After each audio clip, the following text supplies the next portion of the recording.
Welcome to the Conference on Financial Reporting and Governance Framework to Indian Trust. I have the pleasure of introducing our panel member out here. We have the honor of having Dr. Ajay Bhushan Prasad Pandey, Chairperson, National Financial Reporting Authority. Welcome, sir, and thank you for your kind presence here. We also have Mr. N. Venkatram, Chairman, CI National Committee on Financial Reporting. Mr. Ajay Baid, Chairman, CI Task Force on Judicial Reforms. Mr. David Barnes, Global Regulatory and Public Policy Leader at Deloitte. Thank you all, and before taking much time, I would straight away request Venkat to do his opening remark, and then we can proceed on the session. Venkat. Thank you, Vikas. Good morning, ladies and gentlemen. So nice to see you bright and fresh on a Friday morning. We guarantee we'll take you all the way to evening. Respected Chairman of the NFRA, Dr. Ajay Bhushan Pandey, Chairman CIA Task Force on Judicial Reforms, Ajay Baid, Global Regulatory Leader and Public Policy Leader of Deloitte, and my colleague David Barnes. It's a pleasure to have this conference on financial reporting and corporate governance network with the underlying theme of building trust.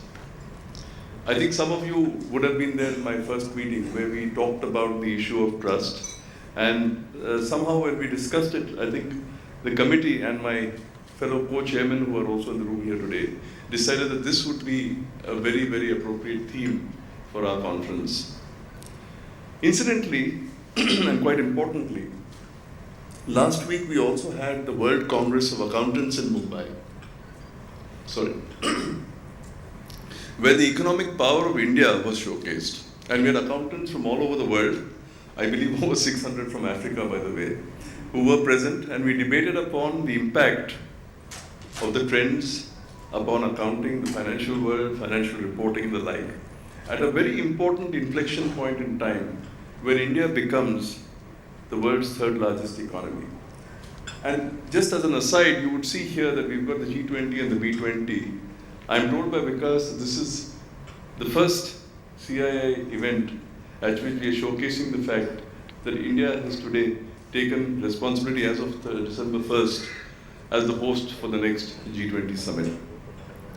So therefore, I would believe that now, as a time more than ever, is when we need to debate on the core elements of building trust in financial reporting. So what is trust? I thought I'll move away from accounting because there'll be a lot of people after me who want to speak about accounting. And being the chairman of the, I should be a little more philosophical in the way I speak. So let me talk about trust. Organizational trust is about the confidence that our employees, customers, regulators, and stakeholders have in the organization's purpose, its culture, its leadership, its values, and I think most relevant to us, its processes. And as someone said about trust, you can't buy it, you can't sell it, but you can experience it. And that is the experience that we have to give our numerous stakeholders. And I draw from a book, The Power of Trust, which I have probably referred to some of you before as well, when I say that trust is about 4 elements: competence, motive, means, and impact. Competence, motive, means, and impact. So in financial reporting terms, that would mean, do we have the right processes and people in place? Is it our intent to be transparent and honest? Are we being fair to our shareholders? And most importantly, do we take responsibility for our actions? So I'm delighted that we have a distinguished panelist who will follow, even the main session here today, that we also have the plenaries where we will debate on this and other issues that will arise. In today's world, which is shaped by technological shifts, geopolitical tensions, talent expectations, climate change, all subjects which we have probably debated ad nauseum in various forums that we had. And that too coming on the back of a pandemic, a very, very difficult period for many of us over the last 2.5 years. Each one of us is feeling more vulnerable. And trust, in a sense, is about vulnerability. And it is a time for introspection, healing, and change. So if I just touch on some of these topics which I said, the first is technology. As to how trust and technology tango. An enlarged body of shareholders will demand and require more timely reporting, forward-looking views of the company performance. Technological advancements also demand that auditors have greater audit coverage, improved tools and processes, and speedier reporting. So whichever way you look at it, whichever side, whether you're a preparer or whether you're the auditor, there is a lot that you need to do, and managements themselves have to manage larger pools of data. They've got to look at data privacy, they've got to look at ownership issues, and ensure, most importantly, that technology does not create a bias in the way in which they do business or in the way in which they make their selections. Climate change and sustainability also is a big issue now, and that will provide opportunities for developing countries such as ours to play, actually, I would say, a leading role in setting standards. Particularly if you look at the fact that the developed nations did precious little despite all that they talked about. And today there's a lot of investment that is going to take place in our country in bringing green investments as well as the commensurate green borrowings. So therefore that again is a responsibility that comes upon the financial community. And finally, talent. Of the 400 million young people that we have who will enter our workforce, and even if you assume it's 50% of them is 200 million, all we seek is at least 1 million who are trained as great accountants who can work in the services sector and the financial services sector in particular. Today, our profession generates very few accountants, and we have to find newer, cleverer ways in which we can actually enhance both the work that we do and the quality of training and skills that we provide. Because we must remember that even when you look globally, a lot of companies are actually sending work into India, into their global capability centers. We have 1,300 global capability centers, almost moving on to 15 to 1,700. And many of the large global corporations, 60 to 70% of their work is now processed. Their processes, their accounting is all done out of India. So we've got to train people who can work in an international standard setting environment, and at the same time in a country which will be doing so much which is new, so much that is innovative, that we should also have the seat at the table of standard setting and rule making. And remember, this is in finance as a profession. And we are in the services industry. When you're in the products industry, and not to, bring down the products, because I'm pretty sure there'll be a lot of manufacturing folks in the room who are on products. When you sell a product, it's an experience. At that point in time, it's an experience when you go for repair or whatever else. When you're in the services industry, somebody is judging you every day. And they're judging you sometimes more than once a day. They're judging more than one person for the same service.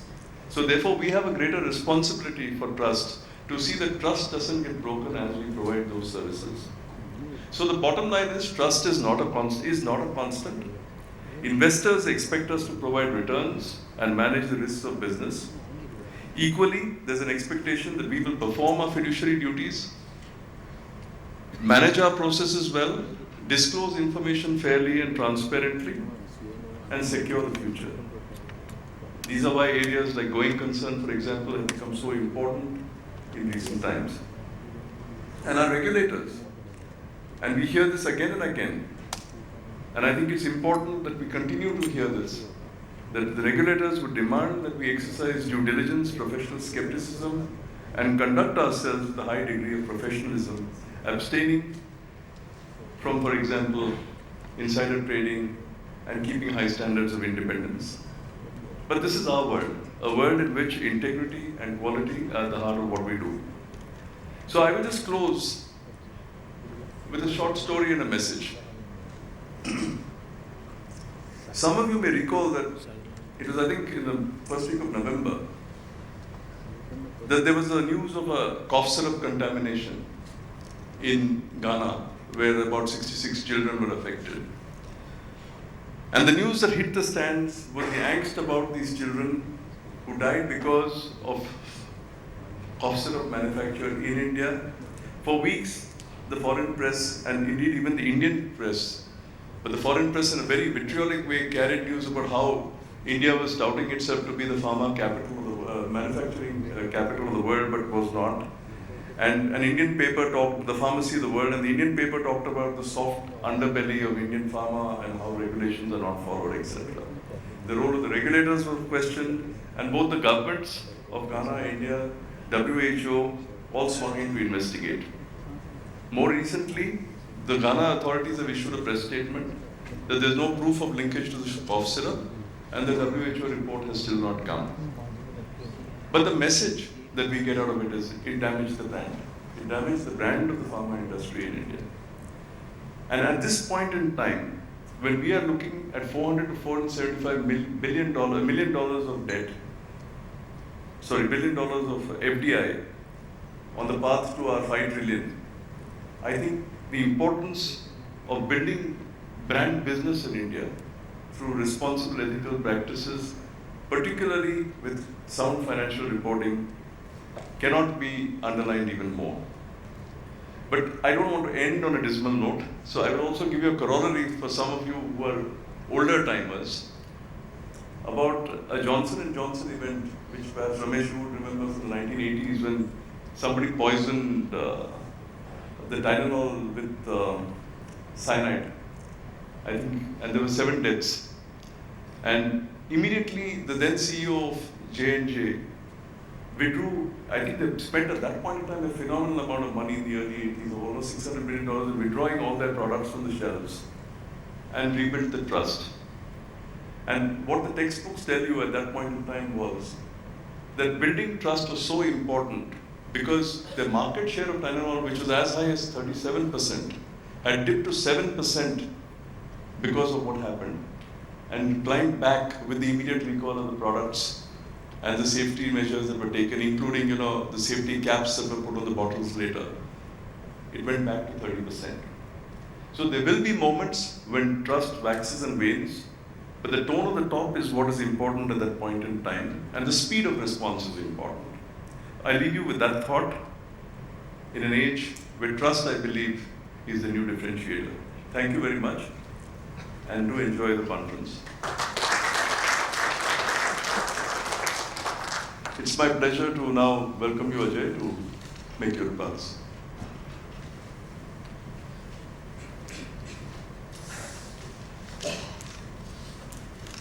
Good morning. Thank you, Venkat.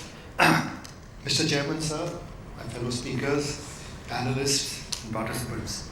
I think first of all, I would like to compliment CII for organizing this conference on something which is seriously needs introspection and discussion, financial reporting and corporate governance. So, that's well done. And I also want to thank personally and on behalf of CII, Dr. Pandey, for sparing his time yesterday, very candid conversation, and for agreeing to share his views today, which he will do shortly.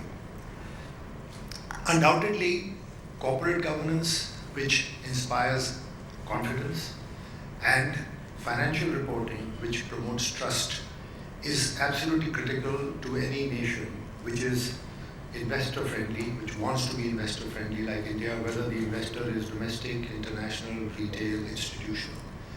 Therefore, striving for excellence in these twin objectives has to be an absolute goal in which each and every one of the stakeholders who is involved in the ecosystem has a very critical role to play. And that includes managements, it includes auditors, internal auditors, statutory auditors, independent directors, NAFRA, and other regulators.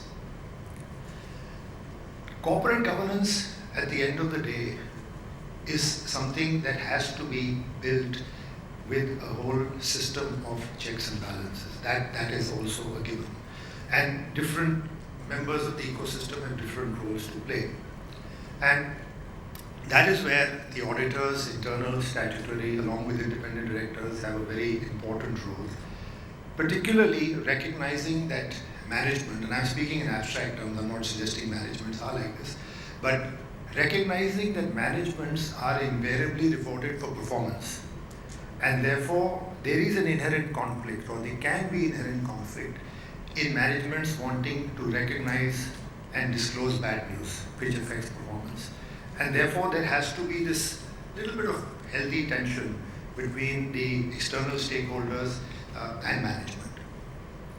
Now, we all know that there is this whole conversation about an expectation gap that the external stakeholders, particularly independent directors and auditors, feel about what is expected from them, especially in the area of detection of fraud. I don't want to get into that debate of whether it's right or wrong. I am a past accountant. I've done my share of audits, but very simple audits in those days, minus technology, where it was all done by your hand and tick books, etc. So we felt a little safer because we almost had to do almost everything that was there. Fortunately, none of them ended up with fraud, so it was okay. But the answer lies, in my view, in the external stakeholders having what I describe as collaborative pressure on each other to ensure that the oversight or the audit quality is constantly improving, with a view to collectively put pressure on managements to get the best outcome. And that best outcome is ideally, in the context of fraud, specifically to identify, we talk about the elephant, tiger, gorilla, giraffe, whatever you call it, not the rodents, but at least identify those, and without any need for finger pointing, which unfortunately ends up happening. Somebody says management responsible, management says auditor, independent director says I relied on the auditor. And since we, as lawyers, deal with all the constituents, we've seen this little tension that develops. So I think collaboration, little bit of tension is all good for improving the ecosystem. Naturally, sir, in any environment which has to develop a system of good financial reporting and corporate governance, the role of a regulator, NAFRA, is extremely important, particularly as you yourself described yesterday, that the remit of NAFRA is wider than merely being another disciplinary committee for chartered accountants for a certain class of companies. And we are very happy to note, sir, that you have already started your financial reporting quality review of corporations and have given an opportunity for managements to present their case to you, sir, which was not possible when you were only doing reports on audit quality review, where managements were not given an opportunity, and often the outcomes in the reports also impacted management because certain decisions were taken in terms of what should have been done and what should not have been done, which also impact the corporation because that decision has also been made by the corporation. So we are very pleased, sir, that you are doing this, and the reports are very well written. We've all seen them, and I think it's a very strong, good message that you are sending out. Also, sir, this is something you talked about, which is news. Always not great for lawyers to hear that everything will be settled by dialogue. We like a little bit of tension, but the fact is that we do hope that over a period of time, the relationship of NAFRA and the improvement of audit quality and financial reporting will be through a more dialogue-based process rather than a process which is a little more adversarial and through professional sanction, which of course is always an overhang over every professional, so that fear is there. But dialogue can obviously take things in a different direction, and we were very pleased yesterday where you said, sir, that is precisely the direction that you want to embrace. So thank you very much for that, and I hope that will be the approach that we will see in due course. With convergence of standards, clearly a lot of financial additional material is now being made available. Even as a reader of financial statement, I have to sometimes say it's become very complex. So it's one of your committees that you had appointed, and we gave a report in 2021 also said that financial statements have become quite complex. But in any event, at least they give you more financial information. And yet at the same time, I think financial reporting has to be responsive to continuing change, to account for change, for events of the past, and continue to evolve, particularly with the learnings of past events in India where companies which were seen as healthy almost overnight collapsed and ceased to be going concerns without any signal that the event was in the offing. And I think we have to compliment the Ministry of Corporate Affairs for the formulations they did in 2020 and finally notified in 21 for the additional disclosures in Schedule 3 and also some changes in the CARO and the auditor's reporting requirements, which hopefully will bring out to the surface early stress as far as companies is concerned.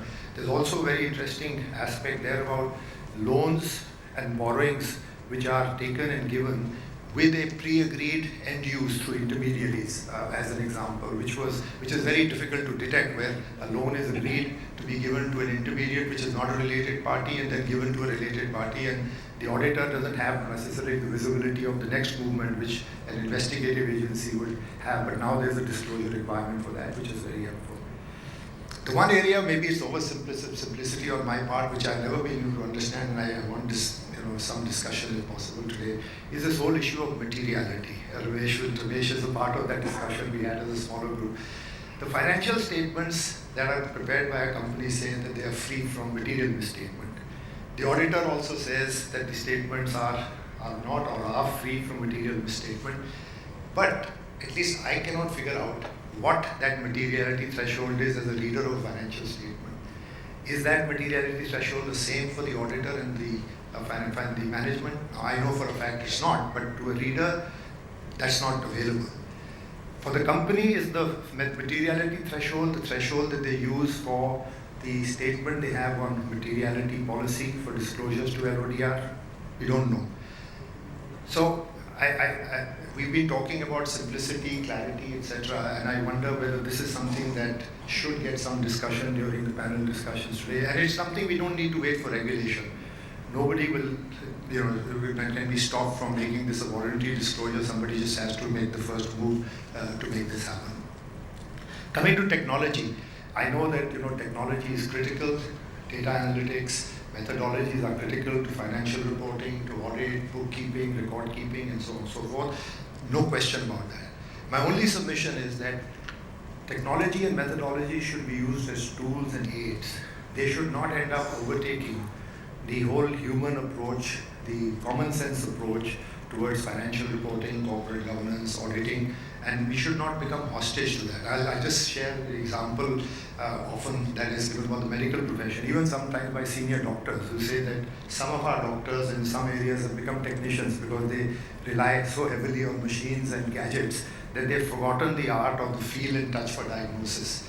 I certainly don't think we want this whole ecosystem to head in that direction. So at the end of the day, keep it as a tool, but the human element should not be overtaken. And finally, very quickly, ESG, I think it's a very welcome focus that is now being given to something which enables corporates to focus on something other than pure profit and investor objectives.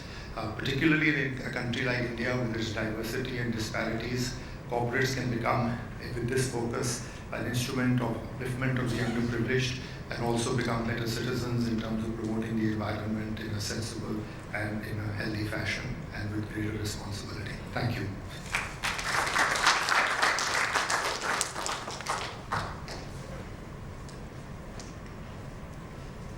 And now call upon David Barnes.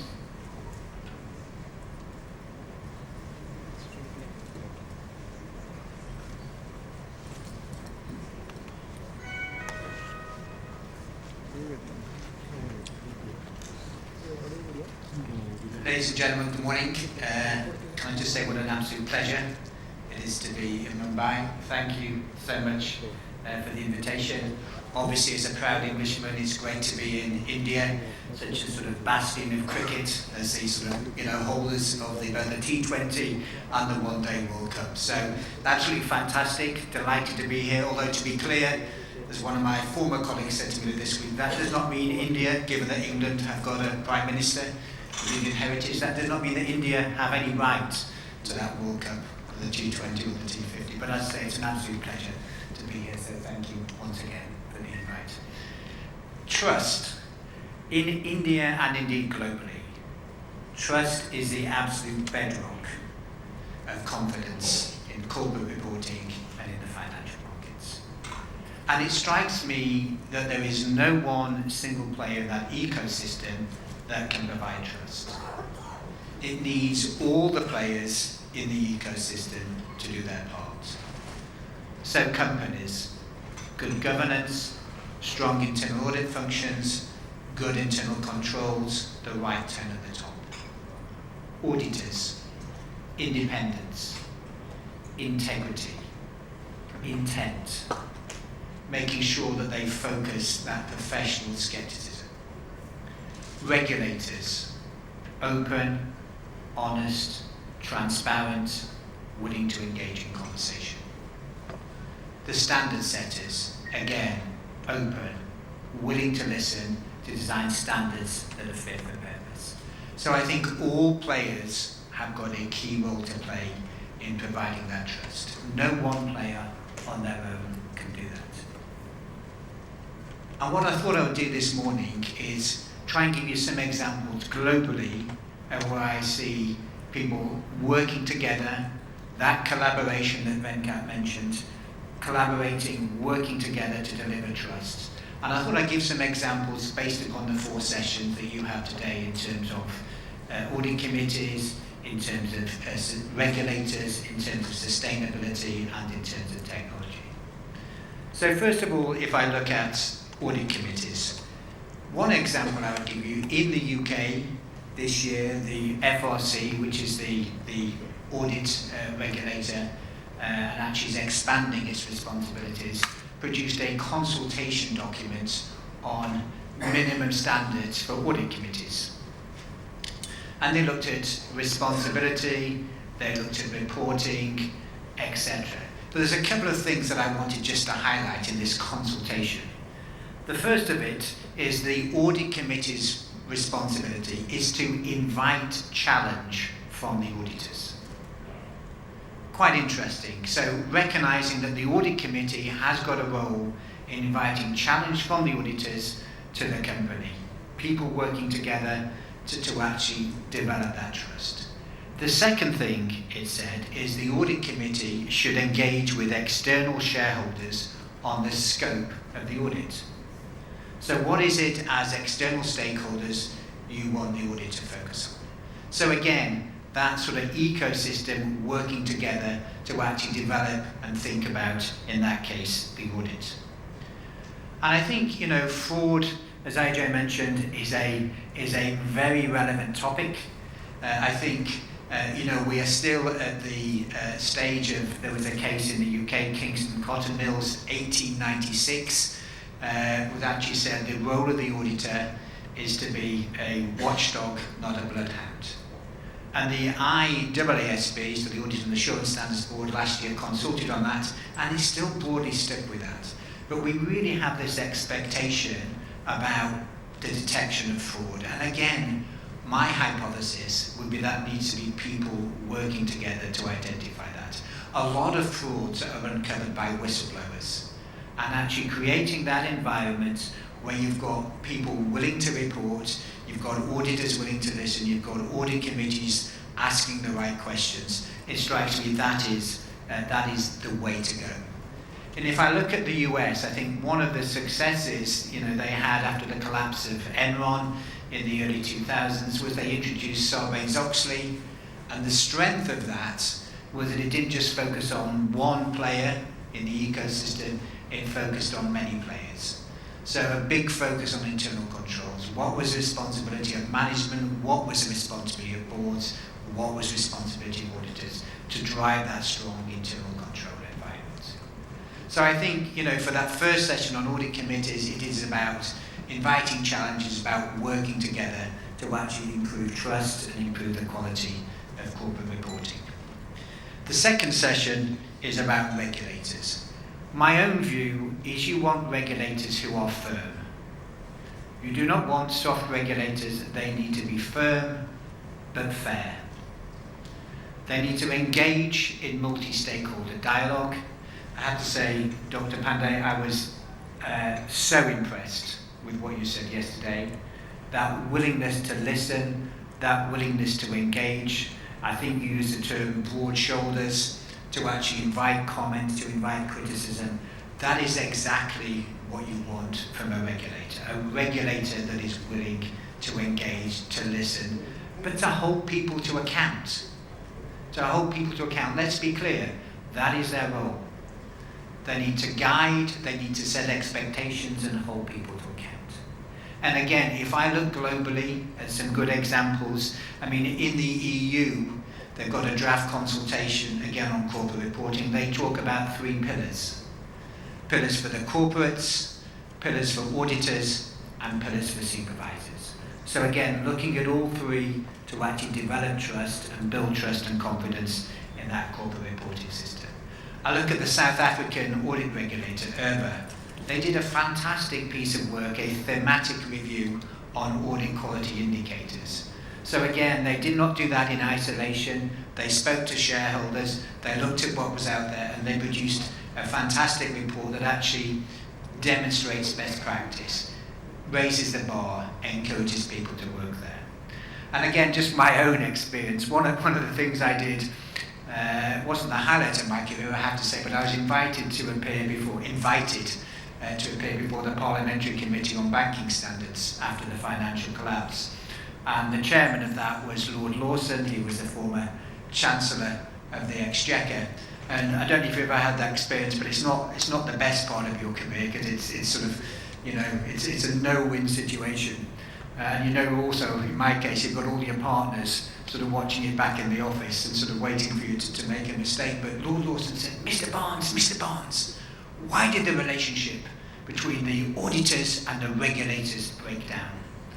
And actually, given that I had a briefing, I said, well, Lord Lawson, one of the great things about the 1987 Banking Act, and of course that was wonderful because Lord Lawson introduced the 1987 Banking Act, but what the 1987 Banking Act did, it required trilateral conversations between the auditors, the regulators and the company, and indeed bilateral conversations. So again, people from different parts of the ecosystem working together to discuss issues and resolve issues. So that's for regulators. I think, again, as we mentioned, sustainability, I think that's the next topic. I mean, it is, clearly corporate reporting is evolving. It will need to continue to evolve, and indeed audit will definitely need to continue to evolve to respond to that. One of the things I did is I chaired the Global Public Policy Committee, which is actually the group of the big 6 accounting firms, and we held a series of roundtables earlier this year. We held 2 in Asia, we held 1 in Europe, 1 in Americas, getting together different stakeholders, investors, preparers, auditors, etc. And I think the thing that they most wanted was insight and transparency. That came out. There was clearly regional differences, and frankly there were differences between the stakeholders, but above all from the investor community you heard insight and transparency. And there were sort of 3 areas of focus. One was the existing accounting standards, secondly there was the sustainability standards, and thirdly there was assurance. And I think in all 3 of those you demonstrate real success comes from people working together and collaborating. So just taking existing accounting standards, I mean, there were some of the investors who claim that actually companies are not actually complying with what is currently required. There have been 1 or 2 reports on that. As a real example of best practice, they've called out BP, which is a company that Deloitte audits, and actually we've got a lot of kudos for that. And obviously as auditors, happy to take that kudos. But the reality is we did not do that on our own. That was the investors, in this case, the company and the auditors working together to deliver the information that the markets were after. If I look at the future accounting standards, sustainability, again, I think the ISSB has made fantastic progress. There was only a COP in Glasgow where they announced it. They've already got 2 draft standards. But again, the great thing is that dialogue, that interaction to drive it. They need to work at pace. We do not have time to waste, but actually they are really engaging with the community to actually work out what is required, building on TCFD, etc. And then we get to that 3rd element, assurance. There's no point having this mention. I mean, trust in corporate reporting, trust in sustainability reporting will require assurance. And actually, therefore, making sure that we have assurance standards that are fit for purpose is fundamental. So again, working with the IAASB, they're looking to draft ISE 5000 to actually do, but that needs to be done at pace. One of the things we're doing is we're talking to the TNFD, the Task Force for Nature-based Financial Disclosures, to make sure that they are coordinating with the IWSB so that the reporting standards are actually assurable, etc. And again, getting those parties to work together is absolutely key. And we then come to the final session on technology. And this is an area, frankly, if I look around the globe, I'm not sure I can give you any great examples of actually where technology is really helping in terms of improve the trust. I mean, we have XBRL, etc., but fundamentally, as we said earlier, corporate reporting in terms of the what is reported, the when it is reported, and the how it is reported surely has got to change. That idea that actually you produce historical financial information 2 months after year end, the auditors might come in, 3 or 4 months after year end, people report back on it. You can't help feeling that has got to change significantly. And clearly technology has got a key role to play. But as I say, I can't give you any great global examples, but actually from what I've heard, I think India is really well placed to do that. Again, Dr. Pandey mentioned yesterday about actually it's a relatively new regulator. I think that gives you an advantage. I think if you look at some of the things you've done in the tax world, the digital world, that gives you a great advantage. And I think actually combining systems, looking at what some of the exchanges have got, looking at what some of the banks have got, getting that connectivity with technology, I think India is ideally placed to sort of take that forward. So ladies and gentlemen, that's all I wanted to say. In terms of trust, it is about working together in all of these areas. And again, let me just say what I said earlier, Dr. Pandey, I think actually with your openness, your willingness to engage, I think India is well placed. Thank you.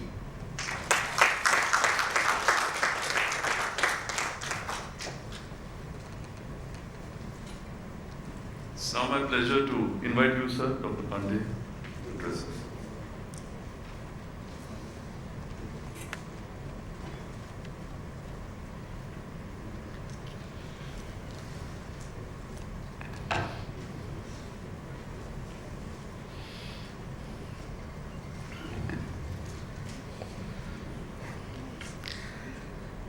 Mr. N. Venkatram, Chairman, CII National Committee on Financial Reporting. Mr. Ajay Bahal, Chairman, CII Task Force on Judicial Reforms. David Barnes, Global Regulatory and Public Policy Leader, Deloitte, and Vikas Mohan from CII, and all distinguished audience here. I would like to express my gratitude to the CII for inviting me to this annual conference organized by the National Committee on Financial Reporting. I must say in the beginning that yesterday evening we had a very candid discussion on many topics. So many of the things that I say here might look repetition to some, but still at the risk of repetition because I can see a lot of new faces here.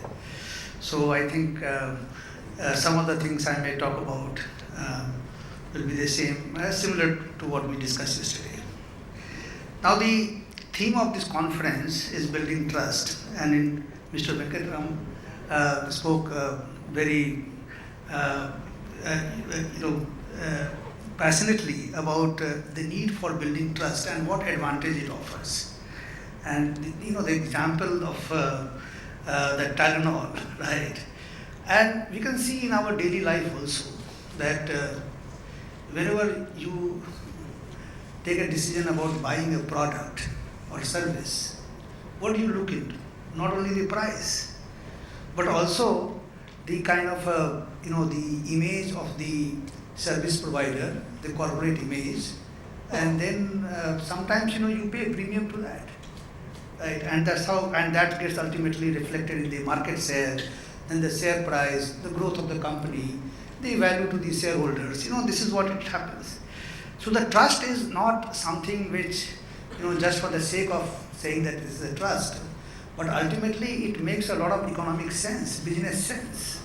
It's not an ethical issue alone. It is actually a good business strategy. So, in fact, there was a In fact, I came across a McKinsey report which was published way back in 2000 that the investors give a very high importance to the company's corporate governance, because ultimately the corporate governance will lead to trust, and they are ready to pay premium for the shares of well-governed company as much as 18 to 28%. So this is what. So not only with respect to the the profitability and other ratios, the share prices, but ultimately the corporate governance and trust also plays a very, very important role. And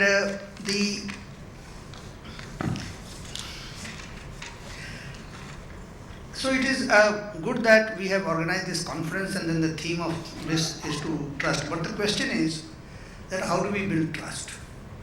And in that context, I would like to mention some of the things which have been done in our country in the recent few years, which actually will help in building the trust. I was, from my own personal example, I was in UIDI project. I think all of you must have Aadhaar card, right? And I had the privilege of being in that organization right from the day the first Aadhaar card was issued. The first Aadhaar card was issued in 2010, and I have been associated with that. And later on, I went to head that organization. And what we focused on the trust of the people. Initially, we had a lot of issues. The people had a lot of apprehensions, saying that their privacy will be violated, their data will go away. Their what they eat, where they go, who they talk to. Everything will be known. A lot of jokes also used to get circulated. Like must have heard of that. You place an order for pizza, then your blood pressure, the doctor's reports, everything used to be there. And so then, and from that point, you can just see that and this didn't happen maybe 20 years back, just 4 to 5 years back. And that time, even my own children and the youngsters and my own colleagues, they used to be highly critical, saying that, look, this, you have a lot of trust issue. And the people are not trusting you, trusting the government, trusting your, UIDI, that, you will take the biometrics, and then you will use it for all kinds of purpose, and you will snoop on people.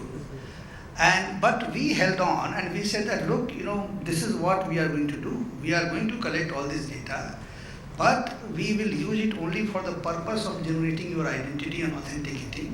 We will not look into your bank account, your PAN card, your income details, where you go, where you stay. And this is exactly when the matter reached the Supreme Court. And there was a lot of 37 petitions were filed across India in various high courts. And ultimately it landed up in the Supreme Court, 5-judge constitution bench. And there I got an opportunity to explain to the Supreme Court for 2 days personally. And this is exactly I tried to convince them about the trust. I said that, look, this is what the trust is. And you can see from my action, and then I'm glad that they were convinced, and finally they held the Aadhaar to be constitutional. And now you see the order was passed in 2018. Now 4 years have passed. Has any of your biometric data, has any of your other data which related to Aadhaar has been leaked out? We often hear the people's other financial data, personal data getting leaked out somewhere in some dark web, or in somewhere something being hacked. Every day, other day there was another news recently that one of the major social medias WhatsApp data got hacked. I don't know to what extent that is true. But have you heard anything relating to Aadhaar? And then the reason is that what we said, we are holding on to that. So that's the trust. And today, the people, they trust their Aadhaar identity. Not only you, wherever you go, and supposing if you are checking into a hotel, you can give, you have option to give, 10 identities. But if you give Aadhaar, the service provider will immediately accept it. He may not force you to give your Aadhaar number. Similarly, if you are let's say, applying for something, and then you give your Aadhaar. If you give other identity, they may ask certain questions, but Aadhaar they will immediately send. So again, it's a question of trust. So I think the trust is ultimately, and that is what this has created the value here. So in India, of course, with that trust and then the entire India stack that has happened. So once we Aadhaar built the trust, and then the the DigiLocker, digital signature, e-sign, and then UPI, the digital payments. The entire, if you see the India stack, and then some more and more services are getting added over that. So this, and I must say that as an Indian we should be proud that this kind of a system is nowhere in the world. Having the digital identity to 1.4 billion people, each one can have a digital signature. Just imagine that your Aadhaar number along with your mobile, actually you can digitally sign any document. So 1.4 billion people have been given a free for the lifetime the e-signature, the digital signature. Whereas commercially, if you go for a digital signature, I think it will cost you 2,000 rupees, for the digital sign every year. Just imagine of that scale that has been given. Similarly, your entire identity management. And then over and above, today you can make payment from any bank to any bank, whatever amount, 5 rupees, 10 rupees, 15 rupees, no questions asked, no charges imposed. And this is the kind of a system, again, nowhere in the world. And over and above, we built on, the GST, and the GST, as I was mentioning yesterday, that GST also is something which is, the GST is there in many countries, but the GST in India is very different, because in all other countries, many places, you always report aggregate, the total sales turnover, maybe commodity wise, maybe some tax rate wise, total values. But nowhere this invoice wise reporting is being done, and then they are getting automatically matched through the system. And this is exactly of that scale in India it has been done. So, and same thing in the income tax, annual information statement, through the TDS, a lot of reconciliations are being done, so that ultimately the power of technology that is being used. And that actually is creating certain amount of trust in the people, among the people, and then the stakeholders. Because, similarly, in this corporate finance and accounting and then the auditing, the question is that whether we can leverage all these digital building blocks which have already happened, which are available in India. Can we, leverage that and explore as to, in which area we can actually start using them.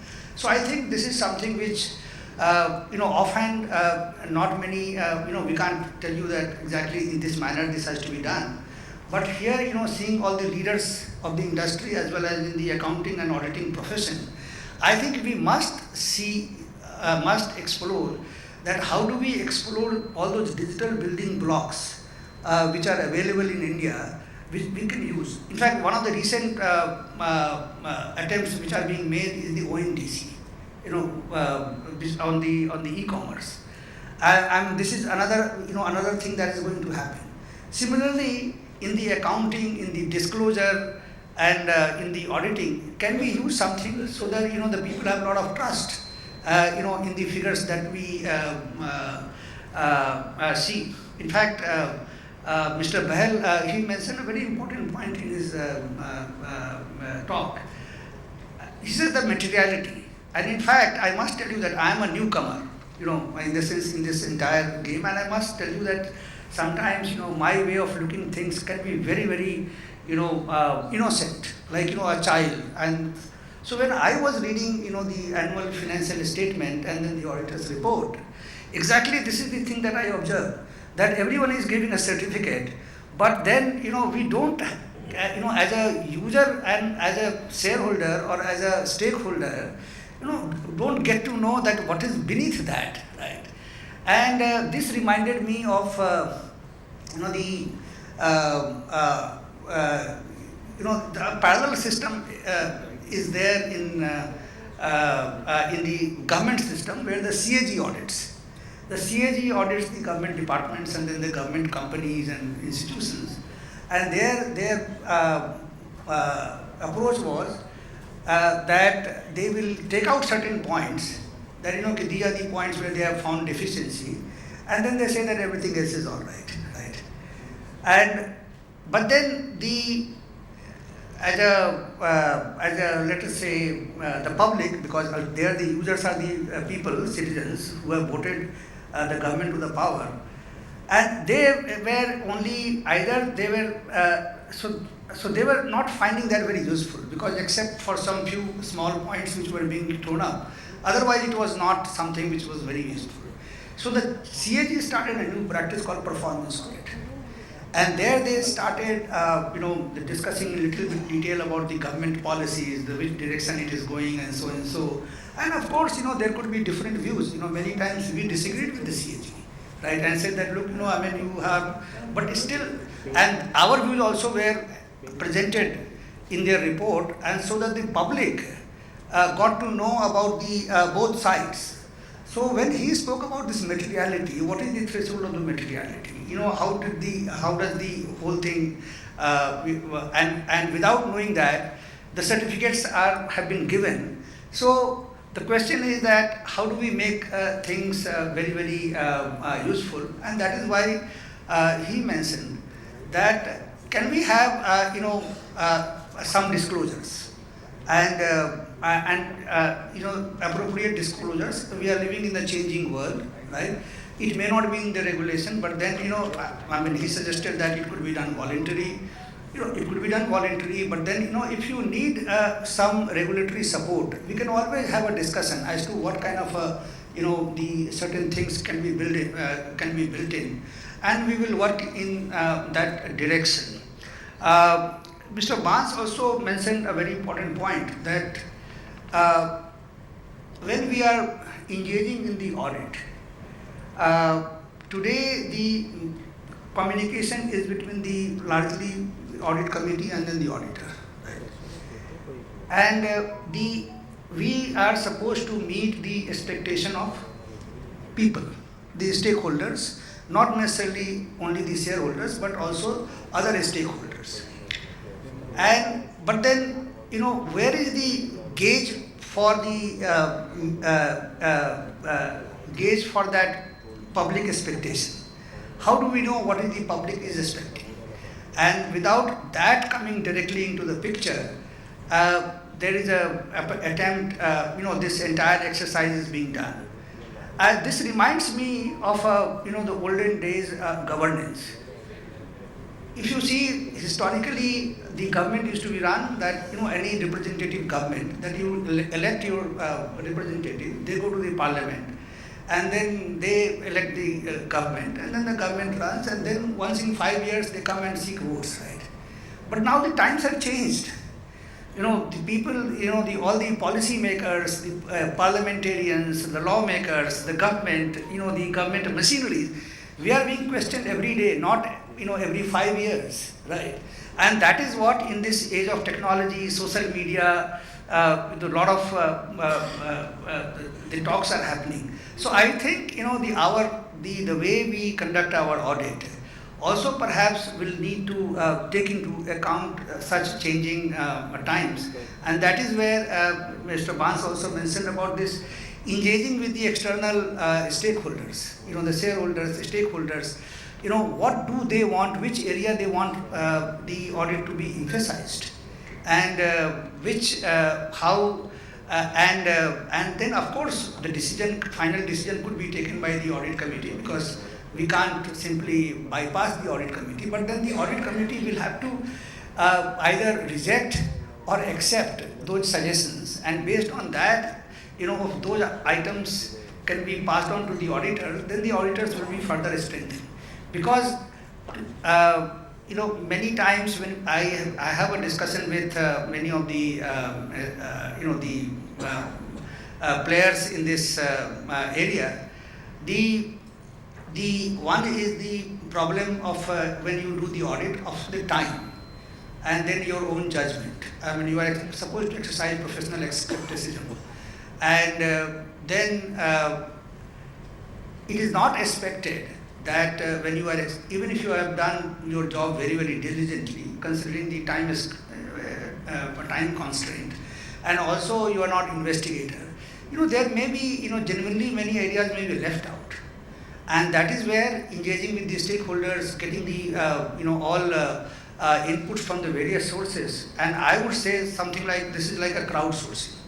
The crowdsourcing of the ideas for the emphasis, ideas for the, the risks, the areas which the auditors should focus. I think, this will be very, very helpful to the auditors, also the companies, and actually it will build a lot of trust. Let us say if a company tomorrow comes out and says that, look, we want to invite suggestions from the public that we are going for the audit. Please tell us, which areas our auditors should focus on. Just imagine the amount of goodwill that it will generate in the market, and then it will give out a picture that at least the board of directors don't have any skeletons in their cupboards, right, which they want to hide. So I think this is again something which will go a long way in establishing trust. So in fact, with this, so far as the India is concerned, I would say that already the other digital building blocks that I have mentioned is there. We have also, as a country, we accepted the IFRS with some deviations a little bit in the form of Ind AS. Also, the Companies Act, Section 134, you are all aware, they cast a specific responsibility on the board of directors and the CFO. The independent directors, Schedule 4, they have there. So there are a lot of responsibilities have been cast upon them. So therefore, that debate many times happens that who is responsible for the fraud? Are they only the auditors or only the management? I think this is a collective responsibilities, and I was saying that today whenever fraud happens, the fingers are pointed towards the auditors and the management, and then after some time the fingers will be pointed also towards us, right? So in that game, we all will be together, the sooner or later, right? So therefore, we have to be very, very aware of these things, and therefore, instead of only getting into the legal niceties of the legal wordings of that what is written in the law, whether I am responsible or not, I think that is not going to help us. We need to see the spirit of the law, the regulation, the standards of audit, the company provisions of the Companies Act, the various schedules, LODR, many of these things, and also the public expectation. And we should try and meet those public expectations as much as possible. And that will be my approach, my suggestion, because sometimes I also hear that what is public expectation, right? And in fact, there was a survey conducted where almost 40 to 45% of people expected the auditors to detect fraud, right? I mean, this is what something they expected. But then the question is that this is what they are expecting. But unless and until the auditors are empowered or strengthened, they are encouraged to ask questions. Yesterday I was mentioning, and I will mention it again here, that you all must have experienced, many of you may not say it openly, that when you start auditing and if you are asking too many questions, the people in the company, they get a little jittery that, why are you asking too many questions? Others are not asking questions. Why are you asking questions? This is quite natural. Because when I was in the government and when the CAG team used to come, And when they used to ask questions, they used to say that, why are you asking all these questions, right? But then that is where the role of a senior management, the board of directors, and that is where the role of CII becomes very important, because after all, CII, you represent the entire industry, and therefore, this point must be driven home the management, saying that, look, not only you have the responsibility, which is cast under the Companies Act, particularly Section 134 and the various schedule, and also now the LOTR, right? But actually you need to empower the auditor so that if there are any things that anything that is going overlooked by your own internal controls, that could be detected by the audit team. So this is something which is very, very necessary. And I would another thing that I would like to point out is that having a very sound internal control system within the company. This is very, very important, and for which the board of directors, audit committee, they should be very vigilant about it. In fact, yesterday I mentioned one instance which actually worried me. You also must have read in the newspaper that executive chairman of one of the leading biotech companies, very good company, with a very good, the track record, the corporate governance. Somebody sent a WhatsApp message with that profile picture of that chairman, and then to one of the directors, and then the director sent a payment of 1 crore rupees to that party, and that whole thing appeared to be a fake. The people have been arrested. That is a different matter, but then the question is, where was the internal financial control? I was finance secretary of the government, and which is almost like a CFO of the government, and I can tell you that if let us say, if any political leadership, any minister or the prime minister phones me, and he says that give 1 crore rupees to one person, I don't think the government system, such payments can be released, right? So, because, the internal controls are so much that, you can't even release 5 rupees, forget about 1 crore, right? So that is the kind of the internal control that we have, right? So I think, these are the things for introspection. I'm not saying, it shouldn't be taken from that point of view. But then the internal controls, what happens to the internal controls? And now the question is, if that was the internal control, and that company also must have been audited, right, in the past. The question is that, whether such things, did get thrown out, right? So these are the very useful things which can be. Then I came across, in fact, another very interesting report from Indian Economic Survey. Every year before the budget, there is an economic survey, and we had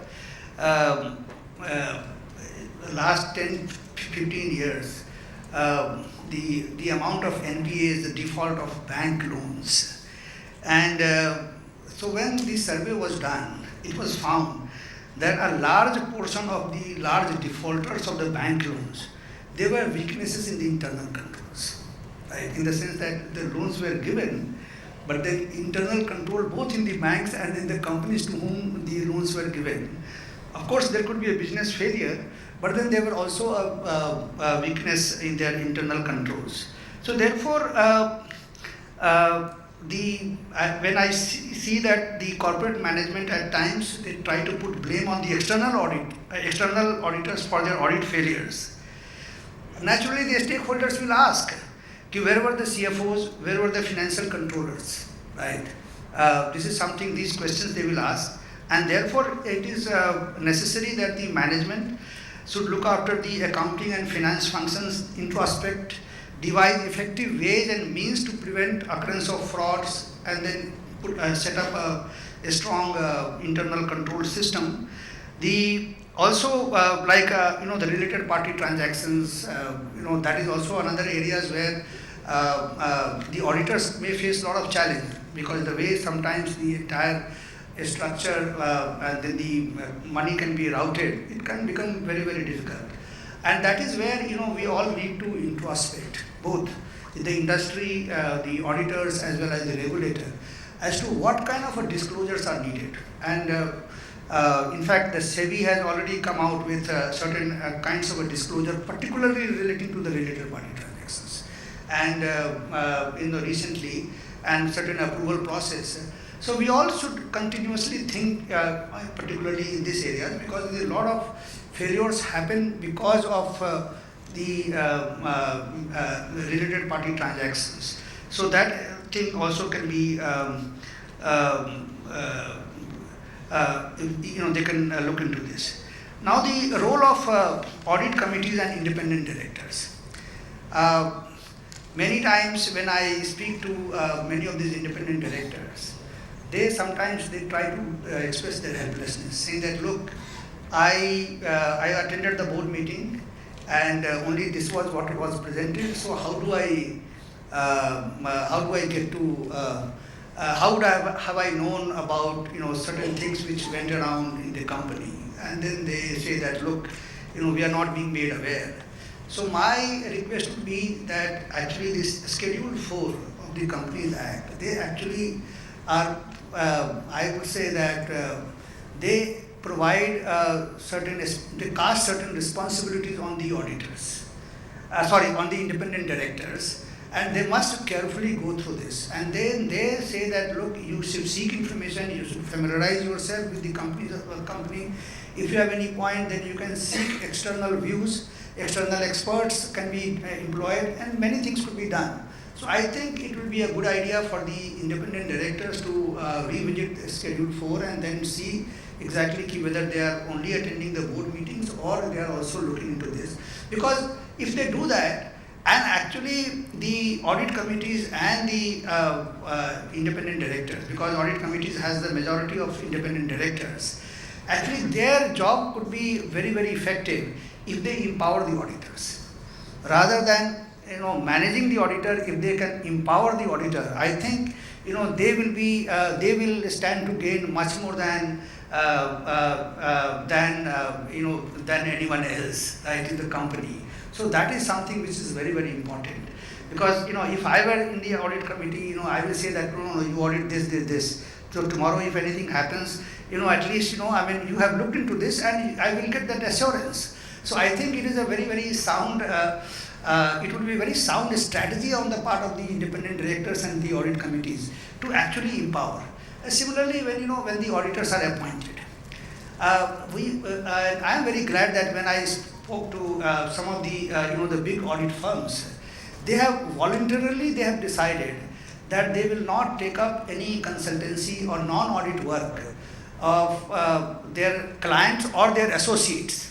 Instead of going strictly by what is in Section 144 of the Companies Act and other things like what is the management function and the management responsibility, what you can do, what you cannot do. So I think they have taken a very, very sound voluntary decision not to engage in the non-audit work of the client or their associates. I think that's the real independence.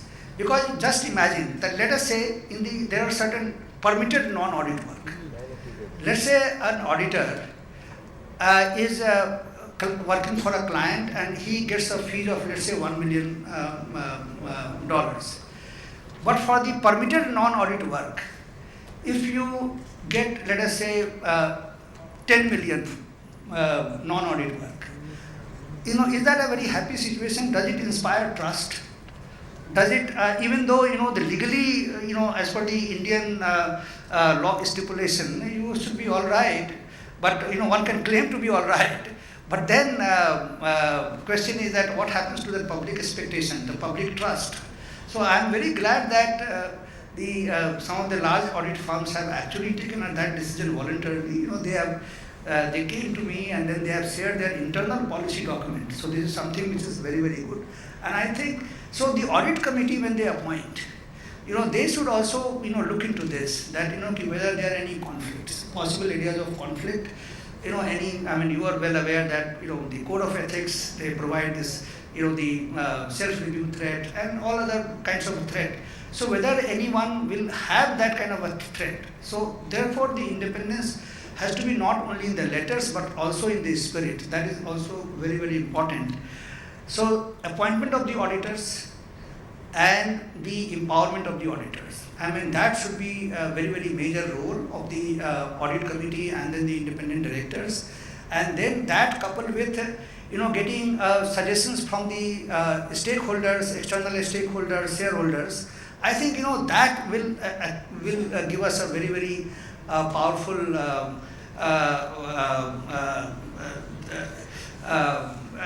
will empower the auditors. In fact, I came across two professors of Harvard Business School, which they wrote, Haley and Palipu. They wrote an article, Fall of Enron, and it was very striking. It said, from audit committees to transparency committees. And I will just quote him.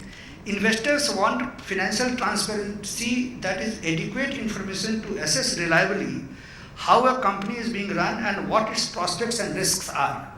But in the audit committee, current role is limited to the narrow and technical task of assuring that the firm is following generally accepted accounting principle as certified by the outside auditors. We recommend that the audit committee be refocused on ensuring that the investors have adequate information regarding the firm's economic reality.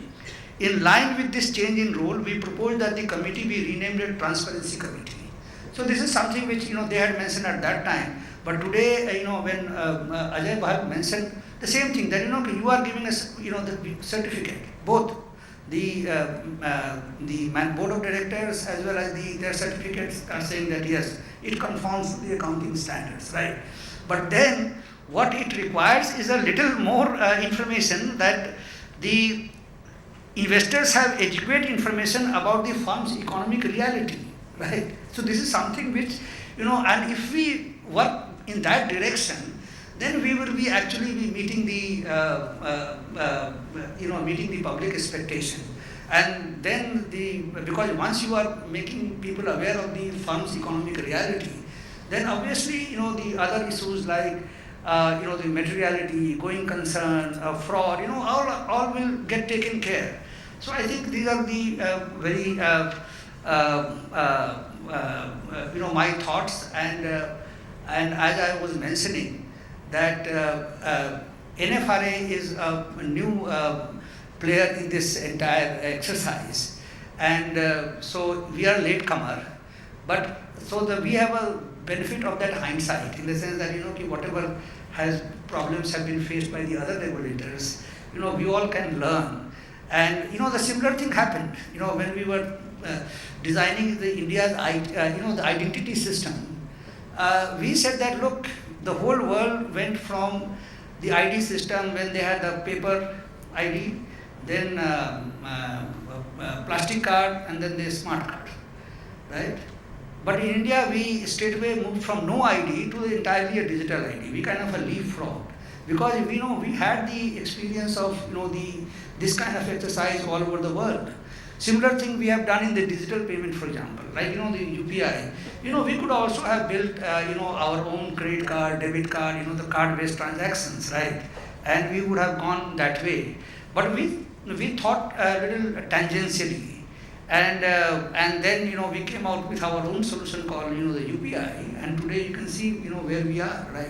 So similarly, in these areas also, while we are talking, while we should continue to, of course, if there are the laws of the land, the standards of audits have to be followed, the Companies Act have to be followed, the various other regulations have to be followed, but we should continuously think that can we do better, right? And can we do better? And in fact, that is where the continuous dialogue between among the regulators, the industry participants, the industry, the auditors, the audit firms, that will be very, very useful.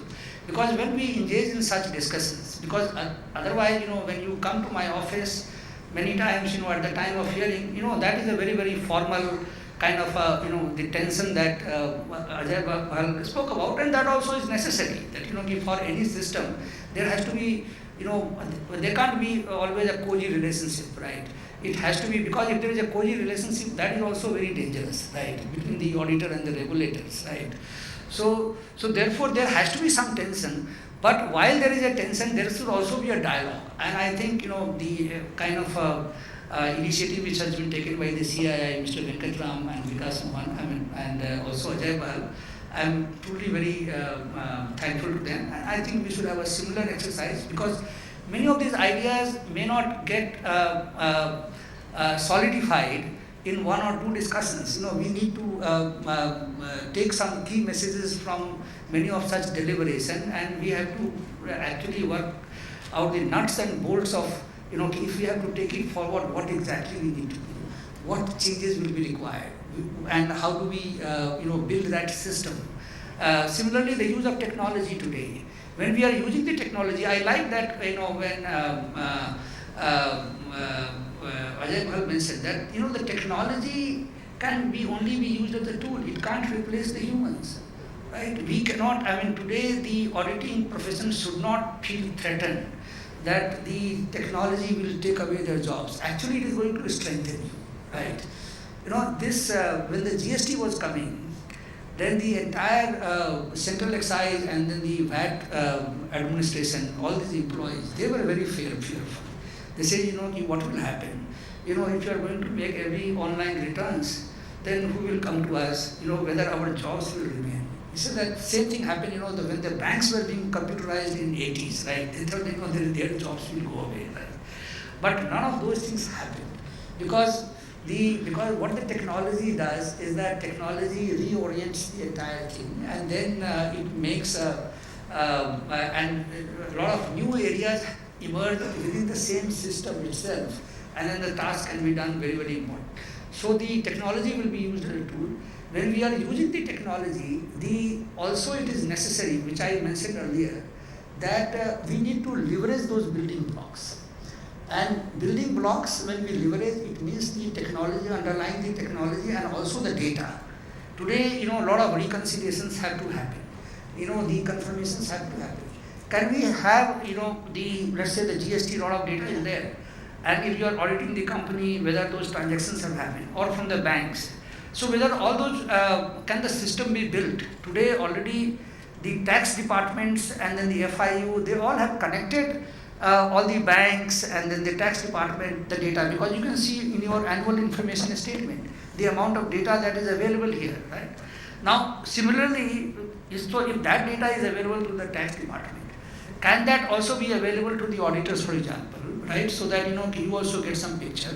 How that can be done, ensuring the confidentiality provisions and other things, that can always be worked out, right?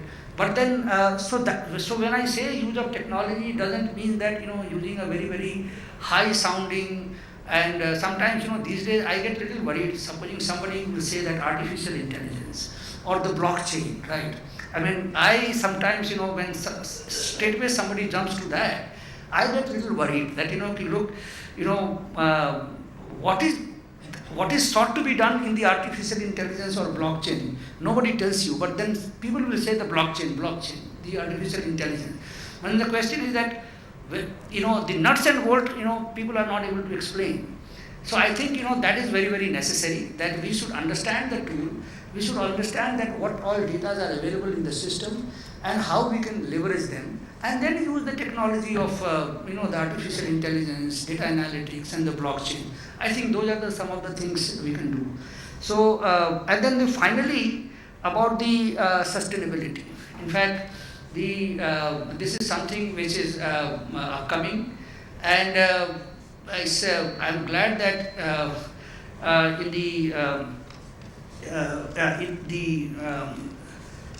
this entire the job of developing standards have been assigned to the IFRS, because today there are very several standards, several frameworks. Same company is using a different standard, different framework for different things, and that is creating a problem of comparability within the company over the years, and also comparability across the companies. And therefore there is a need for developing the standards, and I think the great beginning has been made, and we all need to take it forward. So finally, in NFRA, I look forward to active collaboration with the industries and the finance professionals, the audit professional, in ensuring high quality, trustworthy worthiness in corporate financial reporting system in India. Thank you.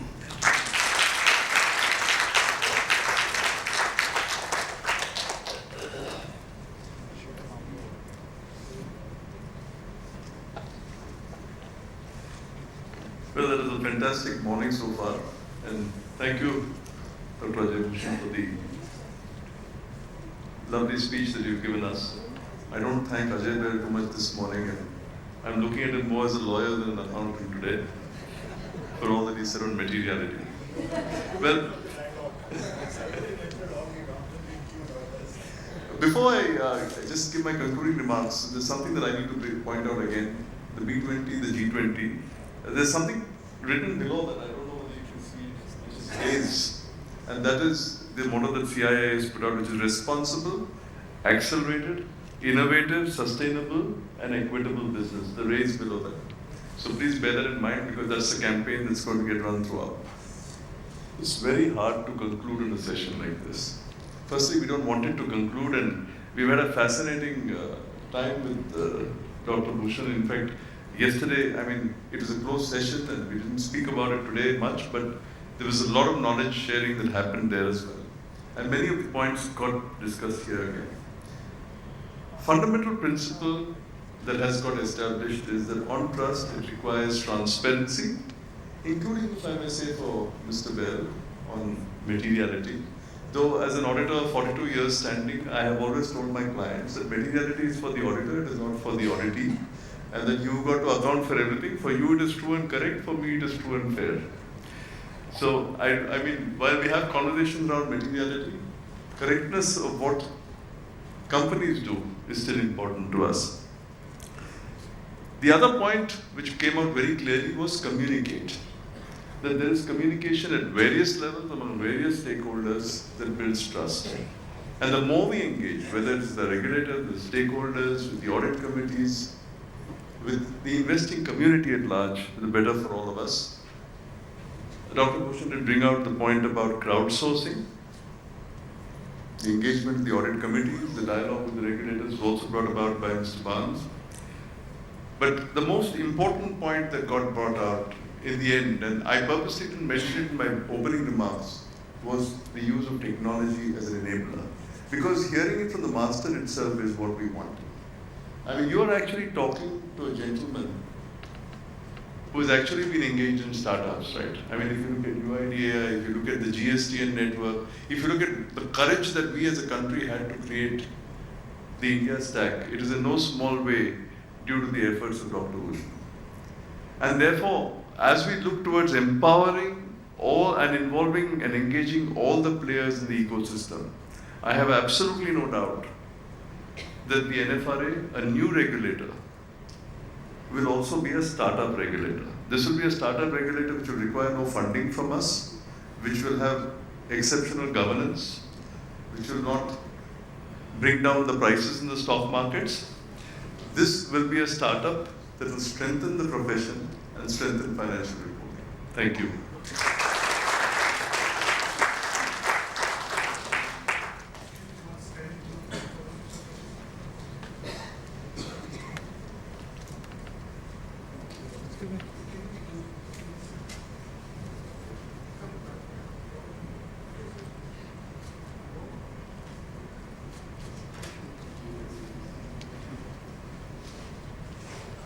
Requesting everyone to be seated, we are starting the next session immediately.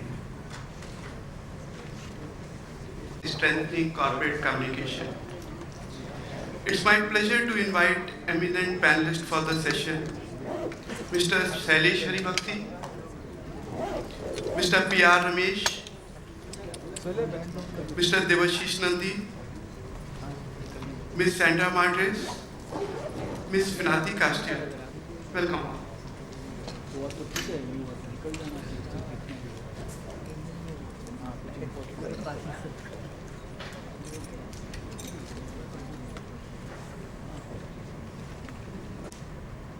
Let me begin by First of all, thanking each and every one of you for staying back in the room. Because I saw a very full room, and then I'm now seeing many empty seats. So obviously, this is the hardcore of people who are interested in improving financial reporting and communication to make perhaps our world a safer, better place. And that's how we will try to run this 1 hour panel. I must say that we have an absolutely distinguished panel.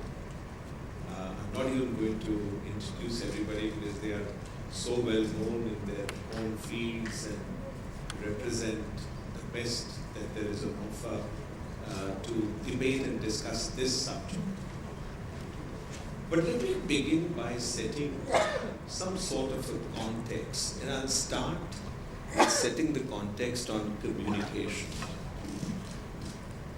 As we realize that the key risks facing our world today are climate risks, the risks of disruption, geopolitical risks, where we are having a war going on. We just finished a pandemic. Some parts of the world are still facing the aftermath of the pandemic.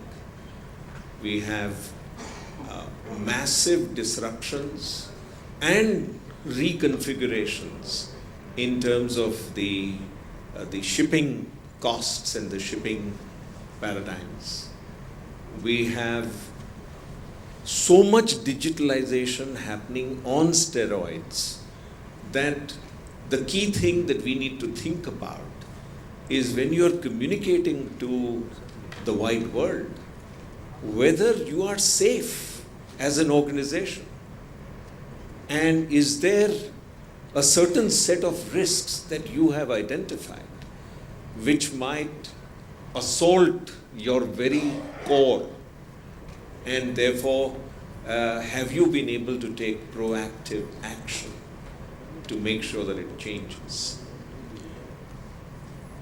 And in this kind of world, which is exciting, we also see a phenomenal convergence of technology. And I'll just read out for your benefit the 7 grouped massive new technologies that are emerging and converging, and as we speak, continually changing our world. This morning I began the day reading about the way drones are taking over home delivery of even things like your grocery or your cell phone or something that you may need. They've begun in Australia, they've moved to US, there's a whole lot of instantaneous gratification which is now possible. But let me just read these 7 mega trends which have emerged upon us. Net connections are absolutely ubiquitous. Augmented intelligence, building on AR, VR, MR, all of those technologies. Absolutely alive devices which can get you in touch and enable you to reach out and action whatever you want, whenever you want, from wherever you are. Robos, the factory that I just visited in a place like Wada, which is in Maharashtra, was so robotic, had so much of automation built into it that it staggers you to think how the manufacturing growth in terms of deployment of labor will happen. Mobility is changing completely dramatically. Everything is coming on demand. I talked about the drones and 3D printing and all these other technologies which are converging. And interestingly, we are beginning to deploy technologies which seem to indicate that aging might well be considered a curable disease. Now, in that context, the entire role of every one of us in this room, whether we are preparers of financial statements, which I think is a majority in this room, or we are auditors, or we are from the legal profession, or we are performing the role of regulation and ensuring that this communication happens effectively. So how is communication likely to change? I'll just dwell on that in terms of three aspects that will dramatically change, and I'm seeing it happening as we speak. Your entire balance sheet, many balance sheets this year alone, will be served to you on a OTT platform. Think about that. Because you simply can't have a prosaic bound volume which gives you all these numbers and you don't get a sense of what people are doing and how factories are working and how all of that has transformed. Because that is the communication that you need to make to retain and attract and keep people invested in you. I can see that AGMs will continue to be hybrid, and there will be a whole amount of web-based content plus video content and a full grasp of the representative products and processes that your business is sort of putting out into the market, which will be displayed at the AGMs. When we attempted to do something like this in a very prosaic industry, cement, we found that the AGMs took on a absolutely different character. I couldn't believe it. I was stopped in a bus going to a plane, and somebody told me that we attended that AGM where we got insights that we never imagined we'll get at an AGM. But that's the way communication is dramatically changing. Three things will underpin this transformation. One is the realization that ESG is no longer an esoteric, novel, new, nice to have thing. It's becoming an absolute mandatory part of everything we do. The other realization is that our whole world of auditing and internal control and financial reporting, indeed reporting on every other aspect of ESG, has so transformed that we will all have to have a completely different lens. It's just not going to be business as usual. And very importantly, the expectation of stakeholders has changed from wanting to be clear about what happened in the past to wanting to decipher what is likely to happen in the future. And this orientation of financial reporting, and indeed all reporting and all communication, is going to transform the way all of us will engage with this wonderful, abundant, emerging world full of converging technologies and a whole lot of ideas that all of us are experimenting with. I've never seen this kind of engagement and experimentation at public meetings, gatherings, investor calls, investor meets, and all of that. It's just a new, completely new era of communication. So that's the context I thought I'll just set for this session. And I'd call upon the wonderful panelists to give their thoughts first. And then instead of, we do have a set of questions that we thought might be interesting, but we have had such a feast of ideas. I can imagine what happened in the first session. I heard Venkat ending with technology, and that's where we picked up. But I'm saying I'll straight away hand over to Sandra to give us maybe 2 or 3 minutes of your insights into this evolutionary world of financial reporting and communication. Yes.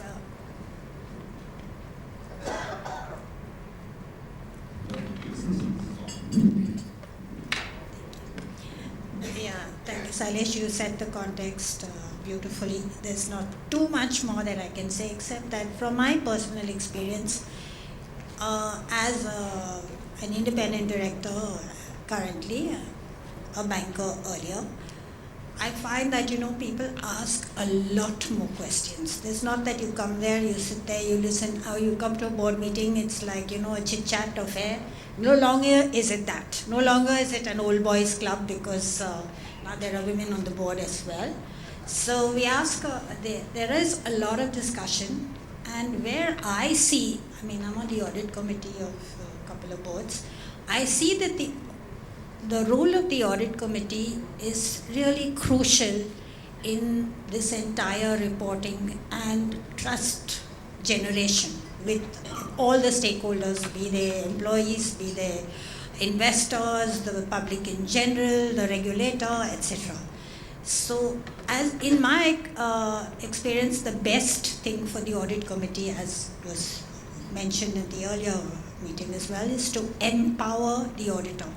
So one way that we do it, and the boards that I'm on, is we have the audit committee is very much engaged in the appointment of the auditors, and you set the terms of reference both for the audit committee as well as for the auditor. So the auditor knows what they have to do, and we always have a meeting with the auditors without the management being there, so that there can be a free flow of information. And if there's something that we as directors need to know, the auditors have it all there and they can discuss with us openly. And then, you use your position as a director to make the management understand that there are some things that are done and some things that are just not done. And this has helped quite a lot. The second thing is, I also believe that the internal auditor of the company needs to be held accountable as well. We can't say that the statutory auditors who come there, as yesterday somebody mentioned, you have a very, very heavy time constraints. So there's just that much you can do in that much time. So in order to have a better and not to have too much of duplication, the statutory auditors should rely to a great extent on the work done by the internal auditor. And so we also, as a board, have a direct communication with the internal auditor who assesses the risks, the major risks of the company, and the audit plan that they propose is also vetted by the board and approved. That helps to some extent. And you also ask the external auditors to give their impressions about what are the major risks. You tally the two. If it matches, fair enough. If it doesn't, then you engage with everyone concerned and come to it. So these are some of the points. I have got my 3 minutes over. So these are what I would say has been my experiences, and it has worked. Because what was not working earlier now does work. And both the management and the board encourage the internal auditor to ask all the questions of her or his colleagues and come up with something tangible, something. And then, as we mentioned in the earlier thing, these are not these are watchdogs, but not bloodhounds. And they are partners and we're all at the same side of the table. We all want to see the company grow. We all want to see the reputation grow. We all want to see profitability, whatever it is. So it's not that somebody is working against somebody else. We're all working together. So I think these are some of the comments that I can, experiences that I can share with you. Thank you. Thank you. What a fantastic set of ideas, Sandra. I'll just draw two big strands from what you said. If you want to deliver trust to the external world, you need to first create that trust internally. Audit committee must highly respect auditors, internal auditors, service providers. I have so many people in this very room who I've interacted as chairman of audit committee, and they have been on the other side, and this deep respect which brings about that trust. which can then translate into what goes into the reporting and therefore goes out to the external world. It's a fantastic point you make. But if you don't have that internal environment of respect first, then trust, and then give the leeway to actually make sure that that communication happens. Thank you very much for sharing that with us. I now turn to my very dear friend, Mr. P.R. Ramesh, person that I've respected immensely and deeply all my life. He's been a role model to many. So, Ramesh, over to you. Thank you, Sailesh. Okay, sometimes there's an echo, so I was wondering. Thank you for setting the context and the futuristic world about drone deliveries, financial statements on OTT, artificial intelligence, all of that. But also raising the fundamental issue of trust. Now, whilst I would love to have my groceries delivered through drones, at the end of the day, they shouldn't be rotten groceries, right? It's the same way on everything. So let me bring this subject back to trust. And there are two parts to this. One is financial reporting, and the other is the communicating, which could also include audit, etc. Fundamental to trust in financial reporting are three elements: relevance, reliability, and timeliness. Let's start with the first one, relevance. You alluded to that in a certain manner, but I'll give a little more detail to that, put it in the right context.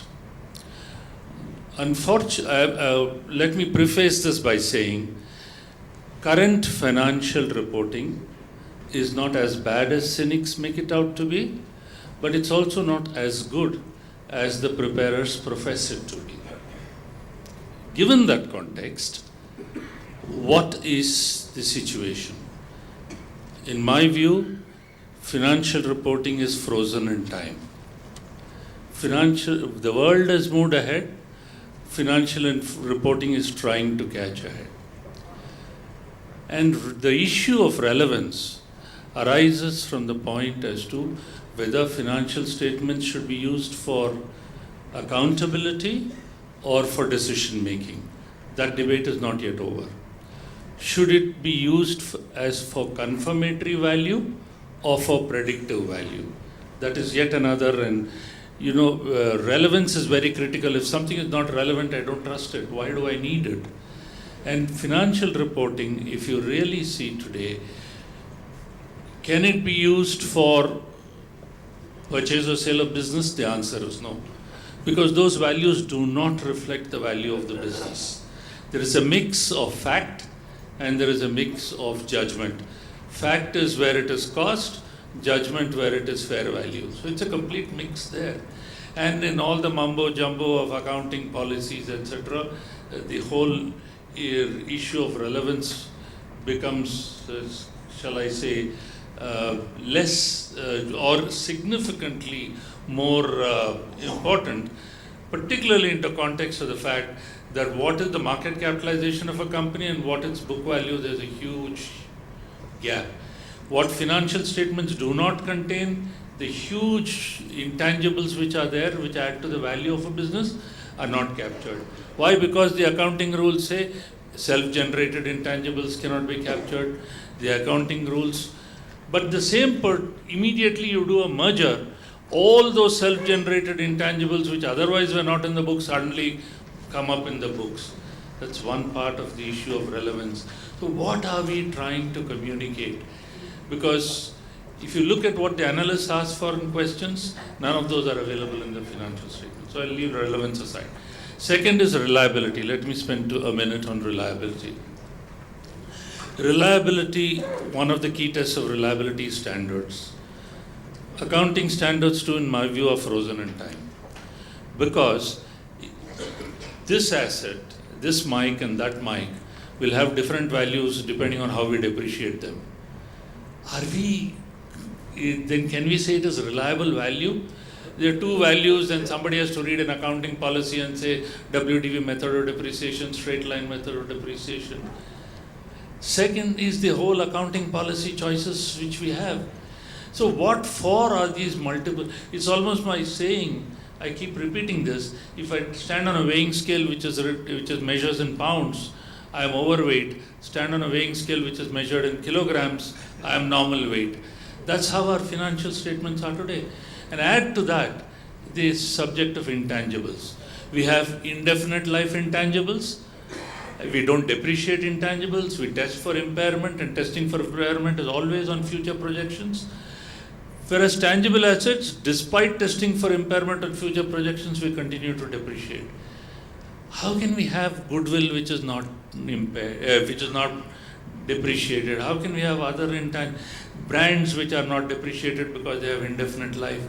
So we have a complete mix, and the merger magic accounting which happens. I think financial statements, in my view, are not reliable also, and that is where trust needs to come in. The accounting standards body needs to ask, what is it? The largest asset of a company is not in the books. Coal reserves in a mining company is not in the books. So what are we trying to showcase? We are prisoners of our own standards. Third is timeliness, which you rightly said, which use of technology today. Maybe financial statements will have to be real time, accessible on real time with analytics. I won't go into the subject of audit. I'll come back later when after others have completed. Thank you, Ramesh. What a fantastic focus on the idea of reliability. I just want to add to what you said by proposing that reliability will now be redefined, not just by the numbers. Again, this morning I was reading a wonderful article by Ms. Wood of ARC Investments, where she has completely de-integrated EBITDA and shown why ARC Investment still believes in Tesla, despite whatever has happened. But I think conjoined with these financial numbers are the other 5 capitals and how they have incremented or lost value, which is going to inform the investor and the reader. So to take your example of goodwill or brands, if your reputational capital has actually grown, then that is a good indicator of goodwill not necessarily to be impaired or adjusted. Just saying that these correlations are going to begin to happen in the financial statement reader's mind, equally with human capital. What's the point of a great, high-performing, high EBITDA company which is losing the entire top deck and is not able to replace them with equally good or better people? That is going to change the perception about financial statements. But very fascinating that there is this debate. So I say 2 things which I said yesterday also in passing, that we need to now focus on capturing data sets. Why should bankers not be the future accountants? It's a question I would like everybody to ponder. It's, we waste half our time doing the other side of accounting, exactly what the bank does. And then we spend another 3/4 of our time in reconciling the two. It seems such a waste in a world that will be full of Web 3.0 and 6G and, complete instantaneous communication. What a waste. Similarly, debtors and creditors.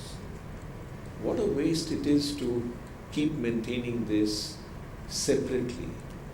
Why can it not be generated as a captured data set and entered into an ecosystem player and then reconciled automatically, robotically, to lend the credibility to what the outcome is? So I'll leave that for us to ponder. May I now turn to the very tough legal issues that surround audit committees and directors, and how responsibility gets allocated and how blame gets assigned. And, what do you see, Vinati, from your perch in the legal profession?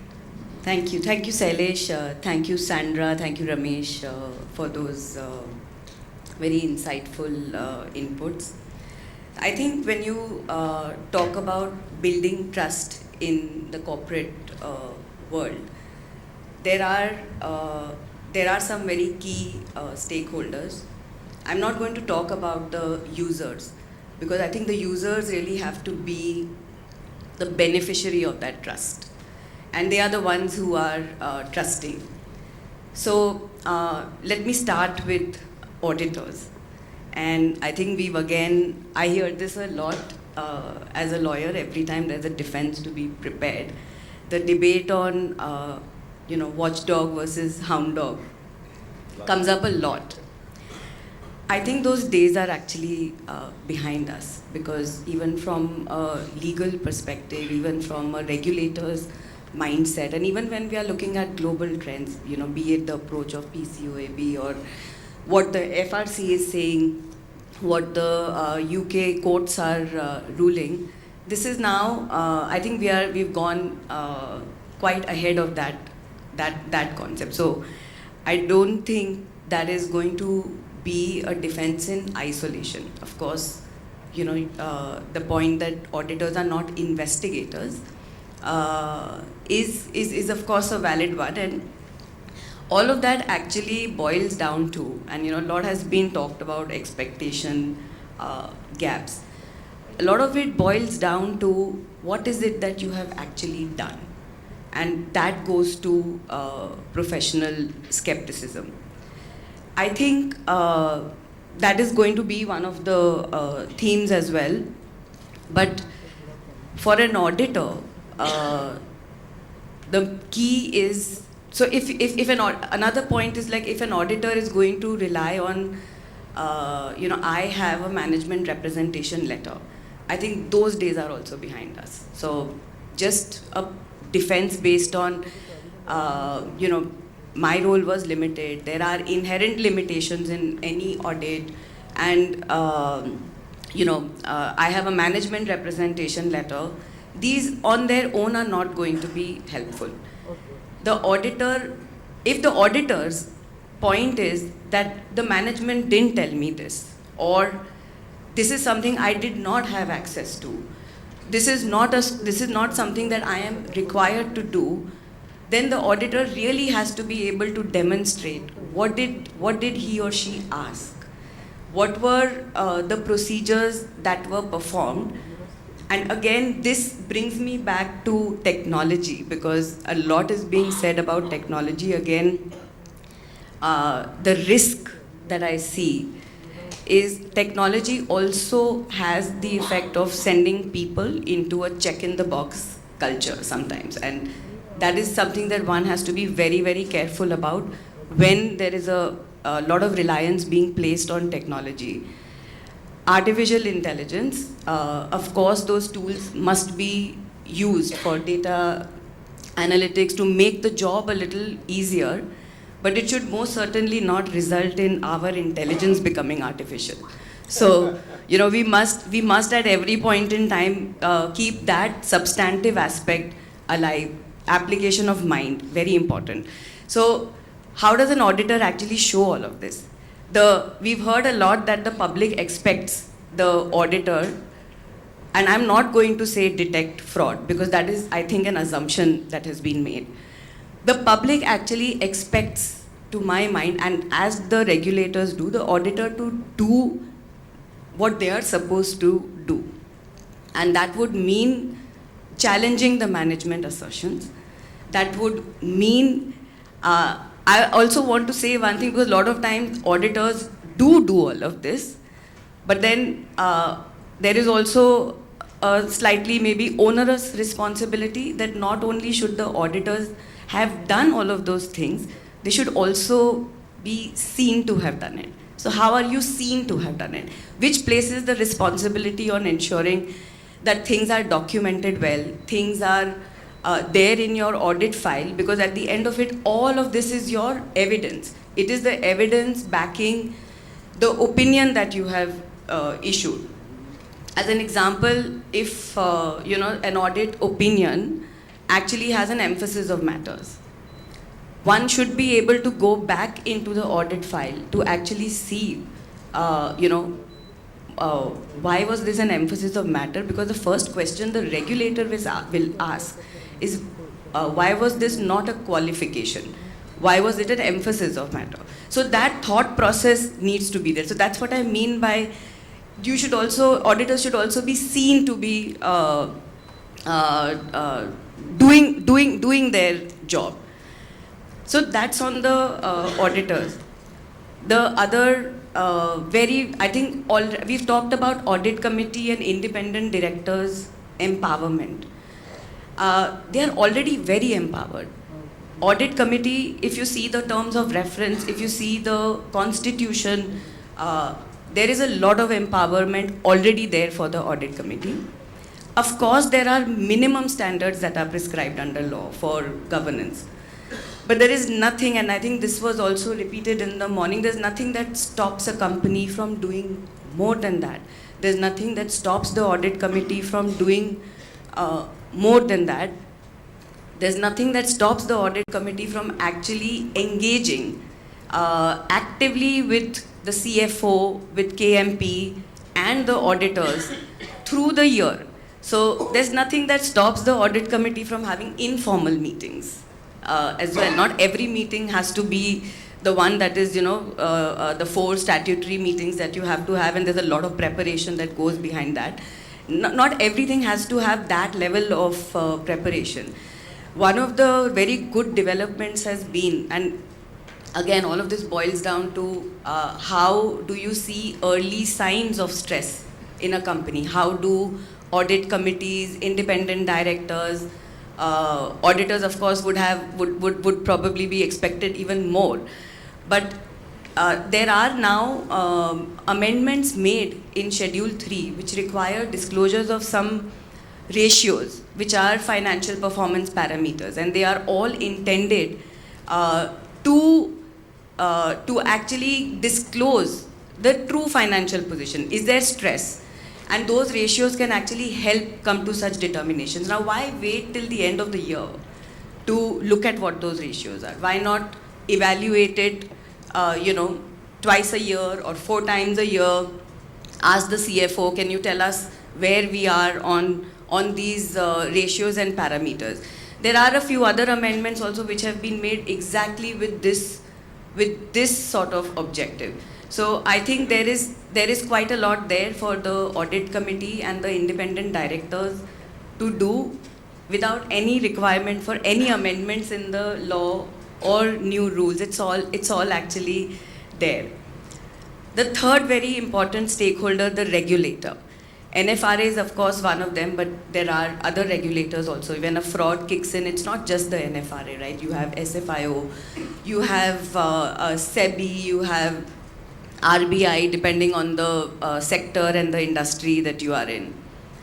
I think from a regulatory standpoint, and I'm going to go to Machiavelli. I'm sorry, I'm going to use that analogy. Even Machiavelli actually aspired, or at least told rulers, to aspire to rule both basis on love and fear. So I think, and although we only remember Machiavelli for the fear that has always been propounded, but even in his philosophy, love was very essential. And I think a softer hand on certain things, a dialogue, rather than recourse to reprimand, recourse to the criminality, and it's not. I'm not talking about NFRA, but I'm generally talking about when a fraud happens, it's not just one regulator. It's a lot of regulators actually kick in. So I think this could also lead to. I think the point was also made by Venkat on talent. right? If there is excessive fear of just these sort of repercussions, who's going to join the audit industry? In fact, after what I've seen, I've certainly told my daughters, 2 professions you should not do: law and accountancy. Please, just stay away from those. Stay with the arts. Do dance, do sport. Don't do law or accountancy. So I think that fear element is also very. It is very important, and there needs to be some dialogue and some collaboration. So, settlements, softer touches wherever it's possible. So I think I just wanted to make these 3 sort of broad observations. Thank you very much, Vinati. Were you at some point in your life an auditor? No, but because you brought out some very, very sharp points. The distinction between routine data processes and judgment processes, which I learned in 1970s. You brought out so beautifully in what you had to say. But I want to share 2 or 3 thoughts that might play to that configuration that you brought out. Why can we not have a backcasting of negative punishment-driven regulation into the SOPs of companies, and equally have the compliance obligations in terms of time baked into the SOPs of a company? If you do that, then you have created, perhaps automatically, an internal financial control system that will prevent the fraud and all of that. The idea is that we need to move from entity-based accounting to ecosystem-based accounting. We are never going to solve this conundrum of who's responsible: auditor, internal auditor, regulator. Everybody is fearful that hamare pe blame aa jayega. But what we need to do is to create an ecosystem which works. And then what the auditor will do, to your point, will become the person who will exercise judgment and give a opinion which is valuable to the reader. And that's when we'll start attracting the best talent in the world. I remember in '79, I was part of Arthur Young and Company, and the most sought after place to go was auditing. And I think that era will come back if we are able to create a new world of accounting and a new understanding of how all of us together can create this ecosystem-driven accounting.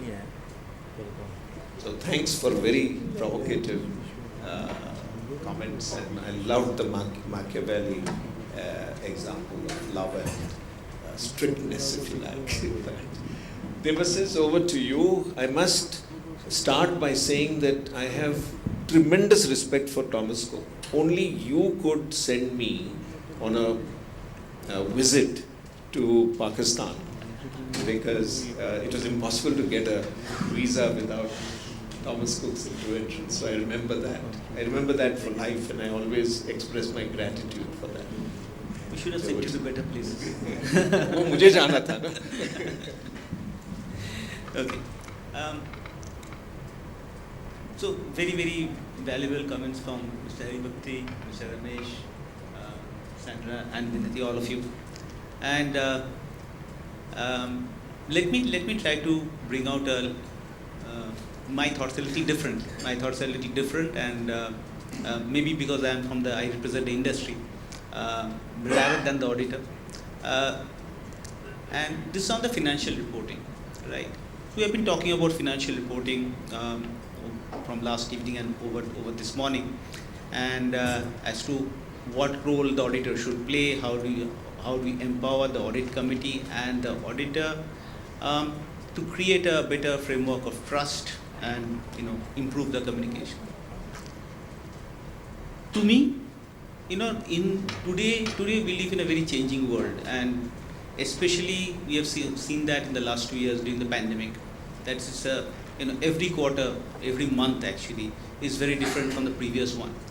And we have seen that more so in some industries. Mine is one, for example, where things started changing every week, every month. And then, if you look at financial reporting, the way we practice it today, which is about looking at a quarter or looking at the previous quarter or maybe the previous year, to me both can be a little stuck in time. Okay, I'm not saying outdated, I'm saying maybe a little stuck in time, because the last quarter is not an indicator of the next. Last year is not an indicator of the next year. Numbers do tell a story, but I think we should also pause and look at what are the underlying risks that the company has. And this is something that obviously the management has to focus on, but also this is something that the auditor and the audit committee needs to spend a lot more time than what it does today. Because the underlying risk that a company has can prove to be trigger points for what can unravel in the future. The other thing, I think today we are talking about financial reporting and obviously to a set of numbers which get reported, but I think we need to look beyond and look at a set of non-financial metrics also. I think the non-financial metrics actually the financial metrics arise out of the non-financial numbers in terms of number of units sold, for example, the simplest example I can give. I think those, or in terms of forward bookings, what's the forward booking that your company has, so which is the indicator of how the next few quarters are likely to be. If you look at people like rating agencies or analysts, they are more interested in forward-looking numbers, and there is a reason for it. Okay. Financial reporting for the last quarter is usually used for validating what the management had either promised or had indicated. May not be a promise, maybe just an indication, or even if it could be the management had not promised anything, what the analyst had in his mind. So that's a growing trend. It's more used as a validation point rather than inferring anything from it.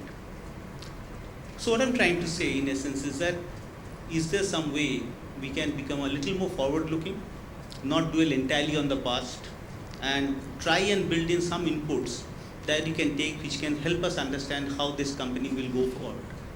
And that would also, I would not use the word eliminate, but reduce the chances of a company suddenly going bankrupt, like we have seen in the recent past. We have seen many examples, I don't need to talk about that, but it also gives sort of early warning signals. Fabulous. What a fantastic point. The hidden message that Debasis is giving us at CII is that never have another seminar on financial reporting. Only have one on integrated reporting, because financial reporting alone has lost its meaning more or less entirely. The future of all reporting is integrated, and the sooner we recognize that, the better it is. Thank you for giving CII this hint that it's not just financial reporting that drives the world, it's a communication of the essence of what is how have you used your license, your social license to operate. That's what people are deeply interested in. If you can't tell people that I was a good boy on environment, I take care of my people, I have good reputation, I have good system, process, and therefore my financial reports come from an entity, not an entity-based, but an ecosystem-based accounting, which my auditors have given you an opinion. And just see how different the world can be. It's just a different world, which, as you rightly said, we need to create collaboratively by changing our mindsets. We are so deeply focused on financial reporting that we lose this valuable opportunity. Perhaps he's also hinting to ICAI to change the focus of financial reporting. Thank you very much for that. Questions? We've got another 10 full minutes. So shoot your questions and going on to But please, if you want to share an experience, just do it very quickly. But we prefer questions.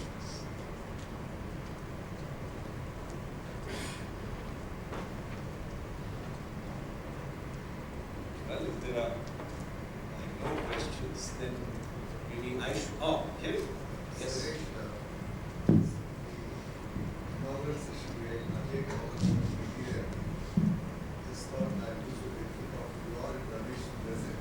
To have your thoughts on that materiality. It's a very sensitive topic. I think many of us as professionals have always deliberated on one is applying it, second is communicating. I think on communicating we haven't done. But he's brought it out nicely. There was an acknowledgement by the NFRA chairman as well.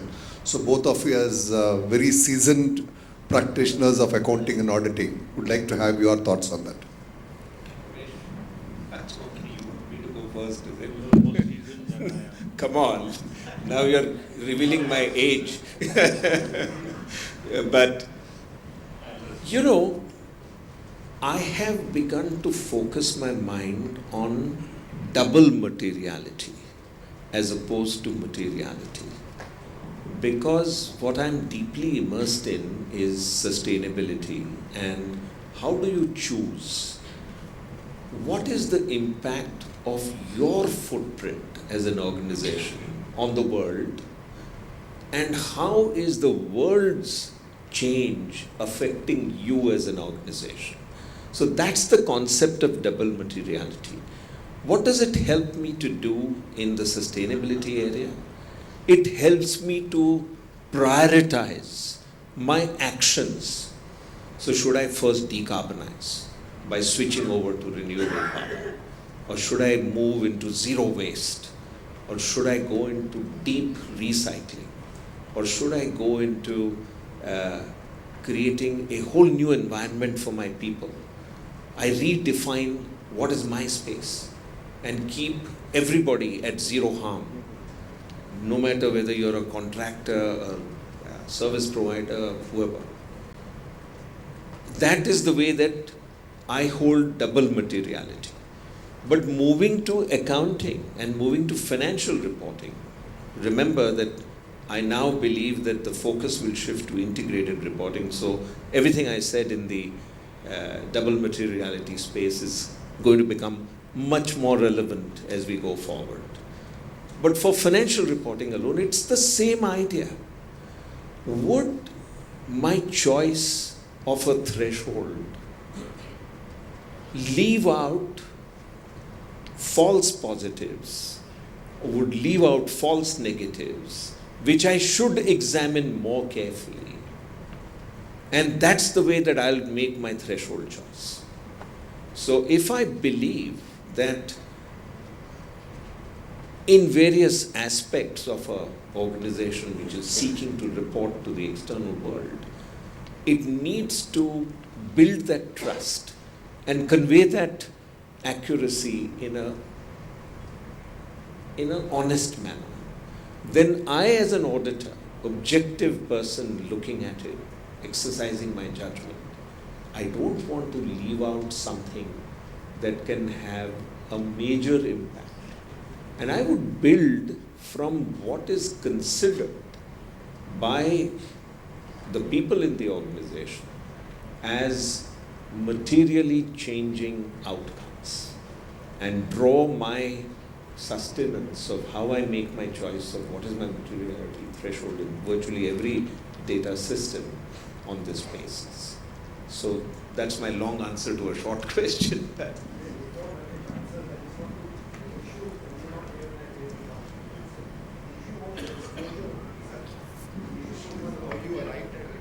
Internally. The issue is to a reader, when I'm reading a financial statement and it says starts with management, and I know we have some CFOs here, I don't put them on the spot, but at the end of the day, and I'm not making too many friends by making this proposition, both between my friends in the accounting community and the financial community, but when I read a balance sheet, it says free from all material mistake.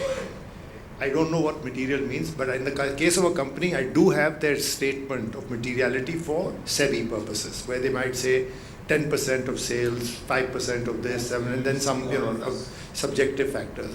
And then the auditor comments, and from personal experience, when we've discussed it, we found that the materiality was different. And in fact, I had a session with 400 accountants in Delhi in a matter, and I asked them, how many times has an audit committee asked you on what is your materiality? And not one of them was able to give me an answer where they had been questioned. That's the reality. And maybe it's changed last 3 years, but I'm giving you a personal experience. Vinati was there with me. So that's why Ramesh and I have discussed this issue in a smaller group, and and that's why I thought before Ramesh answers, he knows the background a little bit more. So the idea was, should there not be a disclosure so that whoever looks at it says, okay, if this is the materiality of the company and this is the materiality of the auditor, there's a thought process to it, and if the auditor hasn't examined something, we know he has not examined or she has not examined it, and similarly the company has ignored changes below this particular threshold. So that was the context of disclosure.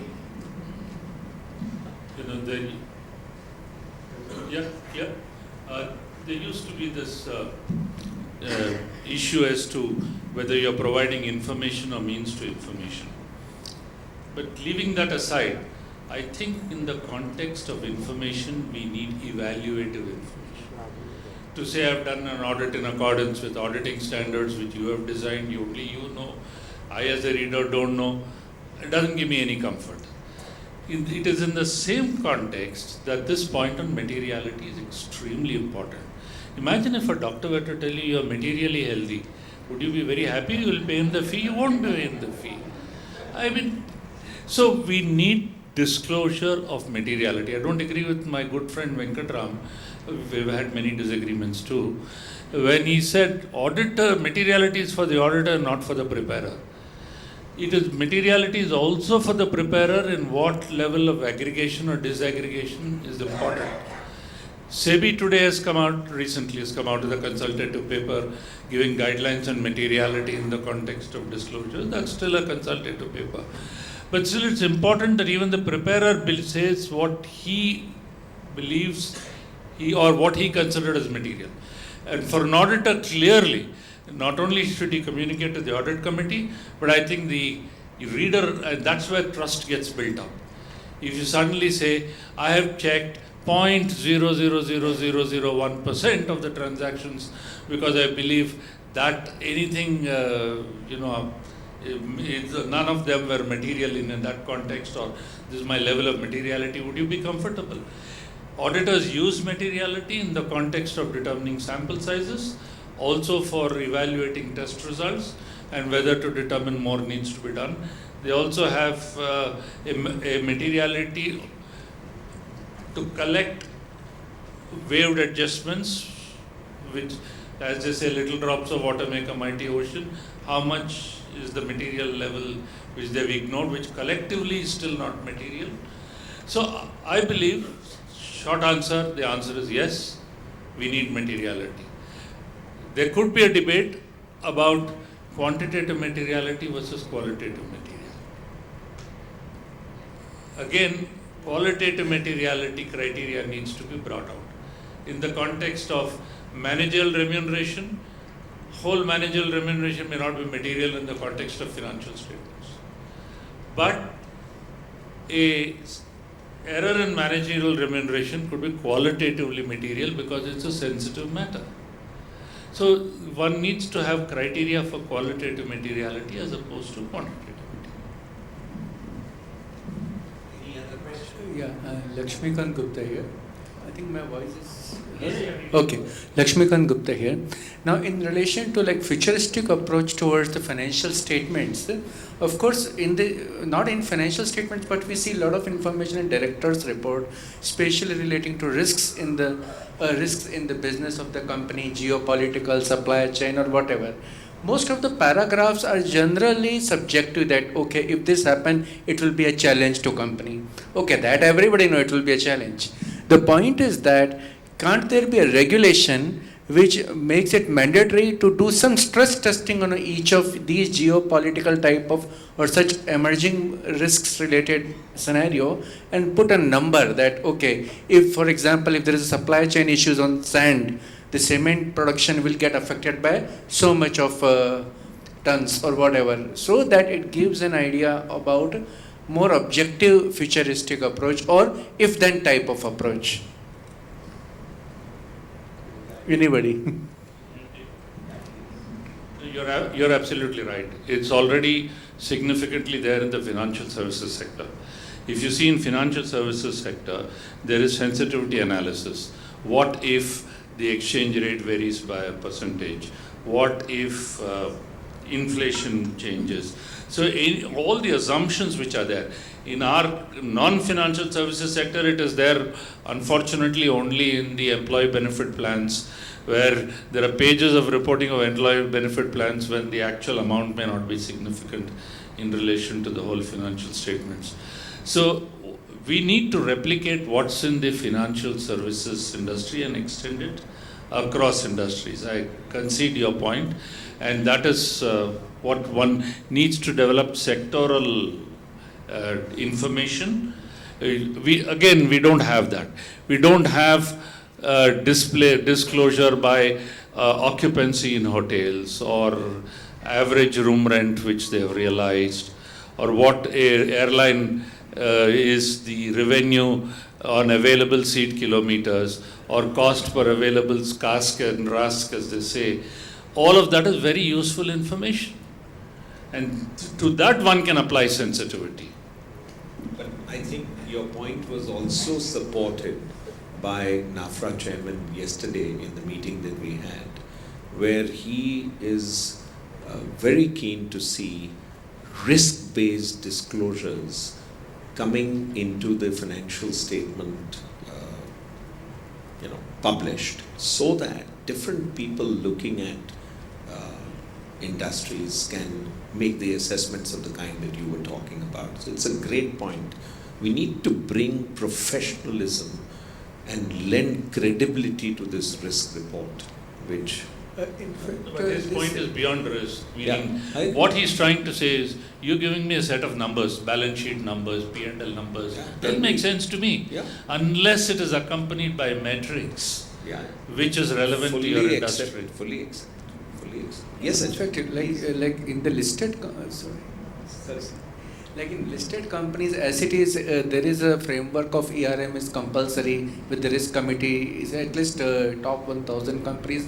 So probably these numbers can come directly from there, and if it is mandated to audit that, those numbers. Great point you make. We need numbers, and we need diligence and reliability and trust, which is the subject matter of our session today. Yes, Ajay.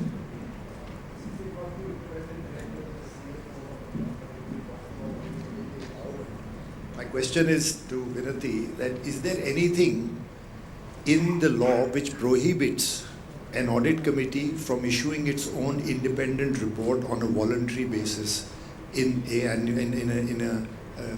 the financial statements of a company? Because Sailesh, you talked about empowerment, and Vinati's point was there is already significant empowerment. Great question.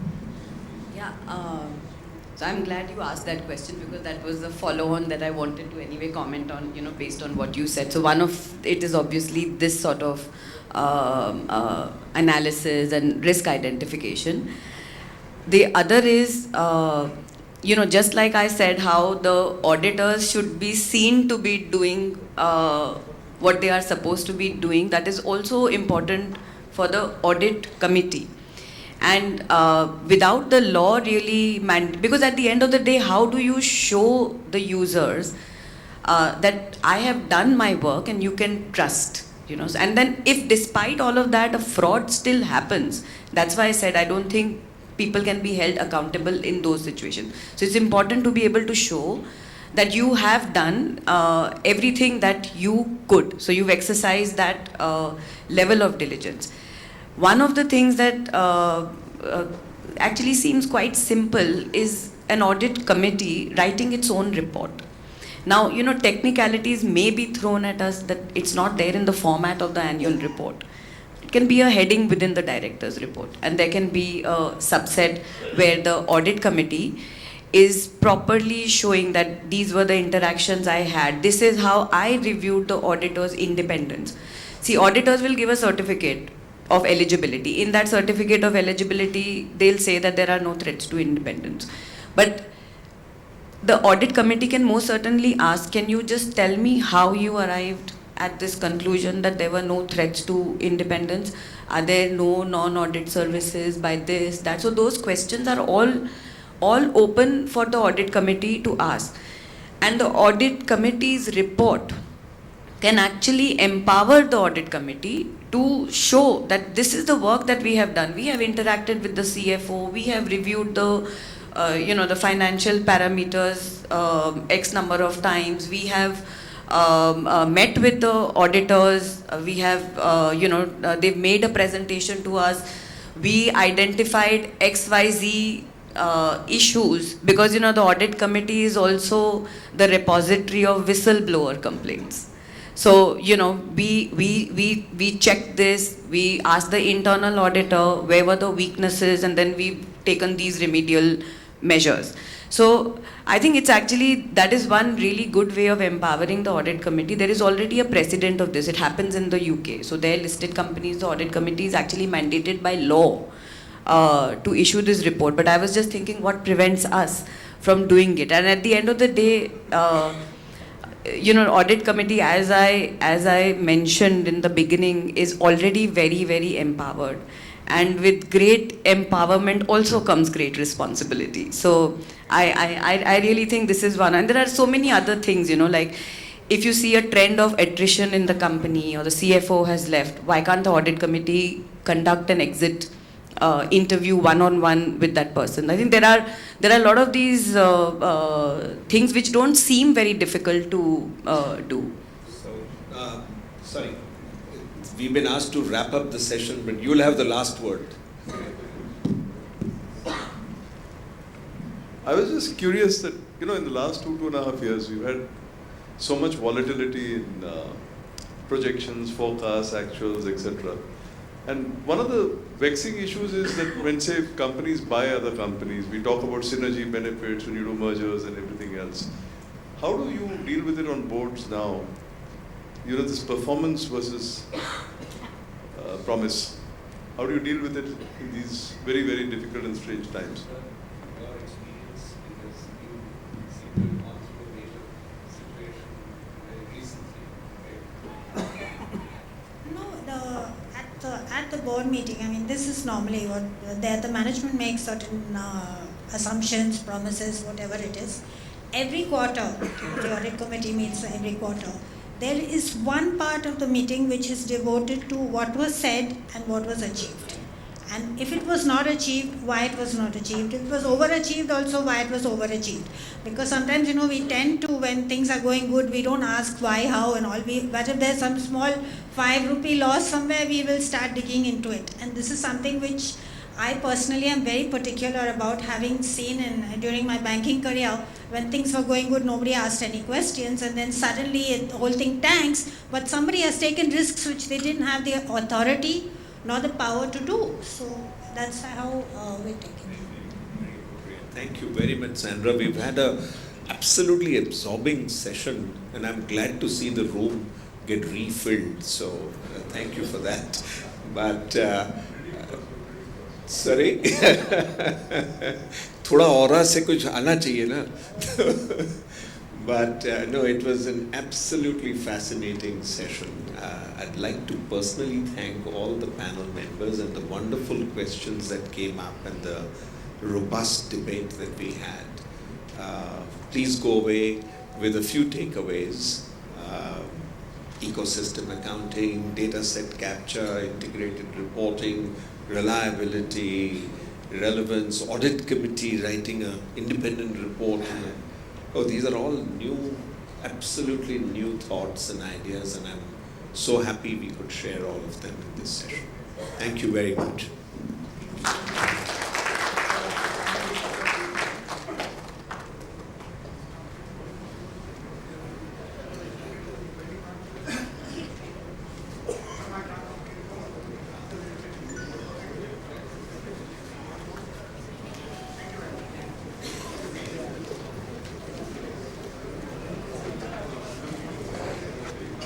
we are soon starting the next panel session.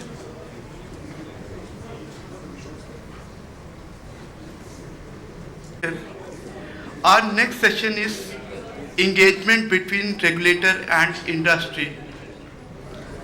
It gives me pleasure to welcome our eminent panelist, Mr. Ramesh Swaminathan, Executive Director and CFO, UP Limited. Mr. Swaminathan, welcome. Yeah. Mr. Nihar N. Jambusaria. Mr. Jambusaria is past President, ICI. Mr. Jambusaria, welcome on the stage. Mr. Girish Joshi. Mr. Joshi is Chief of Trading Operation and Listing Business, Bombay Stock Exchange. Ms. Priya Subaraman. Ms. Subaraman is Chief Regulatory Officer, National Stock Exchange. And Mr. M.P. Vijay Kumar, Chief Financial Officer, CIFI Technologies Limited. Welcome.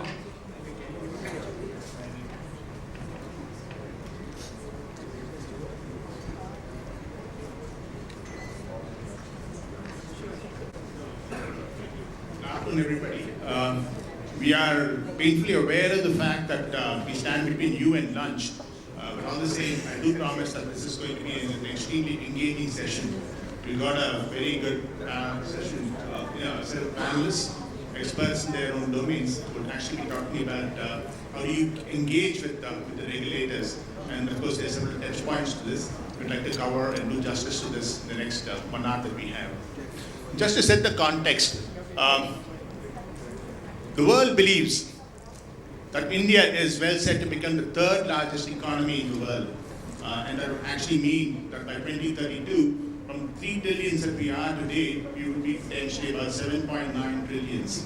That actually means a lot of things insofar as we are concerned. And how is that going to be achieved? The first is essentially, we have heard a lot about offshoring of services, and that's going on for the last several decades. But I think this is the start of a new beginning in terms of manufacturing itself. There is this PLI schemes, there's this tax cuts, and of course there's geopolitical tensions that prevail in several parts of the globe and so on, including with our neighbors, that actually are good for India, back insofar as manufacturing is concerned. And the share of manufacturing could go from about 14% to about 21%. The second most important thing that could potentially happen in India, and that is extensively dealt with in yesterday's sessions and today also, the chairman, Mr. Pandey did allude to that in terms of the way we are approaching it differently vis-a-vis the rest of the world in terms of our technological differentiation, if you mean. And there are 3 parts to this. It's a very highly inclusive model, which actually democratizes the data in a very, very big way. And we are conscious of, in fact, 3 layers. First, and they spoke about the fact that the first focus was essentially on identification. So the eKYC, the Aadhaar cards of the world, and so on. The second stack was essentially about the payment stacks. So the UPI, the grand success it has been, and the like, which of course is a big thing. But the most important thing which is yet to come, which will unravel in the next several years, I would imagine, is essentially the new things that the government of India has started, which is, let's talk about the ONDC, the Open Network for Digital Commerce. And that, I think, would potentially mean a lot of people who are not actually participating in the growth story today, and that would actually be the mom and pop stores, rural areas, and so on. And today, e-commerce in some ways is kind of dominated by Amazon, Flipkart, Swiggy's, and Zomato's of the world, and so on. But does it give an equal opportunity to the smaller players? I think ONDC would enable that. The other thing which I think is going to be a game changer in India is OCEN, the Open Credit Enabled Network, and that actually opens up the entire value chain in terms of lending to a host of people across India. And the last thing, of course, is energy transitioning, which is the focus on the whole of India could potentially be powered by renewables in the years to come, which could be a marked differentiator from what it was in the past.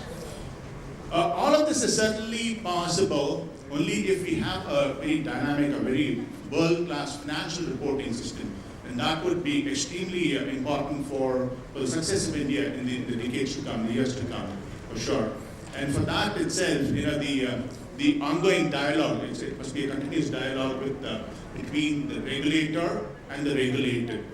Mr. Venkataraman in the morning, he spoke about the fact that we should tango together.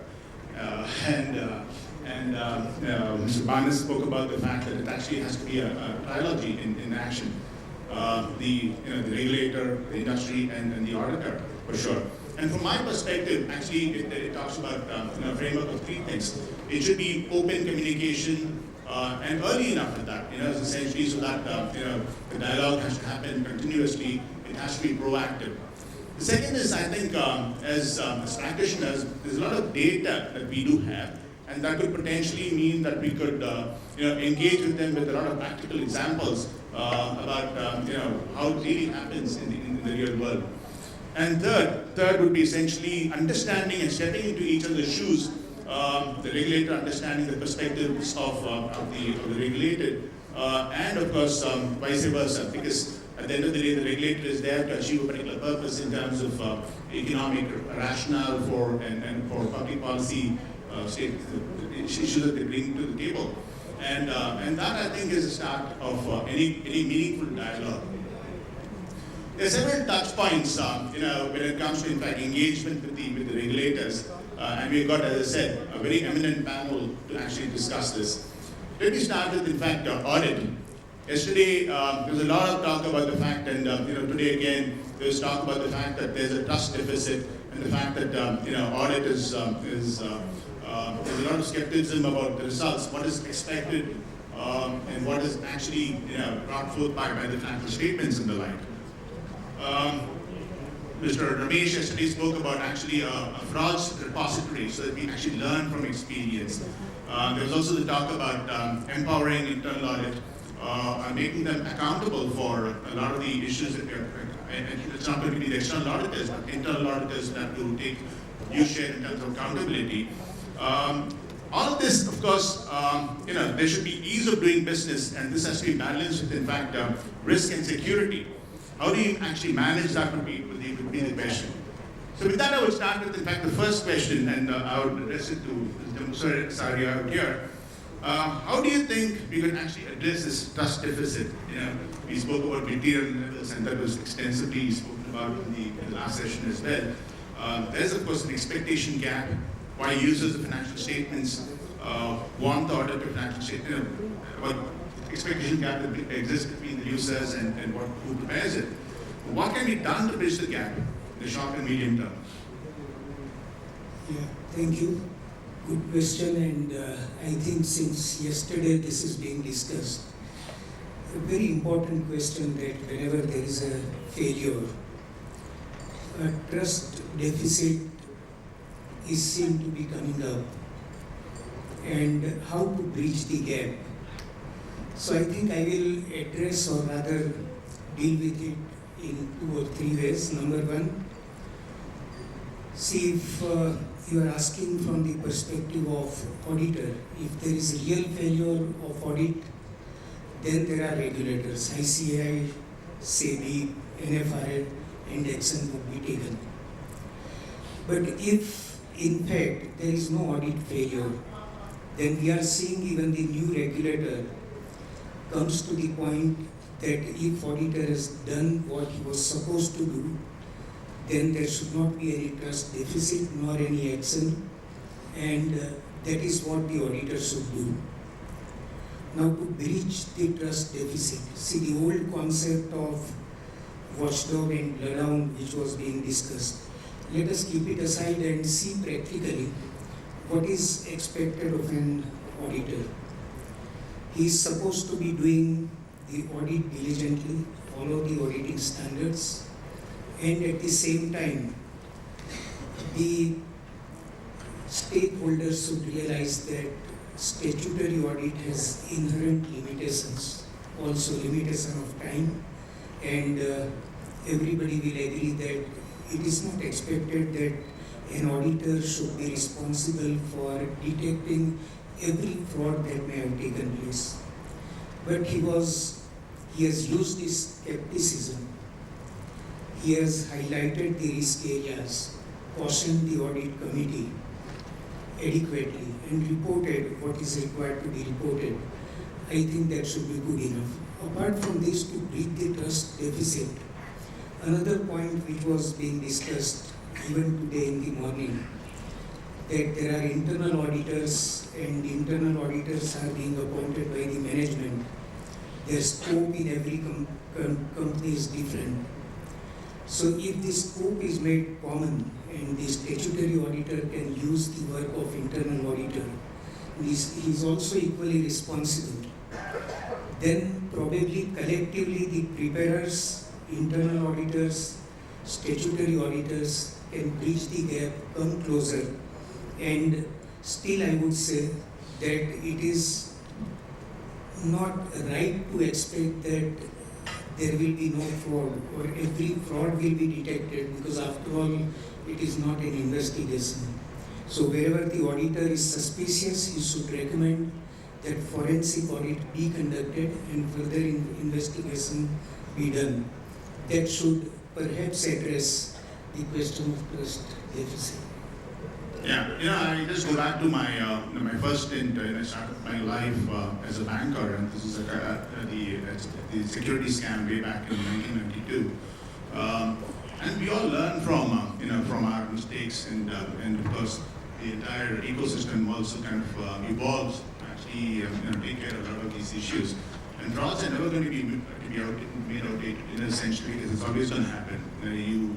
I recall during my auditing days there was the issue of try-short. I think it was the first case ever decided in India, and that there is wholesale collaboration amongst the various members of the company itself. It will still be pretty difficult for the auditors to come out with they can't actually unravel that so easily.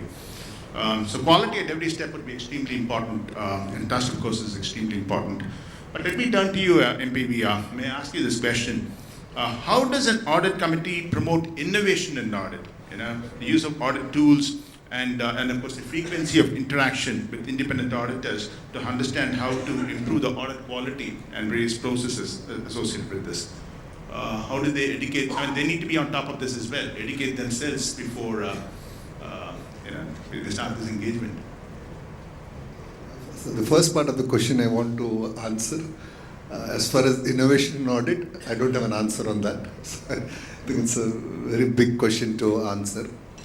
But I think in the previous session there was an observation that the audit committees, at least my experience if I would take the last 15 years, the quality of engagements of the audit committees with the auditors has been improving.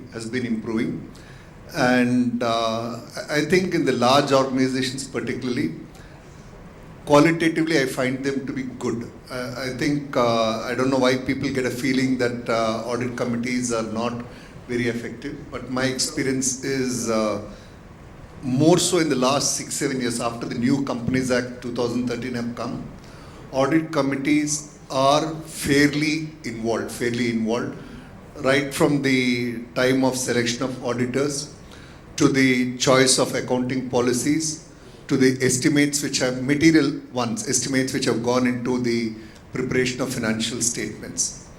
I think that trend, if it continues, itself will see a substantial improvement in the quality of financial reporting. The second important development, I think David Barnes mentioned, and that's a globally evolving development, is standards for audit committee functioning. Of course, in India we have the Schedule 4 in the Companies Act for independent directors, terms of reference for audit committee. But I think some kind of a framework or standards are getting evolved as to how an audit committee should conduct itself. So today in practice, we do have some practices which have evolved, and at least in the boards I have worked or where I have been an auditor when I was in practice, I think those standards, I find them are fairly consistent and good. My only submission is you have different categories of companies, and we all know that there are companies which are well governed, not badly governed, and badly governed. I think we need to, we all know how that filtration process happens. And if you look at the first two buckets of companies, I don't think we should be so skeptical that it is bad and all. I think corporate India has done a reasonably good job in terms of practicing those good practices. As far as those which are badly governed, the market itself discounts them. So, to cut it short, audit committees are fairly well engaged with the auditors and with the CXO community. And if you've noticed over the last few years, at least most companies, audit committees happen over 2 days. You have a previous day, a pre-audit committee, an audit committee dealing with all agenda items other than financials. There's substantial amount of discussion which goes on the related party items, and the way the LODR requirements are coming, consultative papers are coming, audit committees do spend so much time. So I think it's important for all of us to communicate to the external world that it's not so bad as it is portrayed outside. There is good work happening on the same. I think that will also go towards improving the trust in the overall ecosystem. True, absolutely true. Girish, let me turn to you. And I have a question, since you are also a quasi-regulator in some ways. Do the exchanges, in your view, need a more robust audit and monitoring mechanism to protect the retail investor? So there have been some issues in the recent past, when it comes to exchanges and so on. But would you like to comment on that? I would say retail investors at times get carried away a lot of by what is coming in the media, what is coming in the social media, what is coming in the TV channels. And at times, even the company is doing good, auditor has done very good job, even qualification is companies also responded to impact analysis. But this at times analysis, half knowledge is there, and they sometimes come with a different view and different comment on the company or even on the way audit is done, and it gets carried out differently. So retail investors, I would say education, literacy is very important for retail investors. How to read financial statements. Of course, exchanges are doing. They also publish some report, research report, not a research report. What are the financial statements, what it contains. But how to read and how to interpret. But retail investors, they don't want to take extra pain. They just want to take whatever is available readily in the social media or TV channel, and they get carried away. So I think regulators are also working on that, how to control this mechanism or this channel, the intermediaries or social media or analysts. They should not misguide the retail investors. That is very important. And what is coming on the exchange website or what is coming on the exchange system, because the regulations which have been framed, whatever comes from the company, it is immediately displayed on the exchange website.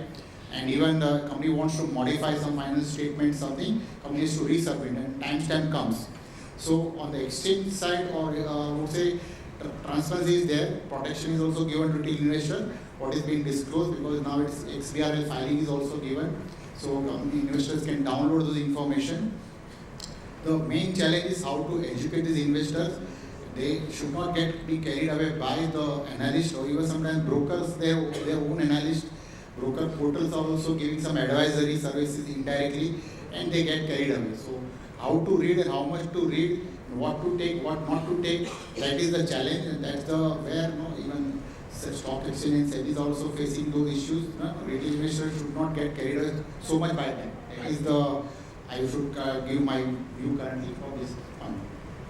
Thank you, Girish. That's comprehensive. Yeah, let me ask you this question. As you're aware, there are a lot of provisions in the Companies Act which actually had criminal liabilities for associated with employees and directors and so on. A lot of them have been decriminalized, so to speak. Okay, but having said that, there's still a huge backlog because these are all adding to the number of cases piling up at various courts in India. Today, there is, in fact, despite all of this decriminalization and so on, there's still a huge backlog. Do you think more needs to be done to kind of alleviate this situation? Is there more that as a regulator also they could do to kind of take on this issue?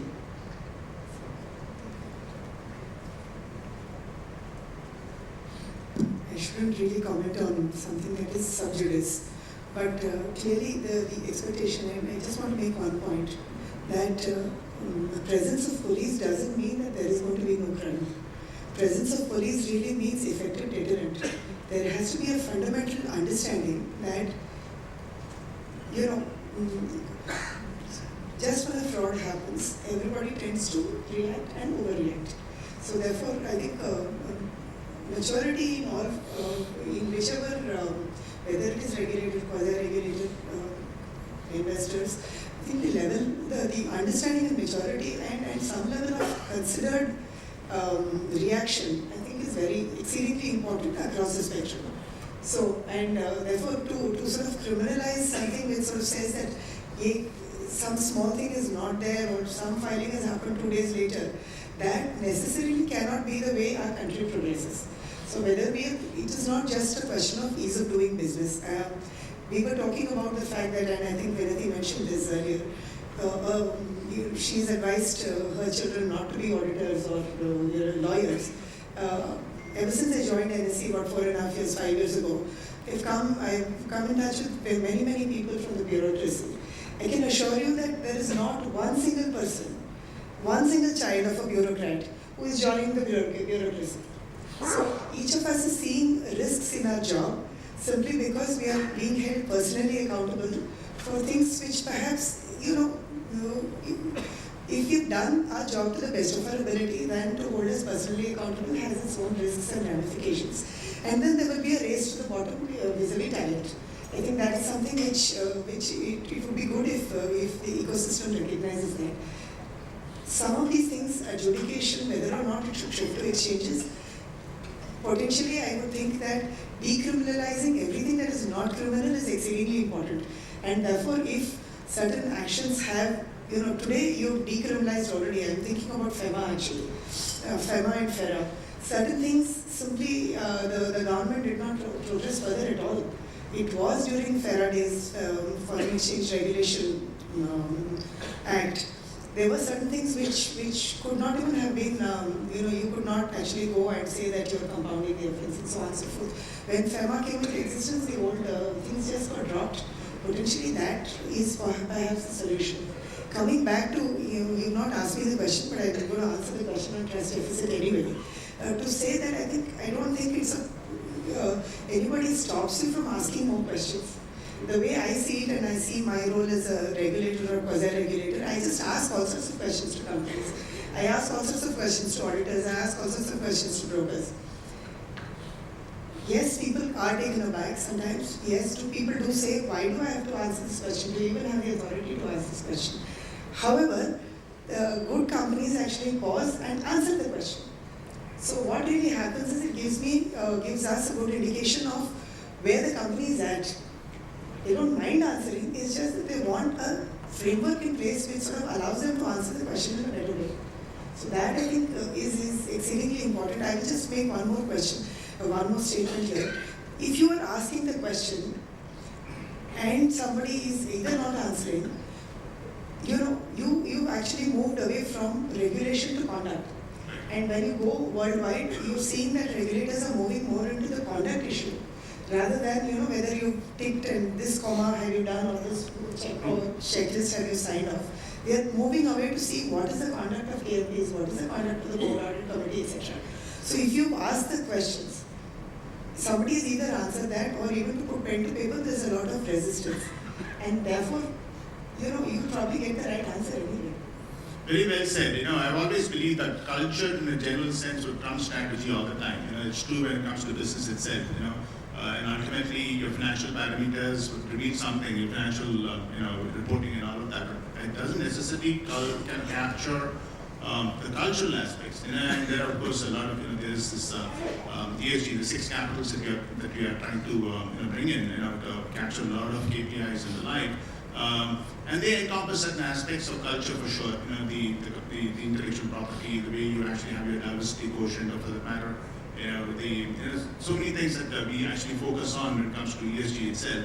And I think a heat map, and there is a whistleblowers and a host of other things, code of conduct, a moral compass, if you may, which is an operation in companies. But actually, if you do have a heat map which kind of indicates the conduct of companies or employees or management, it kind of reflects on the culture that is building up in the company. And that, I think, would be a very important thing to kind of focus on in order to understand the propensity for fraud or anything of the kind.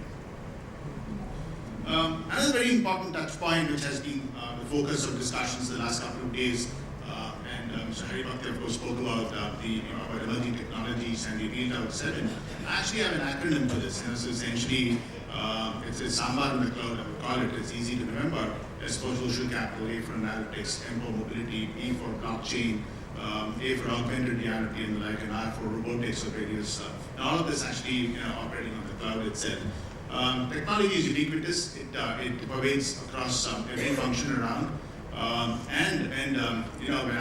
When I started my auditing career, so to speak, it was whilst I was an article.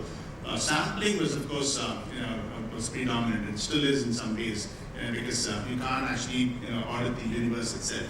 But data analytics throws up a host of other possibilities today. You would all imagine.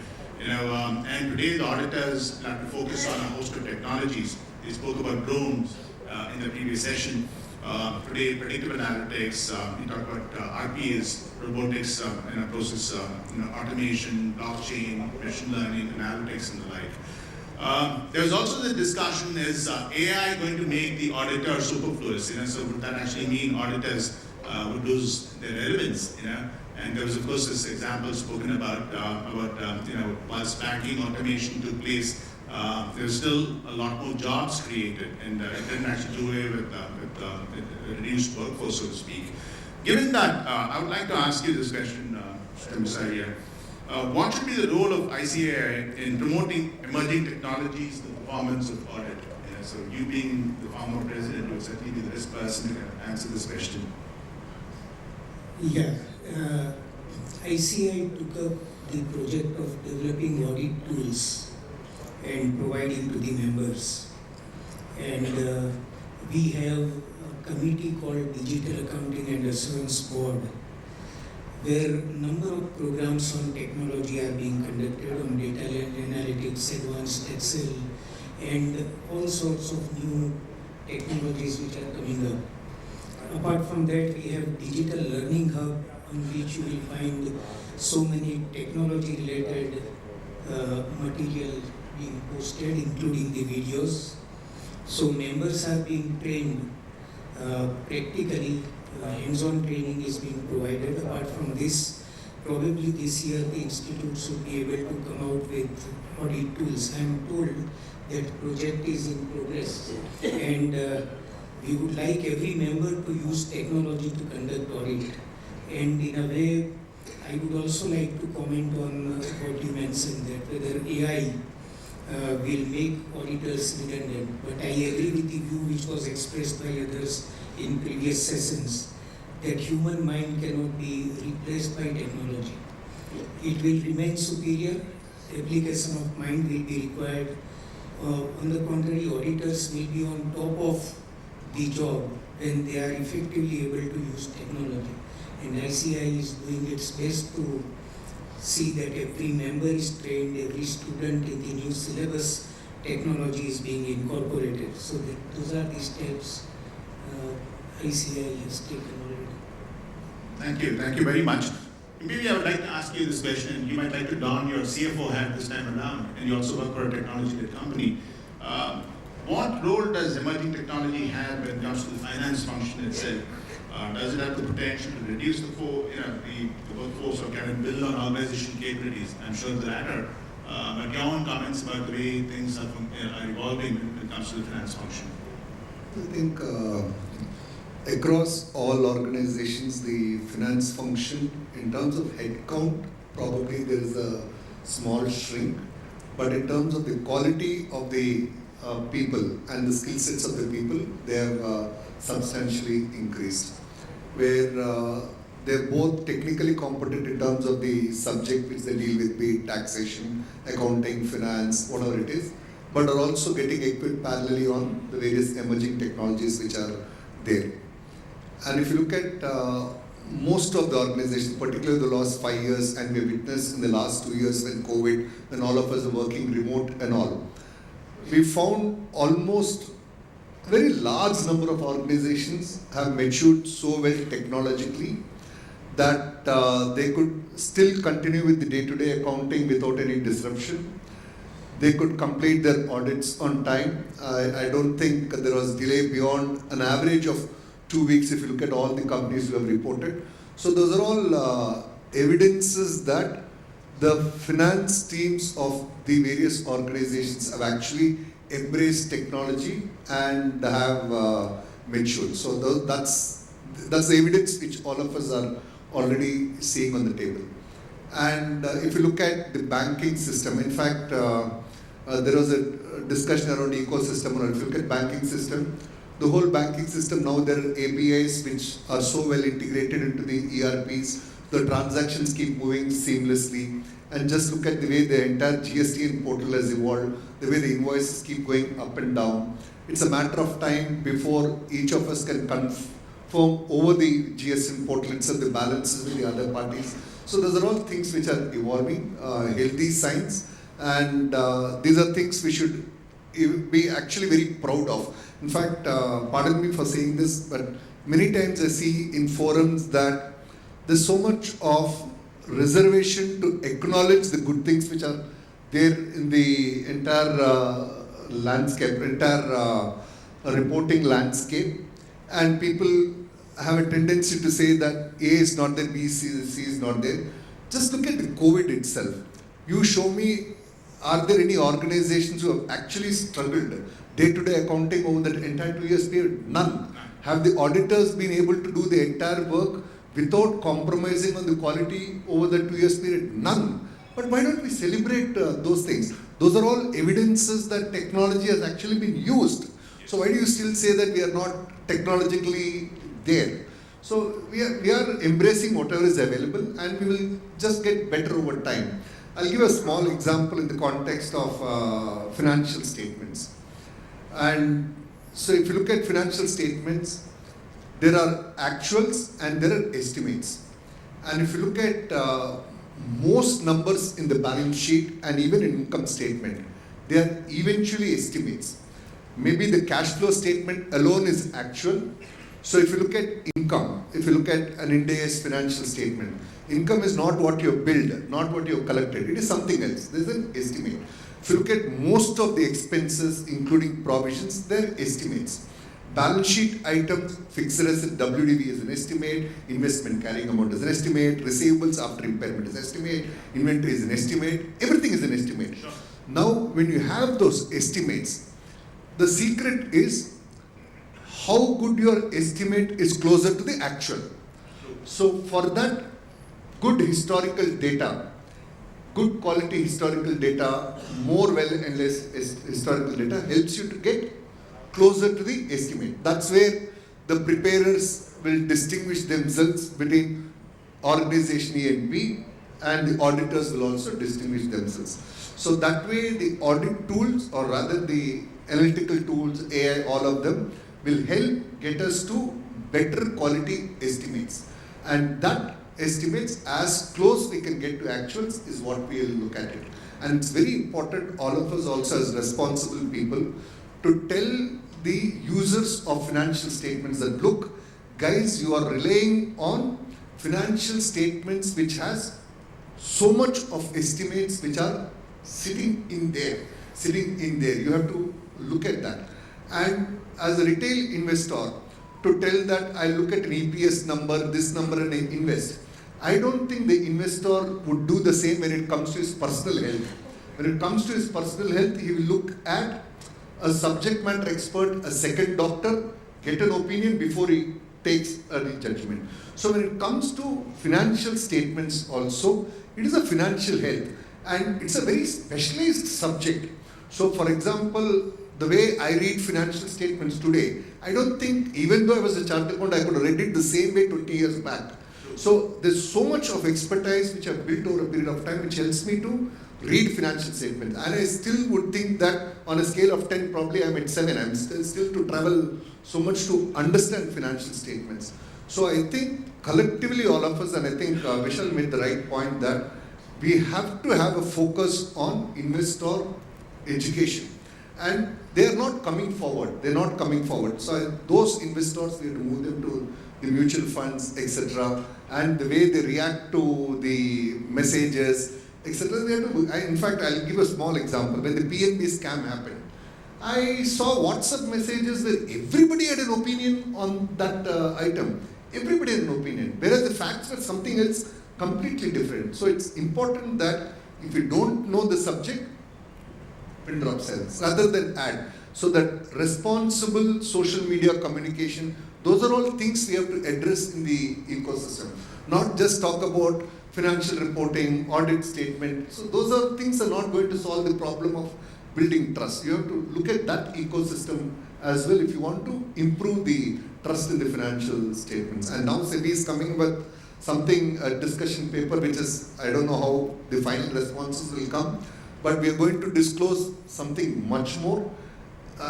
I don't think organizations have hesitated in disclosing. I'll give you a small example. I am an SEC listed company. You wouldn't believe the first mantra for us is disclose. And we have never hesitated in disclosing because the user community and the regulator community very happily acknowledge that and they understand it. But when it comes to the Indian ecosystem, always the fear is how will the media report tomorrow? How will the headline come tomorrow? I think that is sort of directing the thinking of many of the people who are involved in the preparation and the audit part of it. So if we can bring more maturity in that, I think the trust levels will also go up substantially. Thank you, MPV, for a very good answer. Girish, let me turn to you for, so worldwide algorithmic trading is actually picking up in a very big way, and there's a use of technology in exchanges and the like much more than ever before.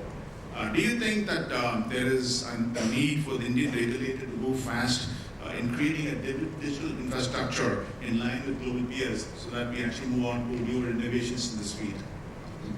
Current infrastructure which we have, it is state of the art, which is also like the world class we have. Even, of course, our regulator SEBI is mulling the idea because nowadays retail investors are using the algo. See, there are private players, consultants who sell the algo to retail investors, and retail investors start experimenting the algo and put those trades, which is risky because that's a concern our regulator also has, and they may come out with some framework how to control this menace because algo players are sophisticated players. They use a large quantity of orders and they have deep pockets, so they can bear the loss and they can immediately make money made quickly. But for retail investors, some checks and balance should be there, and that's the way our regulators are also working. It may come sooner or later. They are in consultation stock exchange also. But retail investors are still using algo, which are not officially, they are not required to use because they don't understand. Because people say, use this algo, I'll give you, some 200 or 300 basis point return more than the Sensex or Nifty, and they get carried away. And the more these algos, they prompt you to do more speculative trading. It's a day trading, and they do more derivatives trading. Of course, our subject is different, so I will not go on that part. But when coming to the point where you started using technology and how we try to bridge the gap between industry and regulator and how to create the trust. So there are many examples which are there. Because what is when SEBI through stock exchange creates the enabling framework for the corporates, so many frameworks that come now. You can do listing within T+6, earlier it was T+12. Bond you can list now T+4, you can list at T+3. When so many things are being enabled for a company to raise money from the public, and when you raise money from the public, accountability also increases. So naturally, regulator also expects you to disclose more and immediately. And that's the way it is coming, because that's the way regulator also helps through stock exchanges that now if you have created enabling framework, so like through QIB issuance or through the right issue also earlier it was physical, now you can create RE, this framework is created. So naturally more accountability comes. and more responsibly and more reporting comes. That's the way the regulator works, and through stock exchanges. So where I am coming from, that when technology is there, stock exchange are itself like a technology company, because we are like a technology company. We have the state-of-the-art technology, because we give response time in less than 6 microseconds.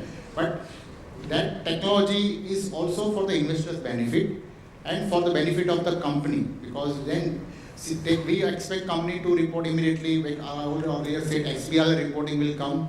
Now annual report you are going to do filing in XBRL.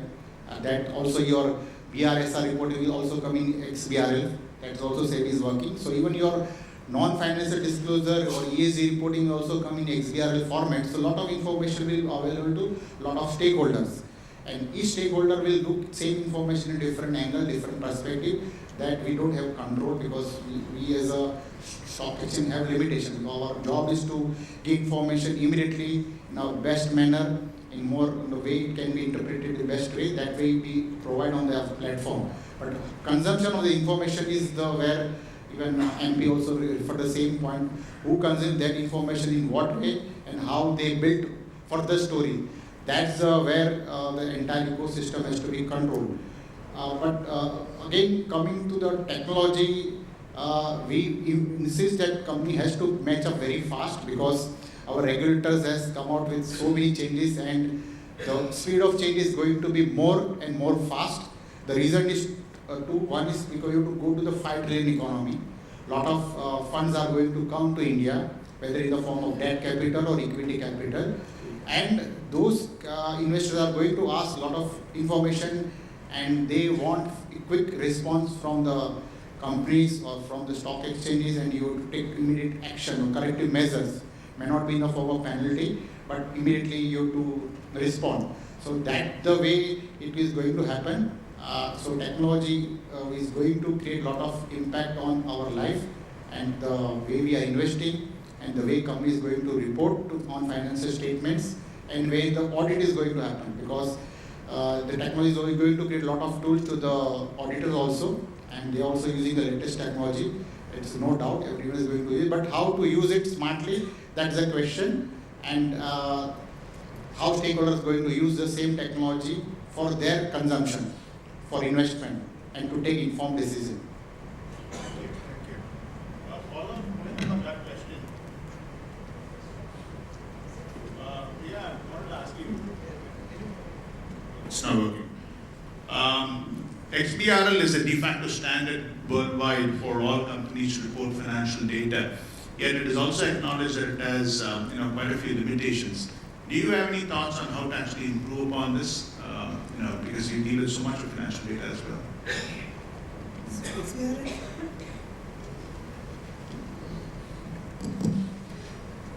See, XBRL, there is no alternative to XBRL at this point, and therefore what we should do is try and evolve it to a way that, in a manner that it starts making sense. At this point in time, we are at about 30-35% XBRL. Girish already alluded to this. We have a lot of our filings are going to be in XBRL as we go forward, including BRSR and everything else. I just want to make a point on technology. Technology by itself is not a solution. True. It's easy to use all of these buzzwords of AI and ML. I'm not honestly sure a lot of the people actually understand what ML can actually do for you, or in fact, is AI even usable? I think the underlying principle on technology has to be that it needs to be simple and usable. That is why our India technology stack has the kind of drawing power that it has. True. So it's all great to say cloud and 100 other things. Obviously, NSE, again, Girish said this, exchanges are at a different level of technology. But we use technology that works for us. Not that just because technology is available, we are not taking everything and then getting confused with the whole packet. So XBRL today is the way forward. We have to see whether we can build AI on XBRL. And AI is so wide. I mean, it's not just one thing. We can build simple intelligence on top of XBRL and actually make a lot of difference to our lives, because we will get trends, we will get insights into the data. Data analytics is by far the most important component of our lives, except that we do not give enough We use data analytics as if it is some medicine, which by taking 2 pills, we are somehow going to get cured. That is not data analytics. Data analytics requires deep insight into your understanding your data in a way that makes sense to you. So I meet a lot of companies. They come back and say we are running data analytics. When you ask the companies or brokers or anybody else, what analytics are you actually running on your data? They don't even know their data. You cannot run something on something that you don't know. This is the unknown unknown. True, So everybody talks of data analytics and getting insights. They're not even skimming the surface. So let's be very clear on some of this. I mean, the reason why I say that is, I was saying this yesterday and I'm very proud of some of the NSE numbers. We do 1,500 crore orders a day. 1,500 crore, 300,000 orders per second. Can you imagine the amount of data we have on a daily basis? So when we think about analytics, we go deep down into what we have, how is it collected, what is collected, who is giving it to us, what is the frequency, and about 10,000 other questions before we even start thinking, isko karna kya hai? You understand your data first. I would say that to auditors, I would say that to company CFOs. I've spoken to quite a lot of them, that the deep insight into data is not available. True, absolutely. So it reminds me of, in fact, what is actually happening in industry. 100% of the companies will actually say that they do have a digital roadmap and they're actually working on it and so on. But let me also tell you, 70% have actually said, okay, we're really working on it. 100% have heard about it. But less than 5% have actually seen outcomes, from a digital sense. So that's a McKinsey report for you. And that's true with, in terms of digital supporting strategies, not to speak about financial reporting. So still a long way to go. People like to tout things like artificial intelligence and ML and the like, but actually speaking, when it comes to delivery of outcomes, there's still a long way to go there. So let me turn to something extremely topical and very, very important, which is ESG. It sits at the center of everything that we do today, and rightly so, because it is all encompassing. It's not really financial reporting. It actually is a lot of things beyond that as well. And given India's aspirations of becoming a world power, about becoming these 8 trillion economy that we spoke about and the like, is certainly very important. Priya, I'll turn to you first. What role exchanges can play in collaborating with market regulators, SEBI, RBI, and so on, in meeting the investors' need in terms of our ESG-linked investment decisions? So, what role can you play there? So there are 3 or 4 things. One is exchanges through their group companies, NSE does and I'm sure BSE does as well. We have ESG linked indices. So as and when, and if you think about the global economy, every single number is up by 60%. So if you think about the money which is going into ESG linked investments, it's about 5.0 trillion, which is 60% more than 2020. If you think about the ESG linked funds, globally it's about 6,000 funds, again up by 55%. If you think about the green bonds, again the number of issuances are, I think last year was about $1.1 trillion, up by 60%. So there's very clearly a pathway. The investors are talking about it. The clarifics of the world are talking about it. Just about everybody is talking about ESG, and therefore there is enough, I think, attention on that. What can exchanges do? There are 2 or 3 things. One, as I said, we have indices, and AUMs of mutual funds can actually benchmark some of these indices. They can obviously issue units on the basis of benchmark towards these indices. We have 3 indices. 2 are more than 10 or 11 years old. We've done some work on it in terms of trying to understand what was the returns, because at the end of the day, that's something which has to happen. All of this cannot be airy-fairy good to, I feel good about this. At the end of the day, it has to result in something which is beneficial to the stakeholders and unit holders, shareholders, everyone. Therefore, when we looked at 7-year and 10-year performances, we found that ESG indices returned more than 1%. So it was about 12% Nifty return, 14% ESG return. So that's proof of the pudding. That's one. Second is, as exchanges, we put out a lot of research on ESG. It's available on our website. What we do is we don't give names of companies, but we say that, for example, in the chemical industry, the first person has a score without necessarily saying who's first. first person is score of so and so, and the last person is a score of so and so. So you can actually see what the delta is. And if you are a company, for example, in the chemical industry, you can actually see potentially how we have benchmarked and where you would be if you benchmark yourself, and then you can sort of go up the curve. Third, NSC did some work with the proxy advisory firm, and post BRSR we put out 38 sub-industry guides, again freely available on our website. Any company can go and sort of check what is it that it's supposed to do from a BRSR perspective.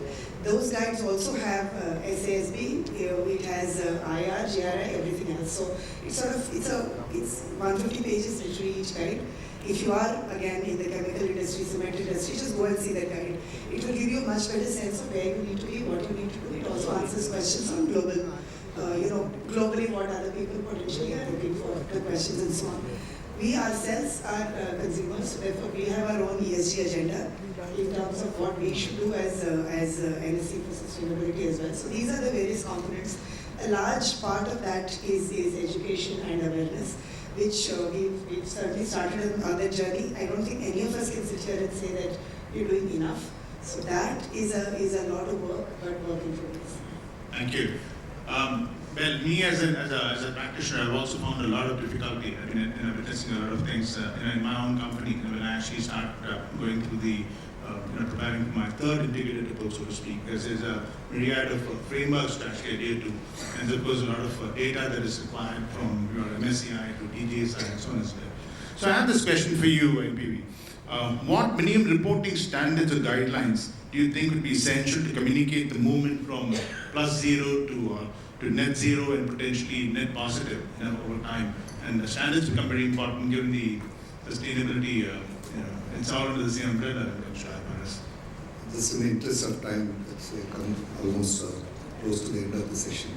I think positive development is the setting of the International Sustainability Standard Board. 2 exposure drafts have been given, nearing finalization, and there is active work happening among IOSCO and the other frameworks to ensure that the industry frameworks which are evolving are relevant, and we don't have people following multiple and confusing the investors. So short answer, in the interest of time. No, thank you for that. So I have another question which I think is very important, and this is about multiplicity of reporting, so to speak. I would turn to you for this question, Mr. Debusaria. So we have, in fact, reporting standards by NAFRA and so on as well. There's also, for example, reporting from individual regulatory bodies, as in the case of, for example, the RBI, the Electricity Act, and so on as well. So, do you think there's a need for actually bringing a lot of this together, given the fact that the government some time ago, when it came to SLRC, also spoke about actually having one apex regulator for everything. The reporting is what I'm focusing on here. So, what do you think? What are your views on this? See, reporting required by different regulators. What we actually need to avoid is duplication of reporting, multiplicity of reporting.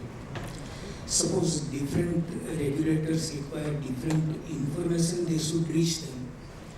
But if there is a single regulator, whether that single regulator will be able to address the need of every area like IRDA or you are saying electricity board or the different regulators. So if multiplicity or duplication is avoided, that is required, because every time it will require, of course now with the use of technology, one may copy paste and send information, that is also possible, but why to have different formats giving the same information differently? So if it can be curtailed and can be brought to a common standard, it would be more beneficial. Thank you. So I'll just have a couple of other questions, and this is more going in as a quasi-regulator, and we are talking about market infrastructure institutions here. What are the expectations of the exchange from market participants, and what steps need to be taken for strengthening the ecosystem, so to speak? You got any views on that? See, I think again I go back to that one word, simplicity. A lot of the information gets lost in notes to the accounts, qualification which is not a qualification. At the end of the day, what is required, honestly, and SEBI and exchanges are also making a step towards that. There's something called an MDAC committee, which is trying to streamline and make consistent the information. And is pretty much the same column, so that you can compare and see where you want to be. But simplicity, right? Over-reporting is fine, but at the end of the day, what are you reporting? What do you want to say? That should not be lost in jargon. That, to my mind, is critical. If you want to say something, say it in the most direct possible way. We as a country somehow seem to believe that passive voice is better than active voice. I as a person hate that. If you want to say something, say it. Somebody did something and it's not going to make any sense. Secondly, please also realize, and I think Vijay said this earlier, markets know earlier than you. Markets have traditionally rewarded companies that have been better governed. You look at two companies of the same asset size, you look at two companies with pretty much the same kind of numbers, you will find that what the market rewards is very different. I call that the governance premium. There could be other reasons, of course. We've also seen situations in which, and that goes back to, again, markets know better. Old economy companies, many companies have raised money much more than what you would otherwise see from a debt equity ratio. They've gone to the markets again and again and again. Markets have given money. They've given money because they trust that company. They trust what the company has told them. And we don't need to know the names. We know exactly which companies we're talking about. Markets have given money less than somebody to many companies. So let us realize what is important is simplicity and consistency. That's what I would say. Fair. I've got a question for you, maybe, and perhaps the last question to you this time around. There are a number of companies in the race to actually declare results very early, which is not a bad thing in itself. But having said that, and at some point you start given the kind of frauds and all of this that we encounter. Do you think you have views on this, or do you think the regulators should have a say in that? And how do you view it from the point of view of the board, the audit committee, and for the matter the auditor itself? So we're looking at companies who are sort of reporting between, say, 10th and 15th of the month. We're talking about those companies. The rest of it, I think, is fairly fine. If you look at the companies who are racing to publish between the 10th and 15th of the month, those are typically some of the very large companies who have very sophisticated technologies, or the relatively smaller niche companies which are very strongly governed. Like, for example, in Chennai, those days we used to have a company called Confederation of Indian Industry. We used to publish audited results on 1st April. And everybody who has been associated with the company has sworn by the governance of the company. I'm talking about at that point in time when they were practicing that. So the point is, if there are some large companies publishing around 10th of the month or 11th of the month, it is because they have developed those kind of processes in preparation of the financial reporting, and they want the investors to get that information as early as possible. And those are the companies who also enjoy sort of that governance premium. So should the regulator go and tell, don't publish before 10th? I don't think that's a right direction. And if you look at management, most of the companies, the management P&L is available by 1st or 2nd of the month. We take that extra time to go through the entire audit process and to bring around all of the other information which is required. So if some companies have that infrastructure, process and ability to engage auditors earlier in the path and do it by 10th, 12th, 13th, I think we should just let it be. Okay. Final question to you, and the last question to the panel, so to speak, Girish. In this country, of course, what do we do in order to make capital raising easier for the smaller companies, so to speak? Well, of course, I recognize that it's going to be pretty risky from a government perspective and the like, but without compromising on that, what do you think would be the best thing to do? Because you're also soliciting that. Yeah, SME framework is already there. SEBI has come out with a guideline, and BSE also listed more than 400 companies. Even NSE also listed more companies. So small companies are able to raise through money quickly, and even some of the small companies are also raising debt capital. So framework is there. Only thing as a governance, aspect, even the compliance aspect, some SEBI has given relaxation. They have to make disclosure, I would say 6 monthly, not quarterly. Even some of the corporate governance requirements are also not there. And many provisions are not applicable to smaller companies. So framework is there. Only thing I would say, these smaller companies need more comfort from their auditors and other stakeholders, because they are afraid that once I get listed, I have to reply to SEBI or stock exchange, so many queries. If they create proper framework for I would say accounting system and reporting, then it is easy win-win situation for the companies, for the investors, and for the stock exchange. So I will not say much more because we have time. Yeah. But small companies, I would framework is there, and many companies are raising money through IPO, and they need at least 10 to 15 crore, 20 crores.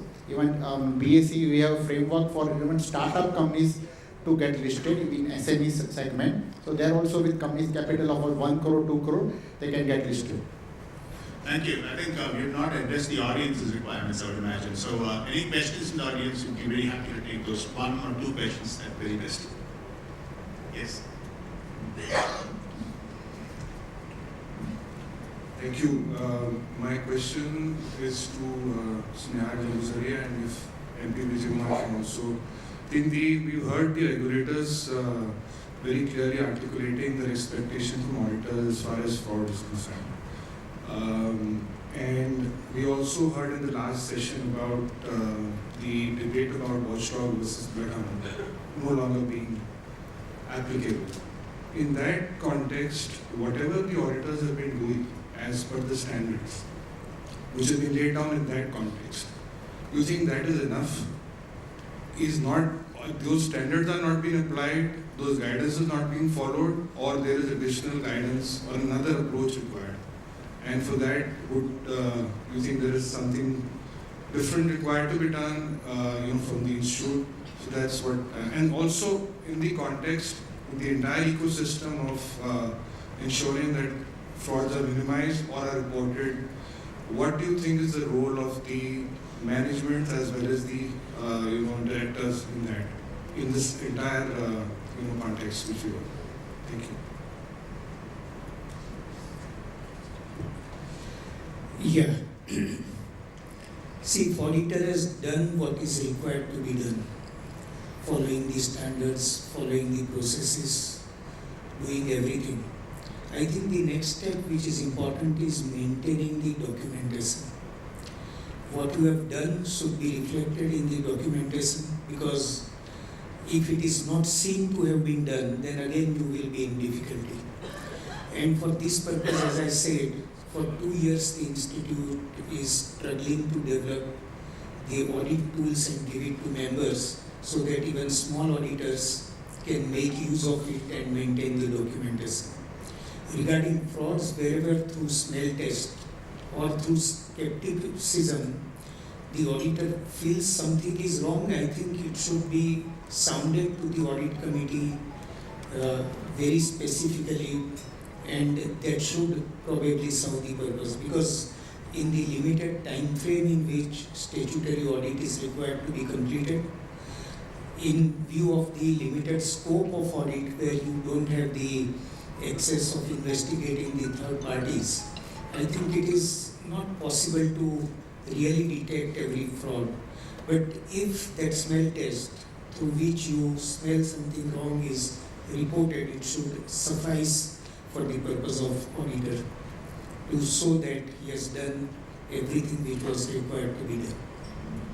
That is what I feel if MP wants to say. Yeah, we're short of time, but if you would like one more question, we could just take it. Is the man looking for it? Any questions? No. Thank you. That was a really absorbing session. We enjoyed it. I enjoyed it thoroughly. And hope you also.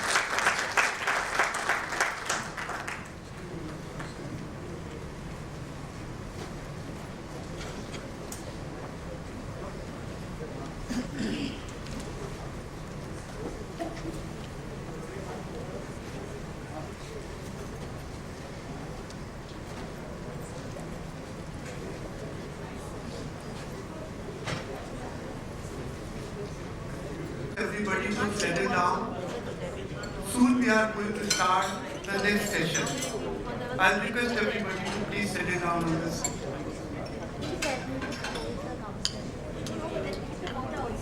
Five people who are not eating. Okay, sir.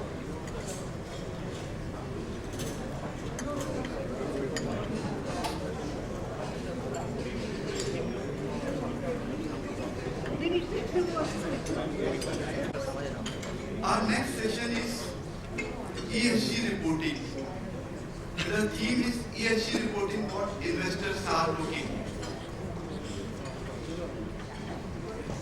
The theme is ESG reporting, what investors are looking. It's my pleasure to invite eminent panelists, Mr. L. Krishna Kumar. Mr. Krishna Kumar is Executive Director and Group CFO, Tata Consumer Products. Mr. Krishna Kumar. Mr. Subhanshu Patnaik. Mr. Patnaik is Partner Deloitte India and moderator for today's session. We have with us Mr. Conrad D'Souza. Mr. D'Souza is member of Executive Management HDFC. Mr. Raj Malik. Mr. Malik is Controller and Chief of Business Performance and Financial Analysis, Reliance Industries Limited. And Mr. Atul Jovde. Mr. Jovde is GC Compliance Officer and Company Secretary, Schneider India. Welcome all. Subhash, over to you. Thank you so much, Shobit, and very good afternoon to all of you. Now, I'm really pleased to see the house full for an ESG session. It's obviously something which is, yeah, great to see that. It's also a privilege to be among some of the industry veterans in this panel. So let me quickly introduce you to the panel quickly. I think Shobit did a good job, but just to reiterate, we have Mr. L. Krishna Kumar, obviously Executive Director and CFO Tata Consumer Products. So representing the consumer side of ESG, we will dive a little deeper into that. Mr. Conrad D'Souza, member of Executive Management HDFC, financial services side of things, so we'll look at that element also. Mr. Malik, Head of Accounts and Vice President, Reliance Industries. Again, an important part of the industrials community, so we'll look at that. Mr. Parvathisam could not join us. He had a surgery in his tooth and obviously could not join us today. Atul Jabliji, General Counsel, Compliance Officer and Company Secretary, Schneider India. So we'll ask him about some of the international perspectives, given that he'll be obviously dealing with that as well. Now, before I start, I thought I'll just give a lay of the land and then we will look at, I thought, organizing this into three broad buckets. We will, of course, listen to what each of these companies, some of these are lighthouse companies, by the way, they have done remarkably well in taking initial steps towards, let's say, integrated reporting. Some of them already doing fairly good in terms of voluntary reporting and now, of course, have to align with the RSR, as we know. So therefore, we'll listen to their stories around challenges that they've been facing around non-financial reporting in particular, because it's a much more difficult world to navigate given the number of performance indicators that you have to report on and the legacy issues, right? It's not necessarily been tracked so well within an organization. And so therefore, we'll listen to that, of course. So that's the first segment, listen to what effectively these organizations have done from an ESG perspective, what early steps they've taken, and what are the challenges. We will, of course, dive in the next session towards the adequacy of ESG frameworks, because while we're looking at reporting, one of the elements is, are there standardized frameworks? We have BRSR, which is, of course, a guidance for us to report on. But are there standards and frameworks which are evolving internationally, and of course in India also look at where this direction is headed. And then, look at, in the third session, integrating ESG into the, overall reporting. Is it moving towards integration of financial and non-financial, and therefore also assurance at some point, maybe next year, maybe the year after. So how does this convergence happen? So we'll take it up in those three segments. Now, before I start, I'll just give an overview for, I'm sure the audience knows about it, but we of course have BRSR now, which was introduced in 2019. Mandatory from this year, voluntary. It was not mandatory from last year, but obviously mandatory from this year onwards. We had DRR, which was launched in 2012, made mandatory for the top 500 companies in 2015. 2019 is when it was extended to top 1,000 listed companies. And now we have BRSR for the 1,000 listed companies to start with, top 1,000. If you look at the international framework that it draws from, it of course is very well aligned to the SDGs, Sustainable Development Framework of the UN. It is also fairly well aligned to TCFD to great extent.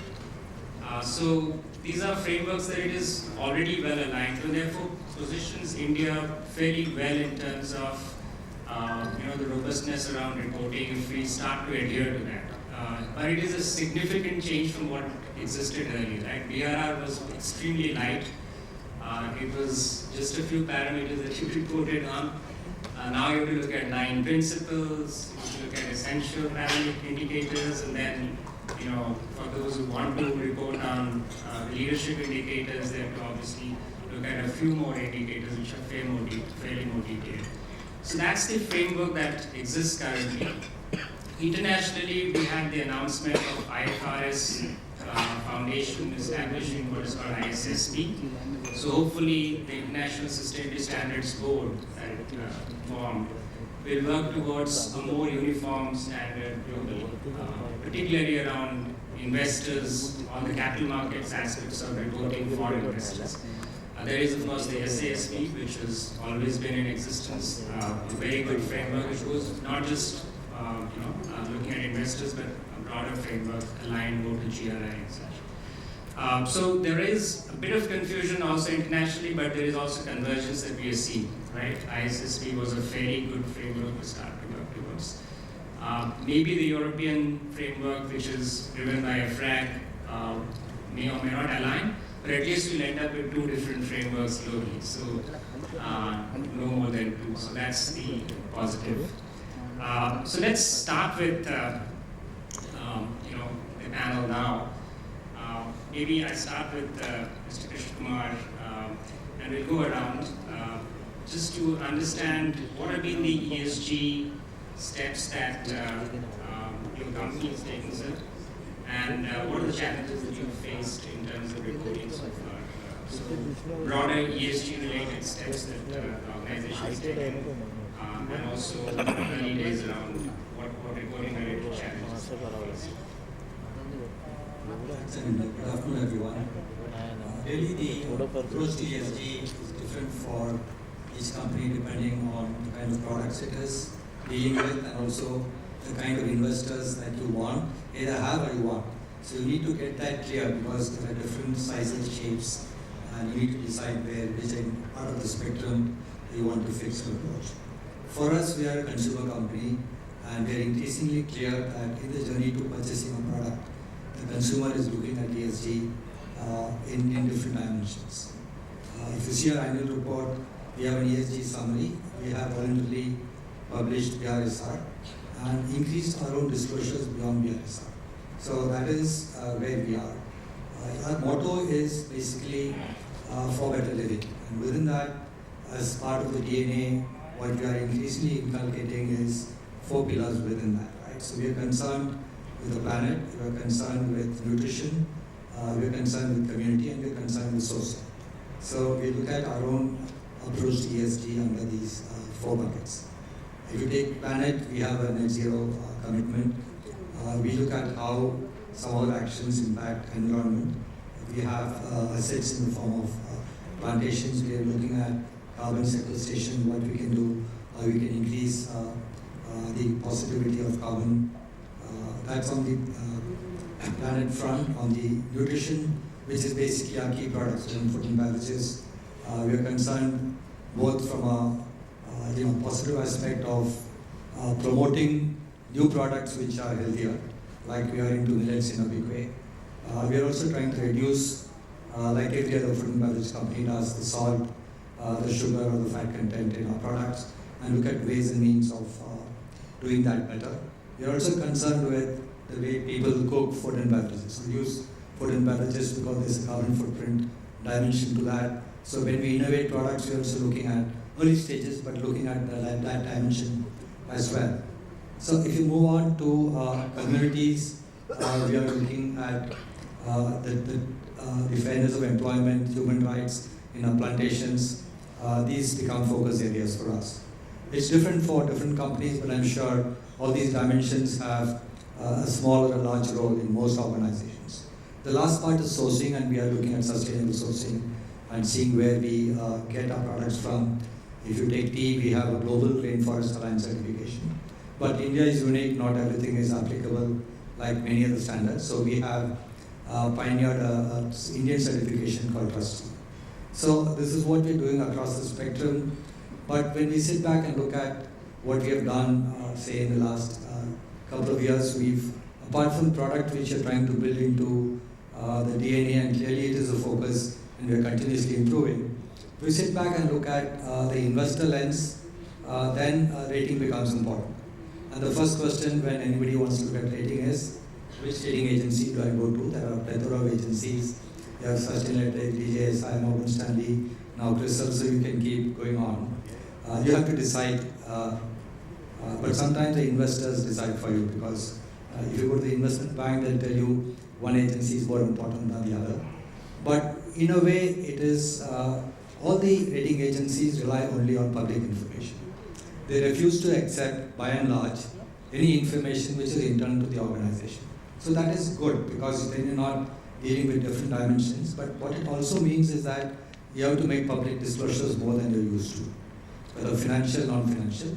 So in addition to the ESG summary and the BRSR, whatever we are writing in our annual report, whether in the integrated framework or beyond that, in what we disclose in the annual report in the websites has to be addressing some of the dimensions the rating agencies look for, right? And if you talk more about your health and safety certification, for example, right? These will all have to be out in the public domain if you want to deal with your rating. So increasingly, you have to look at external disclosures, keeping in mind the framework the rating agencies deploy. It is good that some of the rating agencies have now started engaging with companies, which was difficult a couple of years back. So from our perspective, we have shifted from just reacting to the ratings to being proactive before the rating is awarded. So that's something which you can work with Sustainalytics, with DJSI to understand, and they are happy to present to you and decide where you want to go in the journey.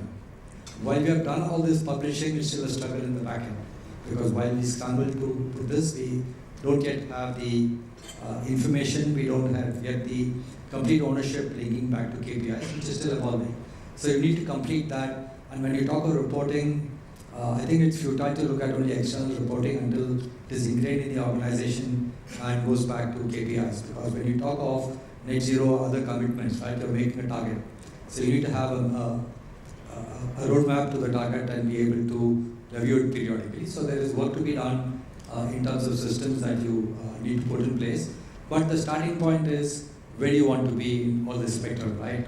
You can either overdo it, decide what you want to do, and it looks back to the product lines you're in, the markets you operate, and the investor profile that you have. One other point which you need to keep in mind when you think of ratings is they also look at what does the press write by you, right? So if there is a controversy, right, if you give the investor, he ticks the box for the rating, but usually he also has his own questionnaire which he needs to complete. But he's very concerned about anything that's appeared in the press about your company. So we have more calls and conversations about a report and how it's presented and whether it's factual or not. We've had extreme cases saying somebody called up once, it's in a lighter fashion, to say that he has a deadline. I said, what's the deadline? To get a clarification on some article that appeared. He says that, it is a risk element for me, and you have your AGM coming up. I need to decide whether I need to recommend to vote for you or not. So, there is also this an extreme case of a high-profile fund, but that's what's happening, right? And if they are going to be owners, you'll have more and more of this. I just gave you a spectrum. But you have to decide where you are in the journey and prepare for it. Thank you. Mr. Malik, if I can come to you, your ESG journey and what have you done so far, and in a very summarized fashion, we'll come to deeper dives later. So, before going into a ESG journey, let me speak about challenges. Right? If you go and ask and go random survey with the CFOs, what are the things that bother them today? So one of the top 5 will be definitely ESG. I attend at least 2 ESG calls from the investors community, analysts, rating agencies, etc. on ESG every month. Not only do they look into commitments, they want to know about the journey, how we intend to meet our commitments, and more data. So after that, based on that, they decide a lot of things. We were speaking to one of the rating agencies. In fact, they came to me and told us that while giving the rating, ESG will be a very important component very soon. They're thinking of that. They're trying to build it. So that is a news which all of us corporates will take it very seriously, because if you're not taking ESG seriously, then it will hamper our rating. And if rating gets hampered, a lot of things get affected. We all know. Mr. Krishna Kumar told us sustainable sourcing. That is very, very important across the whole globe. All our customers speak to us about what is our journey, what exactly we are doing, what kind of products we manufacture, how they are manufactured, etc. So they want to find out whether they have sustainable source or not. In fact, I was reading one of the report from McKinsey. They said across the globe, one of the top 5 themes for boardroom discussion is ESG. So I think ESG is very, very important now. We all understand. And in fact, I have been noticing this, if you open up the newspaper, every day there are at least one article on ESG, at least in India, I can tell you. So you can see, you can hear the decibels around, you can see the newspapers, so ESG is definitely important. In Reliance, we understand our responsibility to team with the Team India, to how to help India out. Our net zero target is 2035, way aggressive than the country's target 2070. Our target for solar energy by 2030 is 100 gigawatt, which is roughly 20% of India's target. India's target is around 500 gigawatt. We have already committed 10 billion of funds for building 5 gigafactories in Jamnagar. In our Jamnagar facility, we have a huge facility in Jamnagar, Gujarat and Gujarat. The first one is solar panels, second one is batteries, third one is electrodes, which will help to generate hydrogen, and fourth is generation of hydrogen, and fifth one is very important, that is an equipment factory which will carry and store and transport the energy that we have. We understand our responsibility. We are working in all phases of ESG is concerned, and in fact I would request all of you, if you have not, to look at our last year's annual report, and you will see the data and the presentations we have made on ESG. I think you all will feel good about it. So we are committed towards India, committed towards this ESG, committed towards a greener planet, and we are committed to hand over this planet to our next generation the way we got it from our earlier cities. Thank you. Conrad, if we can come to you, from a financial services perspective, please give us some insights. Yeah, so when you look at ESG, I think if you split it into 3 parts, the G was addressed a long time back, and companies have been reporting on governance, and of course it's kind of improved significantly since when it started. As far as the S was concerned, a lot of companies did social related obligations in their own way. For example, at HDFC, when we completed 10 years, we set up a shelter assistance fund, and thereby a portion of our profits went towards this fund for utilization in various purposes. But then over a period of time, CSR came in, and a mandatory percentage of our profits went towards social responsible projects, and also you had a format to report, etc. It's really on the E part where we did not see too much happening until I would say around 2015 or so. And the reason I say until then is because, as you may be aware, we are one of the largest foreign held companies in the country, and very widely spread out. So we have like 3,500 to 4,000 different funds, and therefore we do interact on a regular basis with them. It started initially with the European funds, who would come and ask you questions on ESG, and we would answer them, but obviously not with the confidence that one has. But over a period of time, what we realized was that when you did an interaction with an investor, either he would come with an ESG guy, especially the European guys, or in a 1-hour session, he would devote the last 10 minutes towards ESG-related questions, which he had to answer and report. And we figured out that this is becoming important. And to some extent, there was an element of commonality around the questions that came through. So from our own side, we started looking at what banks report and how do they go about it. There was no framework at that stage. The BRSR was in place, but the BRSR was very sketchy. It did not address the requirements of these investors. So we looked at a few and we started doing what is called the integrated report, but our own version of it. And we put it out in 2018. And progressively over the last 5 years or 6 years, every new question that comes up, we have tried to ensure that the answer is there in the next integrated report. So that was one way of meeting the requirements. It comes, as Krishna Kumar mentioned, many of them talk to you before they vote at AGMs to understand whether you tick all the boxes. So it's no longer just the financial numbers that matter, but also non-financial. Later, and now we have the BRSR, and I would say it's a great step in this journey, because there is commonality now across institutions. We are not trying to juggle with the alphabet soup of different agencies which rate.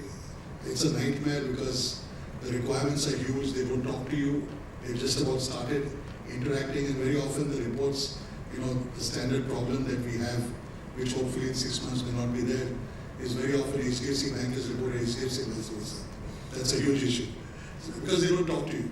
But I think more importantly, the focus has certainly moved internally as well as from the investor point to the E part, and that is where I think there's a long way to go. It's tough to get data.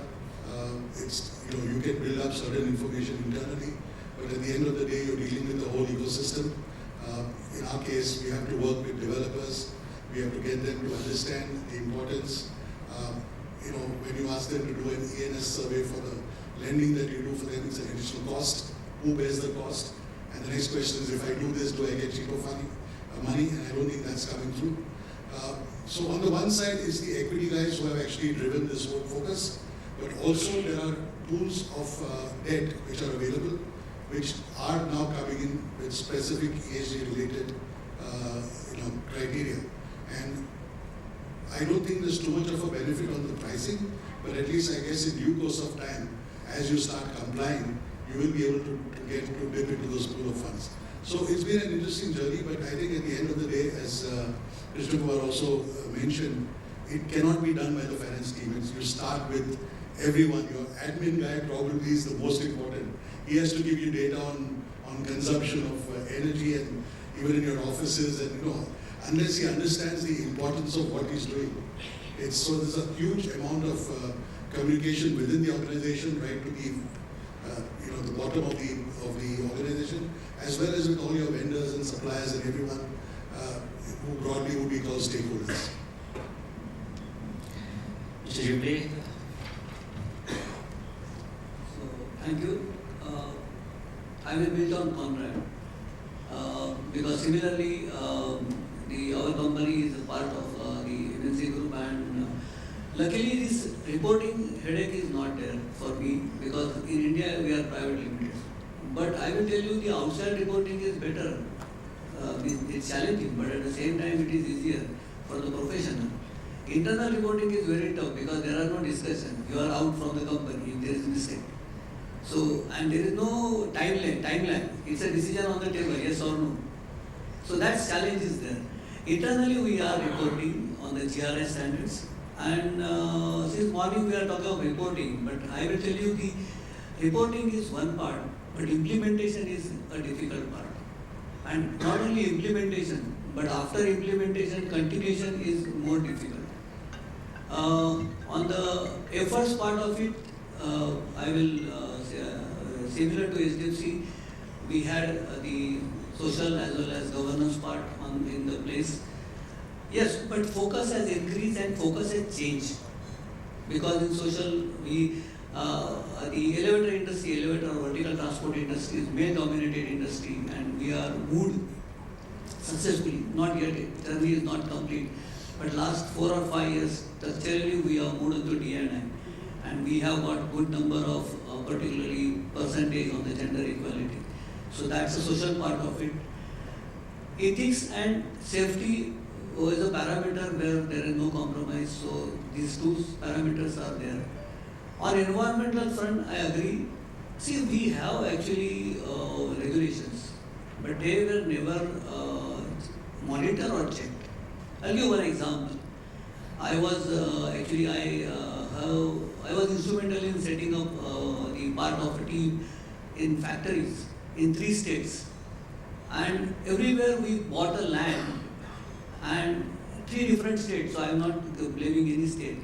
And there was one condition that 1/3 land, they are giving us on lease, but 1/3 land has to be used for the tree plantation.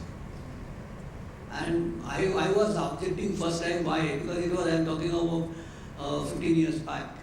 So I thought, I was checking them, I am paying you full rent, and why do you want 1/3 land to be under tree plantation? And why, where is a place for factory? Even when I did a second factory for the Schindler, the same part I was asking, because finally we are responsible to value every money. But we did it because it was a part of the agreement, 1/3, and we are happy that now we are building. And second factory, which is under 50-acre land, almost global R&D unit test tower is there, which is the green building certificate. So that's one of the part. And with that success, we also did our Schindler house, which is there in Mumbai, again the green building certificate. So in environment, we did that. That's actually the take on the ESG. Sure, thanks.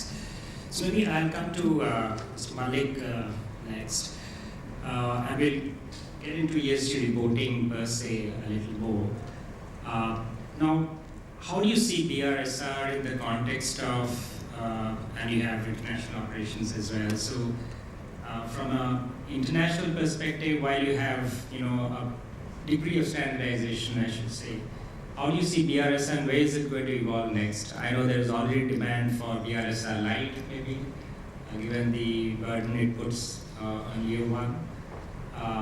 But where do you see this evolving ultimately? Are you seeing this also aligned to maybe something that ISSB puts forth? So give us your thoughts on that. How do you see this? First of all, I want to thank the regulator in India for bringing out BRSR. And it's a great piece of work, I can tell you, because we have done BRSR for the first half year. We just completed 2 days back. So we have gone to, we have prepared the entire thing for Reliance Industries, and I can tell you it's a great piece of work. And what we have realized is, and what we have seen is, that if you are reporting BRSR, actually you are covering 80% of GRI. It is basically taken from GRI, 80-90% of GRI. So if you are doing BRSR, you are already compiling is one of the very popular framework. Next, I come to the challenges that Indian CFOs faced. Few years back, you said, okay, you need to do ESG, you need to report. The first question people ask, which framework? There are CDP, GRI, IR, SASB, which framework? So people took a lot of time to understand which framework and decide on which framework, right? But now at least hopefully we have something BRSR and it is quite good. This is the first year. This is for top 1,000 entities by market capitalization, and it can only improve. See, efforts are on across the world, to have one set of reporting. In accounts, in financial reporting, it's settled. Either it is US GAAP or IFRS or converged IFRS only, so it's more settled. And my understanding is, in next few years when this reporting is matured, so we will come up with one set of reporting which everyone will follow. Because then only you can have the uniformity, then only you can have the comparability, and I think that is the good thing that will definitely happen. Sure, thanks. So going away from reporting a bit, Mr. Krishkumar, if I can bring you in on consumer end aspects, you in fact alluded to that in your opening, that there might be need for, ultimately regulatory need for footprinting or product level disclosures as well. Are you seeing that internationally, and then how is it expected to play out in India? So it's not necessarily financial or accounting related, but everything has to translate to the product. And like Audrey also said, the trend generally starts in the ESG, strongest in the Europe, then America, and trade is going to other countries. Today, internally, given the nature of business, we look at impact on product all the time. Right? And as I said, I think what is the first stage impact for a consumer company and for an F&B company is the nutrition part, right? So, and there we look at how we can improve. Like I said, a few dimensions are reducing salt, fat, sugar, but more importantly, moving to healthier foods. Can we produce them? And then we're also starting to look at the carbon footprint for a product. And I think this becomes important in certain lines of business, especially if your markets and you're into export markets, because increasingly consumers, when they're looking at a product globally, they're looking at the source, and it's probably the default assumption is whatever is close to the market is the best from a carbon footprint, which may or may not be so. But so there is also exercise, like when we are trying to export Himalayan to say US or to some other country, then the carbon footprint becomes very important. So that is a dimension we need to keep in mind when we look at products. And this could be different for different businesses. I'm talking about food and beverage company.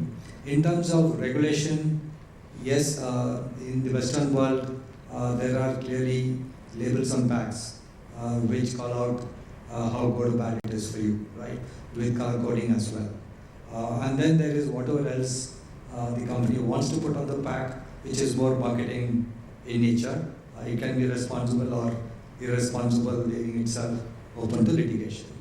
In India, there is a draft, I think 5-star rating, something which is being notified. But it's draft. There are comments being given by companies for what should appear on the pack. We hope that will come out in a reasonable time frame. That's as far as we have got to. But on the other side, on the back end, and we talked about sustainable sourcing, then there is regulation, and increasingly tighter regulations, conforming to European and other standards in terms of, for example, pesticide usage. So on the back end also there is tightening by relevant regulation wherever possible, so that the quality of products, the adulteration and all that is contained. So that's where we are headed. So we think we will have product related compliance and labels on the pack hopefully in a year's time. Thank you. Coming to you, Conrad, from this current state of play, the current state of play of reporting and ratings, as we heard, there are challenges there as well. How effective is it for you as a financial institution to evaluate your portfolio-related risks from an ESG perspective? I think, as we all have agreed, this is relatively new in the system, and a lot of it is what you do rather than coming from the top. First of all, I think RBI is in the process of, has a discussion paper on climate risk and how financial institutions should look at it, and that's fairly advanced, and it's on the lines that central banks in other jurisdictions have put out these papers. It's obviously going to be a challenge because at the end of the day, you need data to support the risk parameters, etc. But as an organization, what we have done is, we are in the mortgage finance business, and therefore climate risk and other related risks, again coming from what's required from our lenders, from our investors, we kind of pick these soundbites and start addressing them. So it's all part of our risk framework, and therefore, in terms of the governance for this portion, it's part of the risk committee of the organization. And based on that, we actually look at what are the kind of parameters that we need to set for our lending businesses, and then you need to not only educate your staff but also educate the counterparties, your developers. Retail customers cannot do much, but then you need to talk to developers who are supplying retail housing, although you may not finance them. And what we have seen is that initially there was a bit of a resistance. And if I break up residential and commercial, I think, for example, if you look at commercial, today almost 70% of our lending for commercial projects are for green buildings. And the reason is not because we have done much about it, but it's because the tenants who want that space are generally global players who insist on green buildings. So the compliance is more from their client point of view rather than from the lender. But when it comes to retail, what's been happening is in the recent past, in fact we just did recently over $1 billion of funding for housing which complies with green and other related parameters on ESG. And we have seen that builders on their own have started realizing that even retail consumers are looking for some of these parameters in terms of solar panels and other related stuff. So it's a slow process, but I would say the awareness is building. What I've also, I had a conversation with one of the rating agencies, and they are coming out with ratings for the SME sector. Because at the end of the day, when you talk of ESG, it's your sourcing also which needs to be compliant. And to get them on board and to get them to understand, there will be ratings. So obviously when you are, you cannot go and rate individual vendors separately, but if they come with a base rating, you can actually pick and choose who are your vendors, and this applies to various sectors. So I think these are small initiatives which are working. And just to put it in terms of the magnitude of this requirement, today it's still voluntary, it's still driven by different portions, and it's good that now we have a common framework which kind of overrides the entire Indian corporate sector, that we are all reporting on a framework so you can actually compare one with another, and it makes life easier for companies to choose one framework which can be adopted and read consistently by everyone. But just to put a number, we have little under 3% of our funds who invest in us who are ESG related funds. Now these are, there is no easy way of doing it, but just most of these funds will either have the word ESG or sustainable in their name. And just using that very crude way of figuring out 3%, and 3% is a big amount of money, and obviously this is one of the companies they invest in. So I have no clue what is the global amount of funds that are coming, and this is growing. So I think it's important that compliance is, and the challenge is that these funds follow a certain framework, and they at times preach to you saying you need to follow this framework. And in the absence of that, it's very difficult for you to follow 4 different frameworks at one point in time.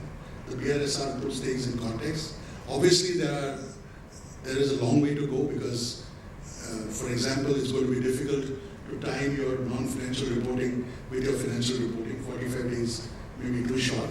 So you may need to have a lighter model or a different kind of timeline, saying you de-link it for at least in the initial years. That is done 3 months later, not necessarily 45 days later. That's one way of looking at it. Secondly, there may be certain parts of the BRSR which may not be applicable to different industries. And there may be some areas which need to be focused, like say financial. That, as it evolves, will come out, and therefore you're struggling to do carbon emissions because you're not a manufacturing unit. At the same time, as a lender, you will want to actually set parameters for your clients. So I guess it will evolve, but it's a great start that it's now a common framework, and we hopefully will not have to struggle with international frameworks. Thank you.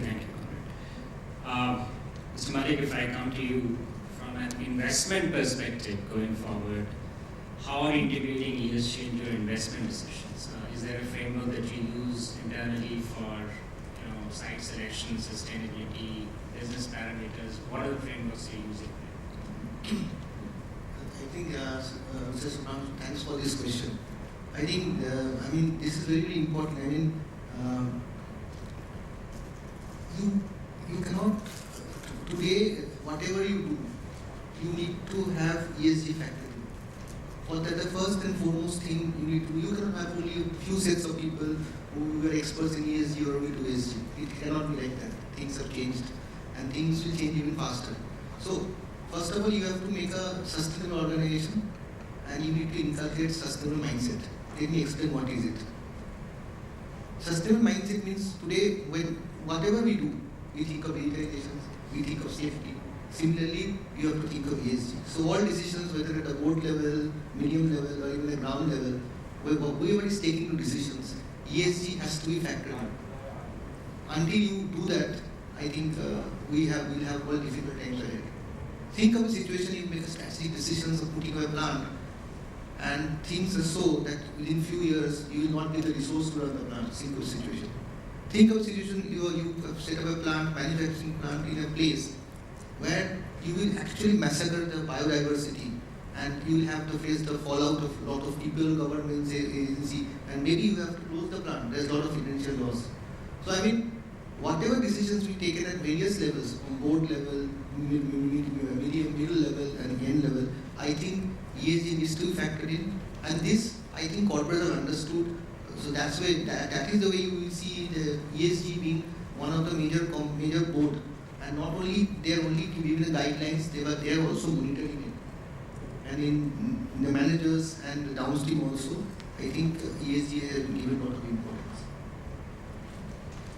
Mr. Sharma, if I can ask you the same question, what, from an investment perspective, are there frameworks that you've adopted internally, let's say carbon pricing or any other framework that you kind of... We haven't adopted a framework, but there are two parts to it. I think ESG is part of the process, and at least a comment or a dimension is looked at in every evaluation, whether it's new product launch, whether it's capex or anything of that kind. We haven't fully started dimensioning, but we are starting to do that, and we're not doing so much in internal projects as we're looking at it in terms of opportunities for monetization, right? So that's the other end of the spectrum. Some companies need to, and if they are making commitments, need to, if they can't bridge the gap, they need to source carbon credits, and so that's a cost for them. So they have to start dimensioning from that perspective, and some of the projects that Raj mentioned, I think will help them. From our perspective, we have businesses which are, having an impact where we need carbon. And if you look at individual business units, some of them are carbon positive, right? And so there could be a business stream of generating more carbon positive projects. Though they may be small, I don't think that they go to the business, but I think there'll be opportunities. So you have to look at all dimensions where you can, either there's a cost implication or a value creation implication. So we're starting to do that across different business, certainly subjectively looking at it. In a few cases where we think we need to do a closer evaluation, we are trying to dimension things. How are we doing on time, Shobit?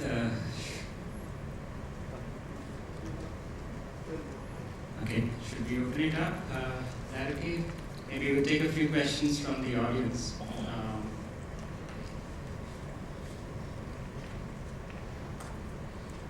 On any of the dimensions.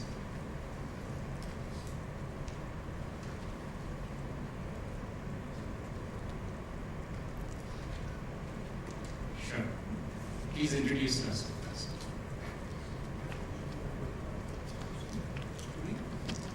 Yeah, I'm Lakshmikant Gupta. Just a question on from ESG, from environment perspective. Now we know many FMCG companies, maybe question is to Mr. L. Krishna Kumar. Like there are many FMCG companies having their products earlier in, say, glass bottles or metal bottles, then repackaged into plastic bottles just to reduce the cost. At that time, it was, cost reduction was the main emphasis, main focus area. Now, if they want to convert into back to glass bottle, just to, from environment perspective, who should bear these costs? Because definitely all these will be an increasing cost.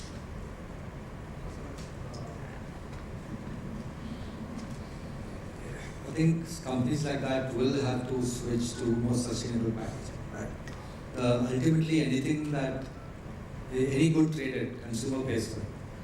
Because there is no doubt about that, right? So if the consumer is conscious today and he's very particular about it, he choose a product which is available, which meets sustainable credentials. But not all customers and not all parts can afford it, right? So unless there is legislation, if there is, so that raises a question as to, is it voluntarily or is it depending on legislation?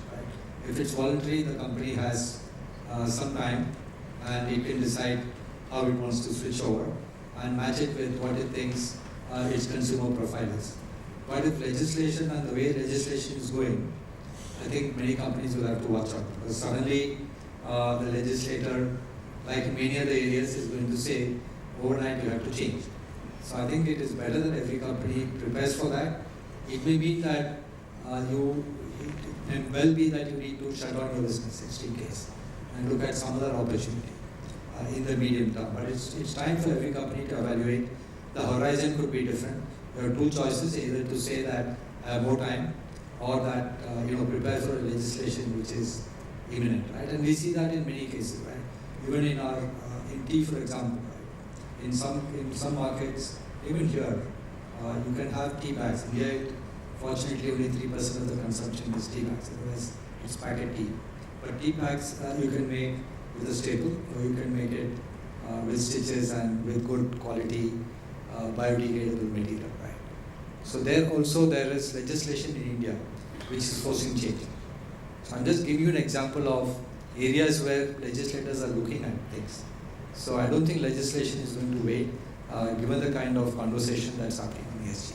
So it's better companies prepare for it. One more question to Mr. Comrade. In fact, about a green building related points he told. Of course, it's a good concept, but before construction or completion of construction of green building, there might be situations where developer has converted agricultural land into NA, and there are lots of transportation of sand, concrete, and other raw materials which all must have increased the pollutions all around. All those before the building was constructed. So how that part is taken care of? See, in fact, I think I take from what Krishna Gaur mentioned that today the regulations may not permit you to, may not require you to do certain stuff, but in due course of time regulations will change. And when it changes, if you're not prepared, then you have a problem. And I think the real estate sector did go through a challenge. If you recollect, I think it was around 2015-16 when environmental laws were changed. And all construction came to a standstill because they re-looked at the entire environmental changes. So whilst, yes, there may be deviations in certain parts of the country because land tends to be a local subject, the regulations tend to be local subjects. But by and large, I think the level of environmental related clearances for construction, even at the land stage, is significantly more than what it was 10 years back. For example, coastal zones and such stuff. So some of the points that you addressed would be a part of those environmental clearances, and today, as a general thumb rule, no one would be financing if these clearances are not in place. In fact, now under RERA, you can't even start constructing if you have not followed those practices. So, but there may still be loopholes in different areas, but I guess it's a matter of time before they get fixed. I just want to add actually to this. Your question was related to the building before construction, what has happened, and after that. So I will take over after that, because we are in Powai, our building is 25 years old. So we did green certification, because from day to day, am I following the green certification regulations and the parameters? And we have made certain changes so that it becomes a green building. So if it is already constructed, it is possible to make it green building. Yes, the issues which you raised, it is addressed by contract.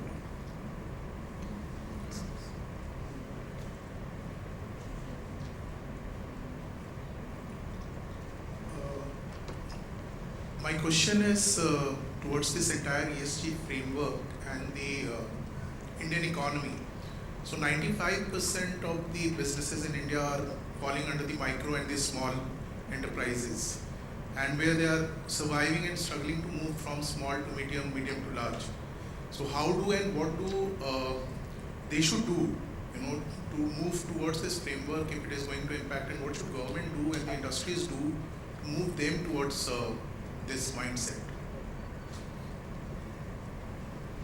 Who do you want this?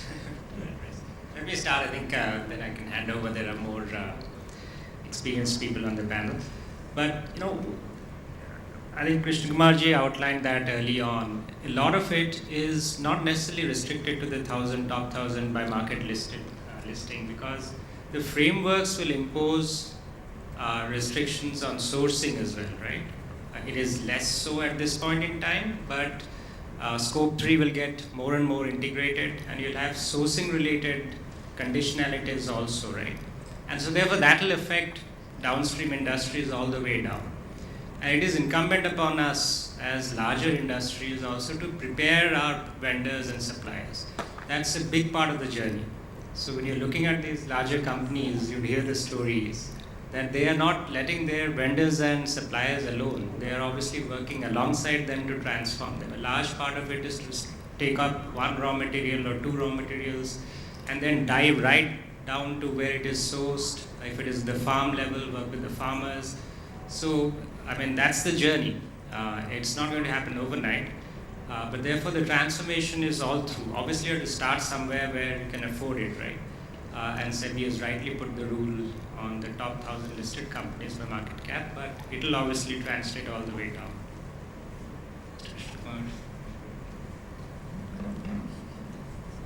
This is not so much about reporting as the business model, right? Because this conference is about reporting. Reporting is after the event, generally, right? So it's a question of how do you prepare your business.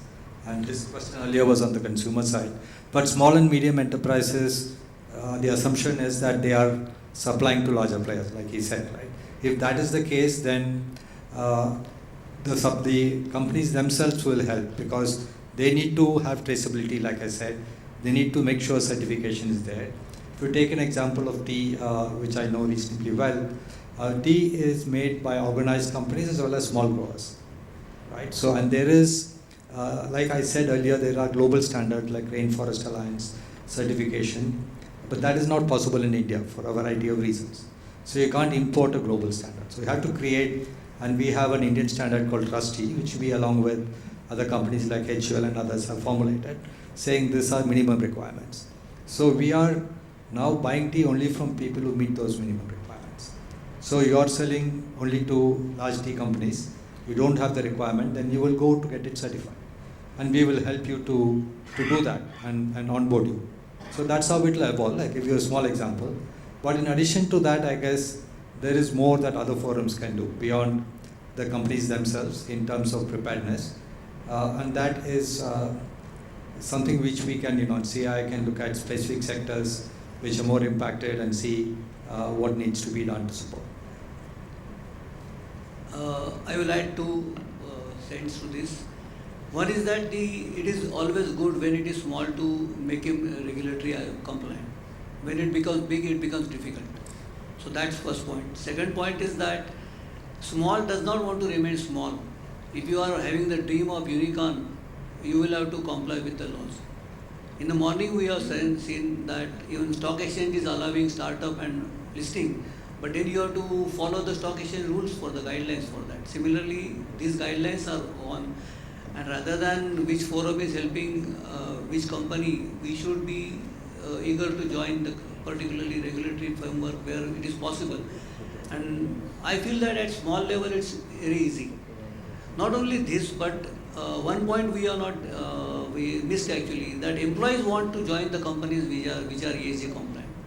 And if you want to have this retention of good employees, they will join to only company which are the compliant. More questions?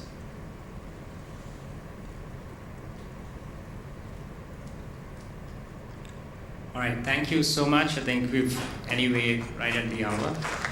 Thank you very much.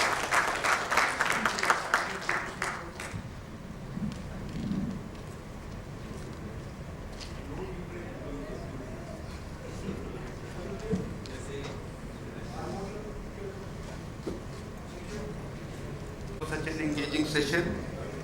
Dear, we are soon starting our next panel discussion. Please stay seated.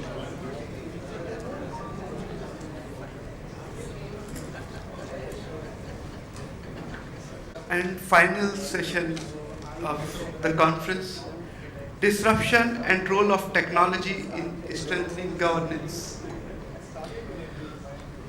It's my pleasure to invite the eminent panelist, Mr. Rohit Mahajan. Mr. Mahajan is President Risk Advisory, Deloitte India. Mr. Mahajan.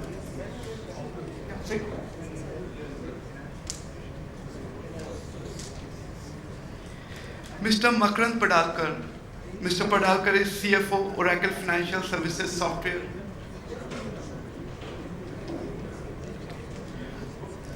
Mr. Gopal Menon.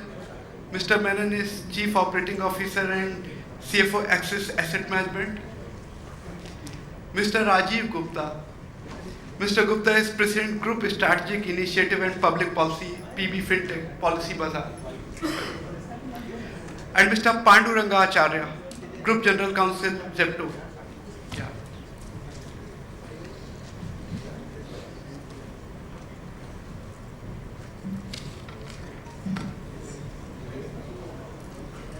So Mr. Mahajan, over to you. I believe Mr. Padalkar is joining in 30 seconds. Yeah, Mac.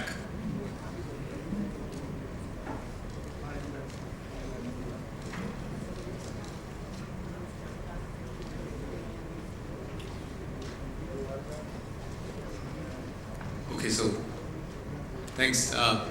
Good afternoon, everyone.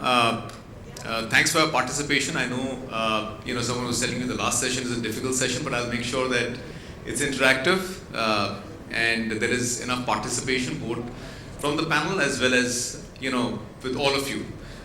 So let me set the context in terms of how we're going to run the panel. We have an hour. As I said, I'll try to make it interactive, more participative, so to say. So I will take a couple of minutes, set the context, and then I will come to the esteemed panelists. I would expect the panelists, each one of them, to take 3 to 5 minutes, give their views on the topic, which is disruption and role of technology in strengthening governance. Post that, I will ask a couple of questions, and then I will move to the audience. And what I expect is not only questions, but it'll be good that we can also hear some views, because I think it's a very interesting topic. We will be talking about disruption, we'll be talking about technology. There is so much to say, so much to know and learn. I think it'll be interesting, and I'm personally excited about the session today. A quick introduction. We have Mac, the extreme right. And Mac is the ED and CFO for Oracle Financials. I have Rajiv Gupta sitting right next to me. He's the President, Strategic Initiatives and Public Policy for Policy Bazaar. We have Gopal Menon. Gopal Menon is the CFO and CEO for Axis Mutual Fund. And on the extreme left, I have Acharya. Acharya is the General Counsel for Zepto. So I don't know how many of you know. We were talking in the a breakout area, and Acharya was telling me that he reports to a 20-year-old. So Zepto founder is 20-year-old, and when Acharya, when he joined, he was 18, so he was not too sure whether he should join the company or not. But today Zepto is a Sunicon. How many of you have heard about Sunicon? Okay, Sunicon. It's a $900 million company.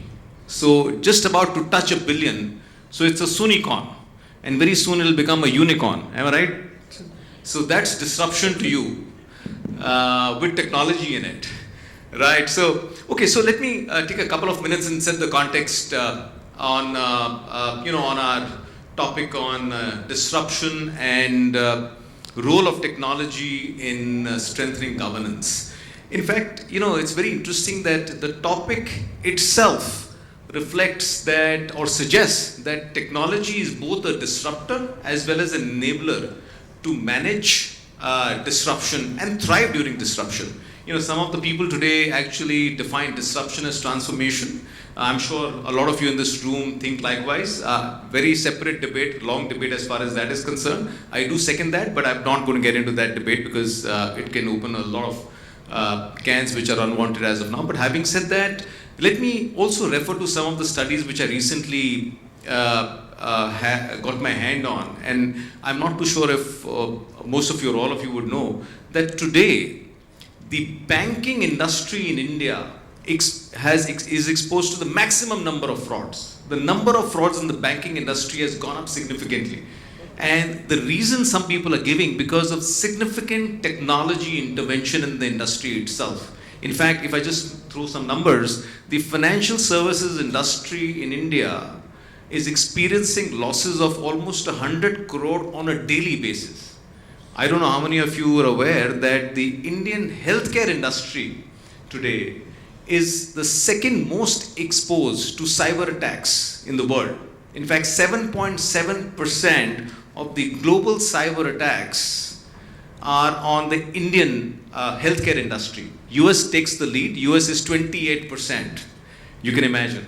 And then, very interesting, I was reading it a couple of days back. It was, the Lok Sabha was informed that India is the third most network attacked, affected country in the world.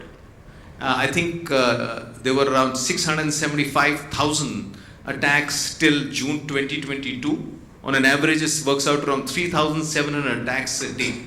So that's the kind of exposure we are looking at with this entire technology, intervention, disruption, transformation, whatever word you might use. But I also want to highlight that it's not all gloom and doom. There is some really interesting facts when it comes to the good news, and the big news is that as per Niti Aayog, India will derive $1 trillion of economic value from the digital economy by 2025.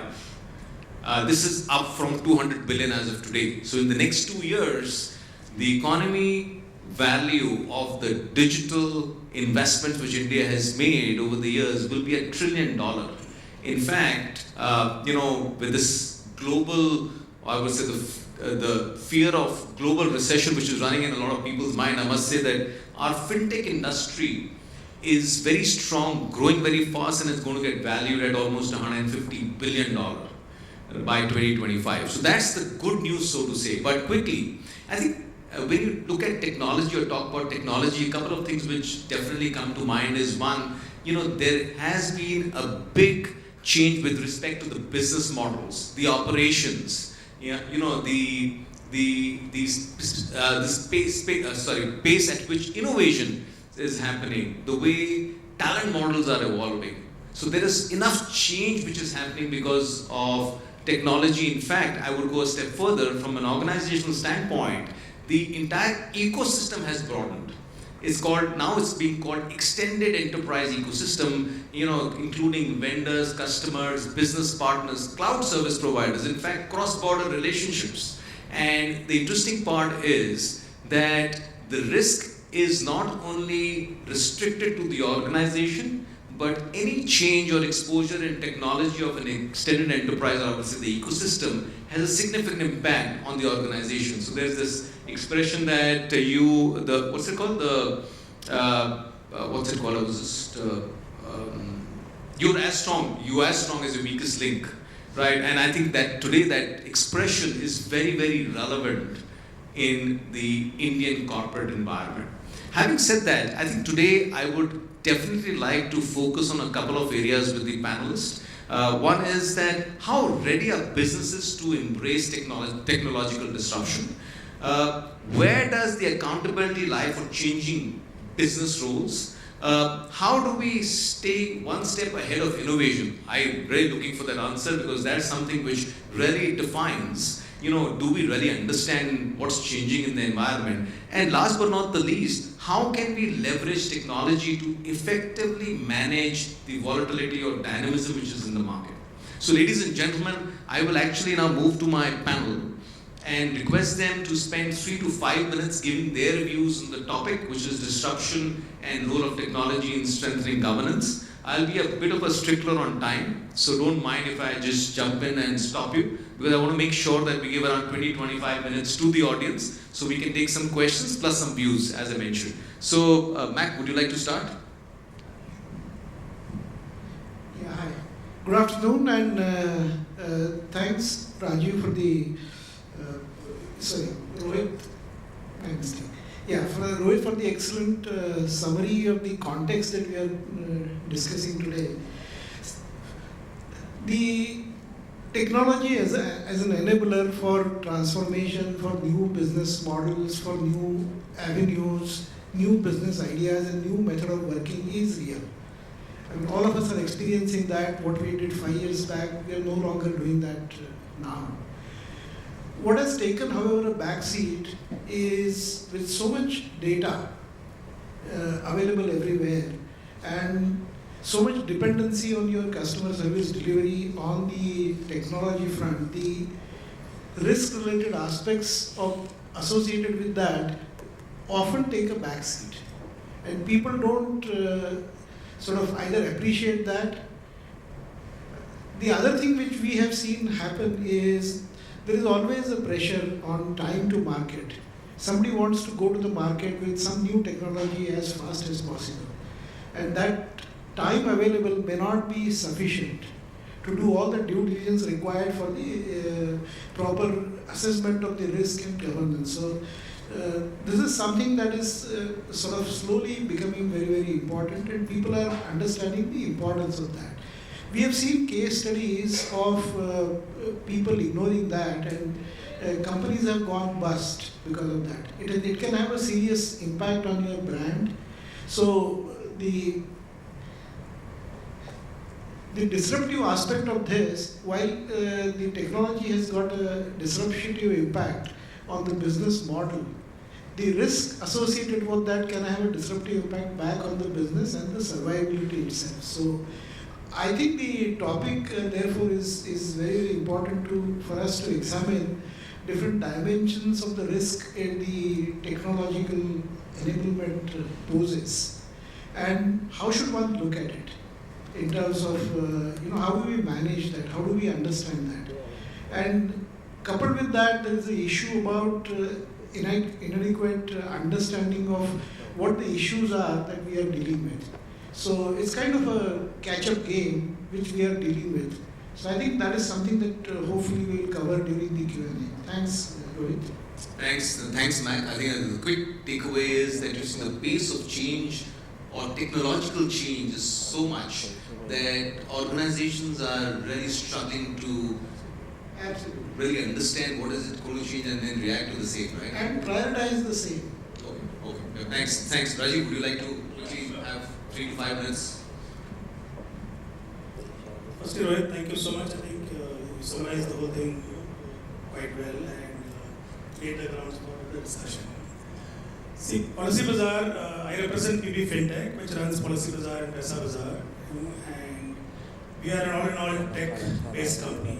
Our last mile delivery is also technology. And I think I see the importance of this disruption and corporate governance so much that we are growing at a CAGR of 50%. So you can look at the numbers we are talking about. Today we have 30 million policy holders, and we roughly have 30 million people who use our credit scores through Paisa Bazaar. And that's the kind of numbers we are talking about. I also had the recent opportunity to attend the digital privacy bill meeting which was called by the IT minister in Delhi, and it was interesting because the revised data privacy bill which has come is much simpler, and I think it's important that all of you should know where we are heading, because given the way the tech companies are growing and the data hacking which is taking place in the industry today, I think it is important that this bill was long due, and I thought it would be an appropriate opportunity for me to share what is actually coming at us. I'm sure a lot of you would have read this, but some of you may not have read this, but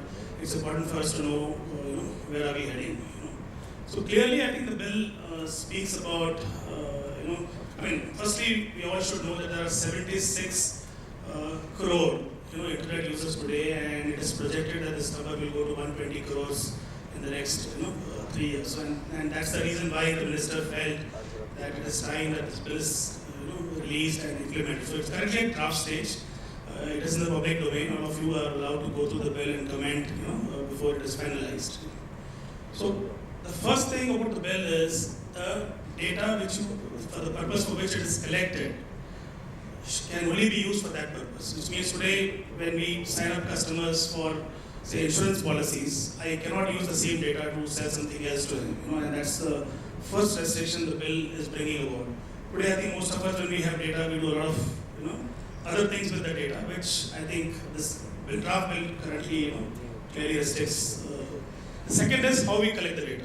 I think it defines on how organizations will have to lawfully collect the data. You can't buy data from outside. So every data which you collect should be lawful, and there are penalties around that which they are proposing. Thirdly, the data should only be collected by people who need to evaluate the data, not that everybody should have access to that. And fourthly, it says how you store the data in your system. And that is very, very important. The kind of systems and storage you create with the organization on storing this data and having updated data of the customers. So customers will have the right to update the data if required. Lastly, we spoke about data hacking. I mean, he mentioned so many data hackings in the last couple of months. I think it's important for us to know that data hacking, data breaches should be reported immediately. And when they say immediately, the minister meant the moment you find that there is data hacking, they are laying down a structure which will enable you to report that immediately, so that people don't take their own time, report the data leakage in the manner they want to report. Everything will have to be reported the way it is. So I think what we are clearly saying is, while technology is helping us to grow and helping us to scale, organizations like us and many others are going to grow bigger, and this is going to be the real story ahead of us. It is important that we also talk about corporate governance in the current scheme of things.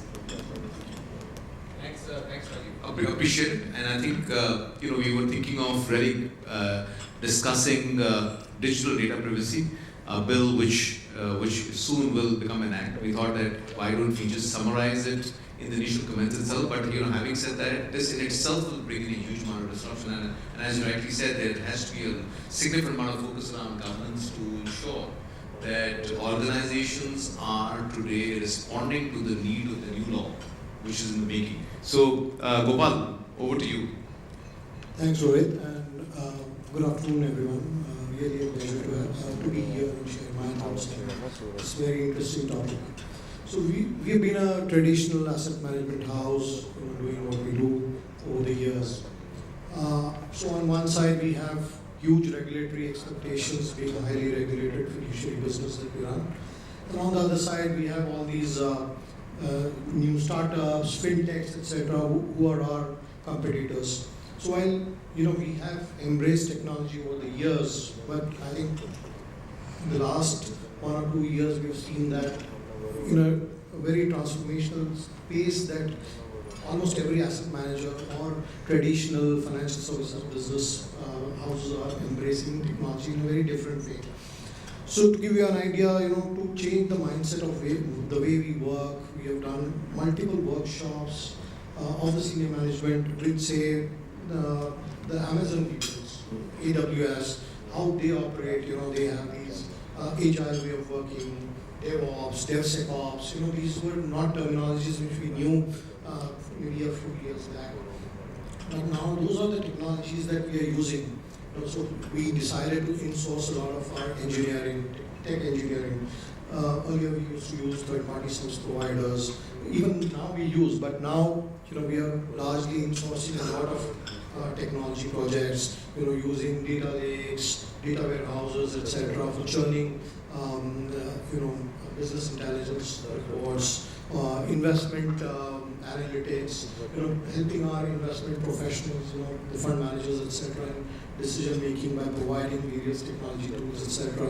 on one side, trying to reach out to the farthest town, city, etc. through digital means, having B2B and B2C solutions for our partners and investors. I think a lot of work is happening, and it's not just our firm, but I think a lot of similar firms, banks, etc. are investing heavily into technology.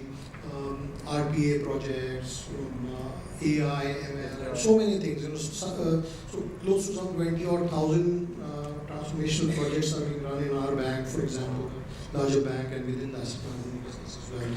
So I think a lot of these things that we were never used to is something which we've got used to now and are learning every day. Of course, when we embrace technology, it also comes with a lot of responsibility where when we are into a fiduciary business, we have to ensure that the standards are very high. Be it InfoSec or be it control over information, data privacy, so many other things. So I think there's a whole ecosystem of technology which is now being put in place to ensure that corporate governance standards are of the highest order. To give you an idea, every day SEBI replicates our information, and they are doing analytics at their end on the investor side. All investor transactions are replicated every day, and they are wanting to find if there is something going wrong on a daily basis. So you, as a regulated entity, you have to be on your toes to ensure that. On the other side, what we invest, and similarly all the other investors who are in the stock exchanges run, so does SEBI. They run various analytics, etc., for surveillance, to try and see if there is any market manipulation or any other activity which is happening. So when a regulator is looking at technology and seeing how an intermediary could behave in the market, we are supposed to be proactive and not really wait for a regulator to point out. So people are investing heavily into technology, and a lot of activities are happening on that front. There are some centers of excellence being made for InfoSec on various areas, cloud practice. We are largely moving to cloud, a lot of things are moving to cloud, so obviously with that comes a risk. So there are centers of excellence around cloud, and these are not things which traditional financial services houses were thinking about a few years back, but I think that's the way forward.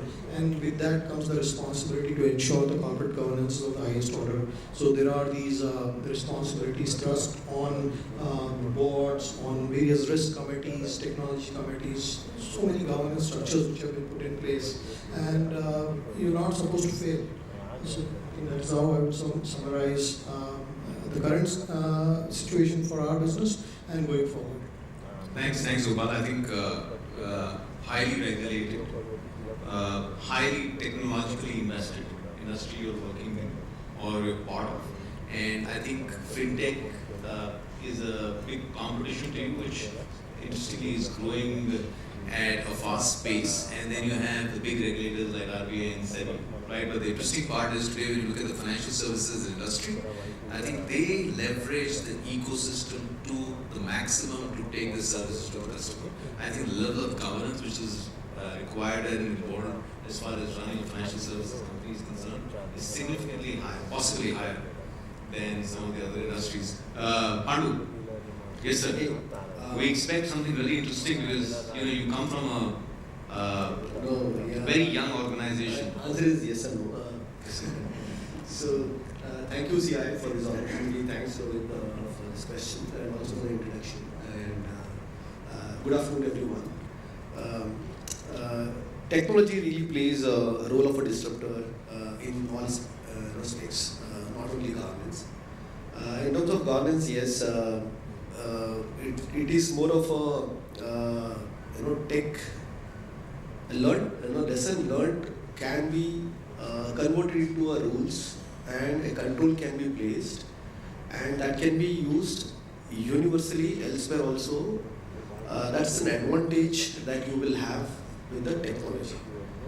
It essentially means you will be able to, like, moment you learn about a breach, then you will be able to cure it. Once you cure it, that breach will never be able to occur. And not only that, the one who have suffered the breach, but also for others who will not suffer the breach is possible. This is one. And I would rather, Rohit, say this, technology has really an equalizer which has now removed that barrier of like 5 years experienced individual, professional of a governance, or 15 years of a experienced professional. It doesn't really make any difference because of the tools and also the knowledge bank and sources available. With a 5 years experienced person can also be able to do it. I was just going through one of the employment requirement, JD, requirement for a company, which said we were looking for a compliance officer.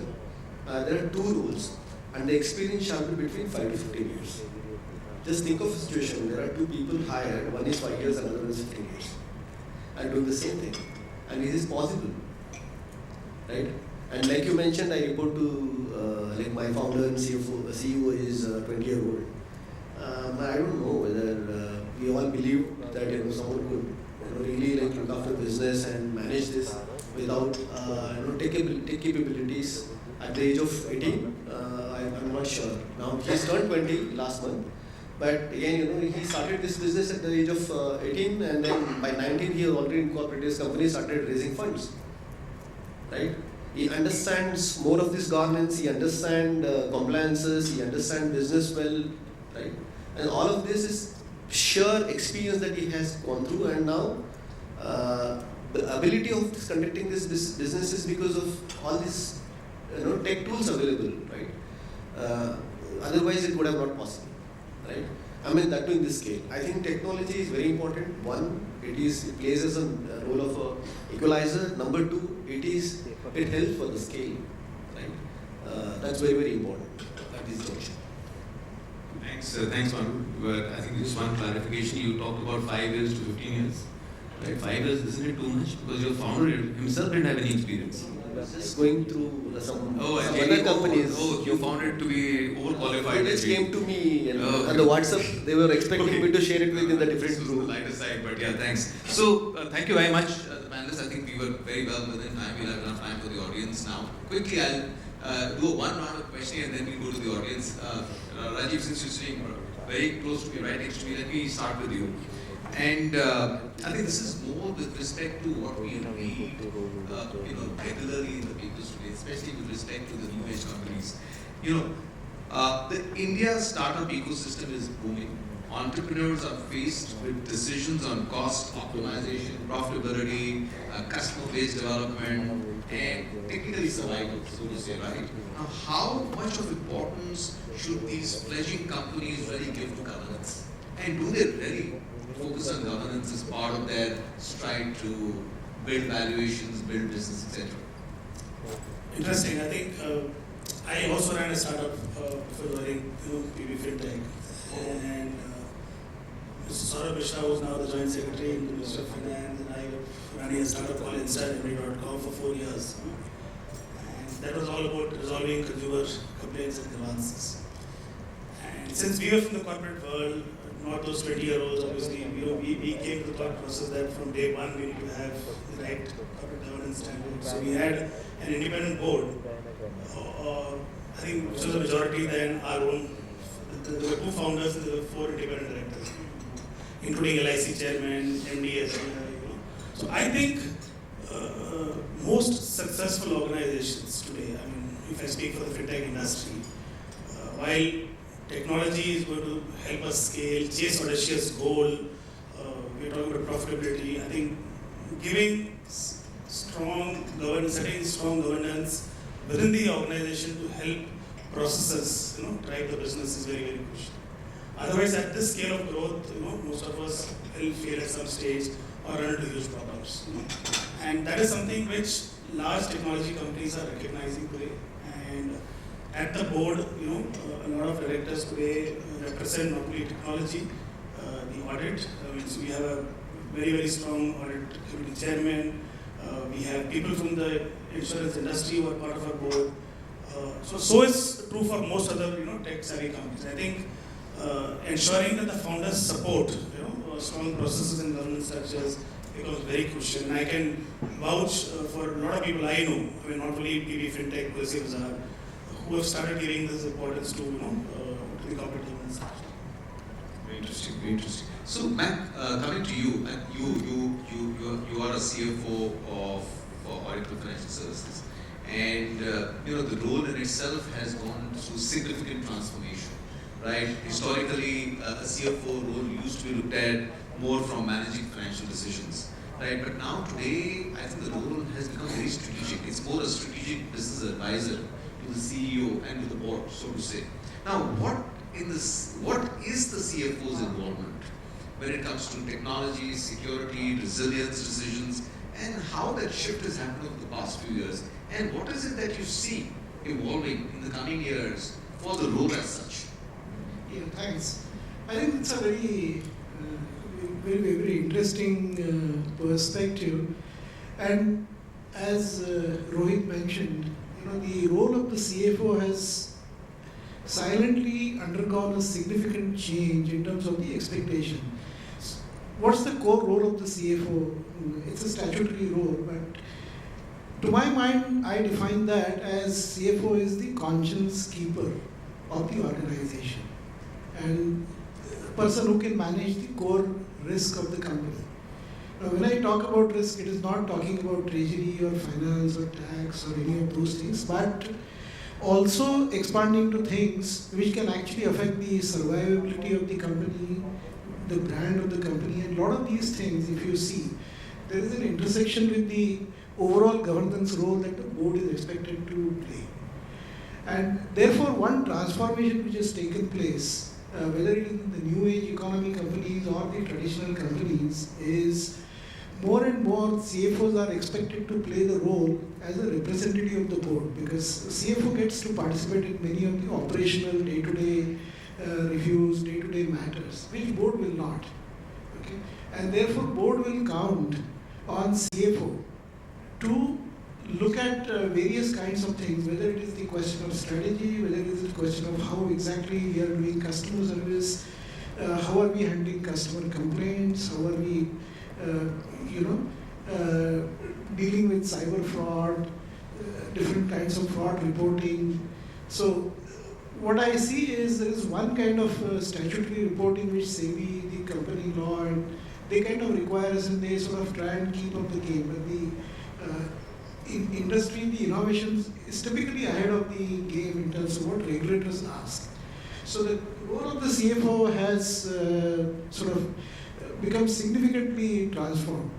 Now, one analogy I normally use is more than CFO, the role is actually slowly becoming more like a chief medical officer. Why I use the term medical is it's like a doctor. You cannot examine everything, but you have to look at some critical symptoms to figure out what the hell is wrong today and what can go wrong 5 years from now. So I think this is one analogy that CFO should keep in mind, that the role is kind of much bigger, like a chief doctor. Yes. Very interesting. I think that's what disruption does. You need to start thinking about a doctor as a CFO. So yeah, very interesting. So Padu, let me come to you. You're on the extreme left.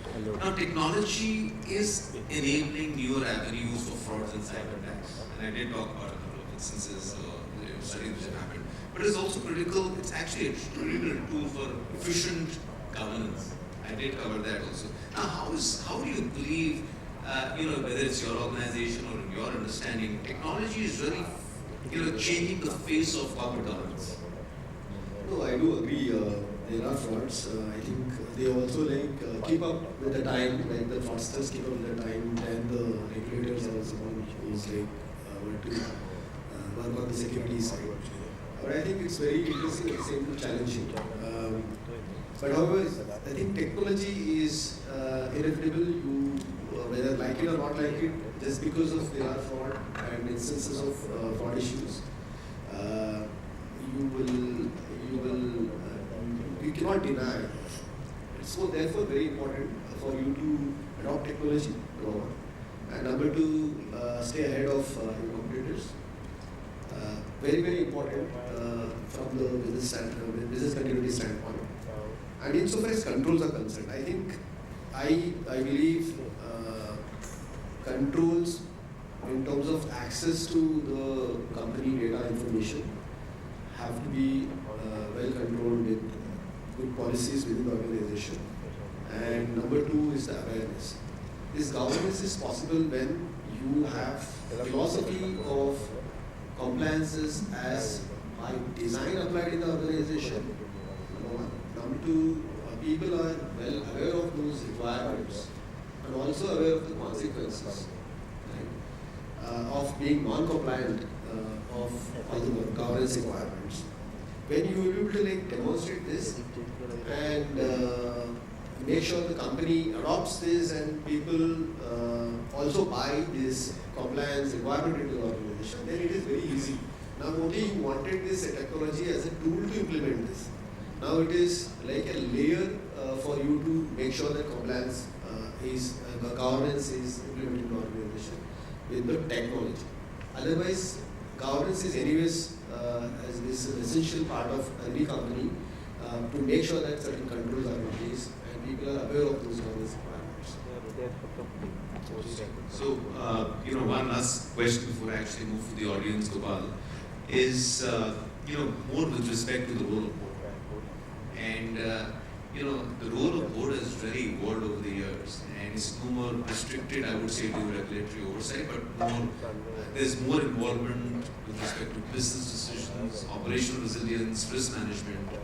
Now, how do you believe, or do you believe that the boards are getting more and more involved in managing governance in this disruptive / transformative world, and they are really investing a lot of time in fulfilling their responsibilities to shareholders, investors, and employees? Thanks, Rohit. Definitely, I think the involvement of board and the expectation of the regulator on how much the board gets involved is continuously increasing. Now you've got so prescriptive guidelines across all regulators. You look at the sort of responsibility they attach at the board level, be it at a board, directly at the board level, or at the risk management committee of the board, or the audit committees, or technology committees. A lot of these regulators also expect in different businesses to have dedicated technology committees. So how does the board meet that? I mean, does the board have the requisite skill sets to understand all these requirements and really meet those challenges and oversee whether the management is actually doing what they're supposed to do? So I think even the boards are actually undergoing transformational shifts.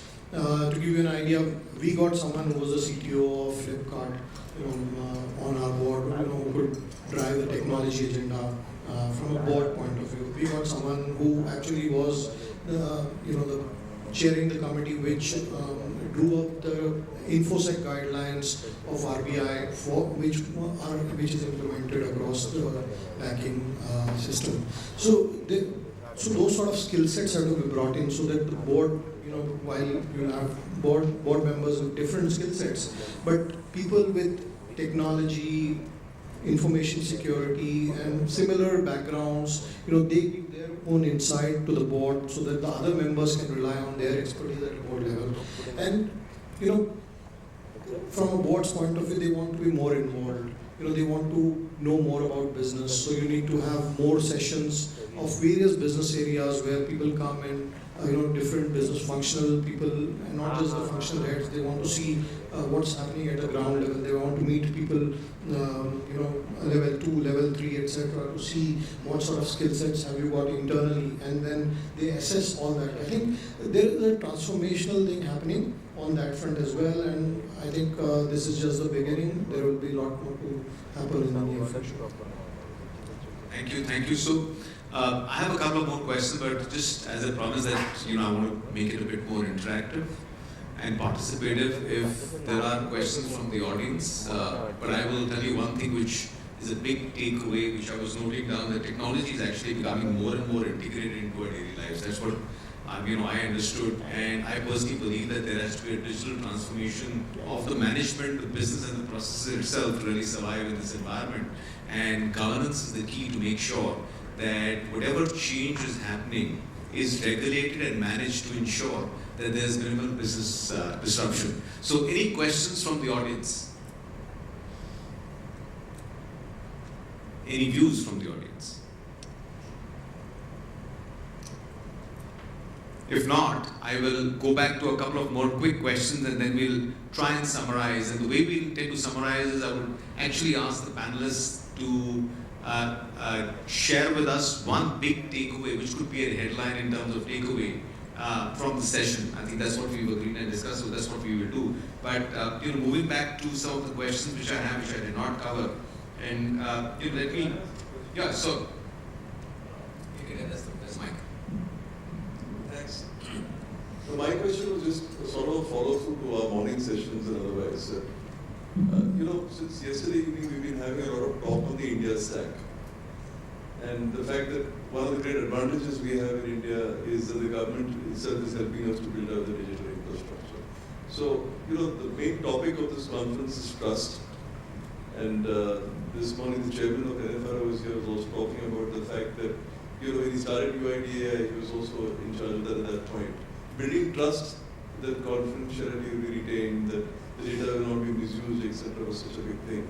Just interested with, the fact that India is so rapidly building out this infrastructure, and I know that financial services in particular, those companies will be also leading everyone. And as with everybody else, now you also the distribution network coming.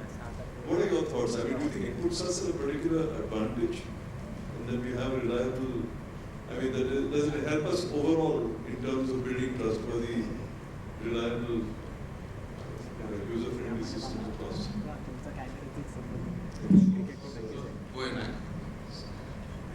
My simple answer would be yes, it does. Okay. One thing we have seen in technology, I've been in the industry for the last 40 years, is whenever something new gets adopted, okay, you don't have to relearn the curve right from basics. Pandu was talking about things people are learning much more quickly. Okay. So, we don't have to run, today when somebody comes into the profession, they don't need to learn all the C, Unix, assembly language, none of that. They start at a completely different platform. Now, if I take that simply onto the trust factor, okay, we have an advantage because we are starting now.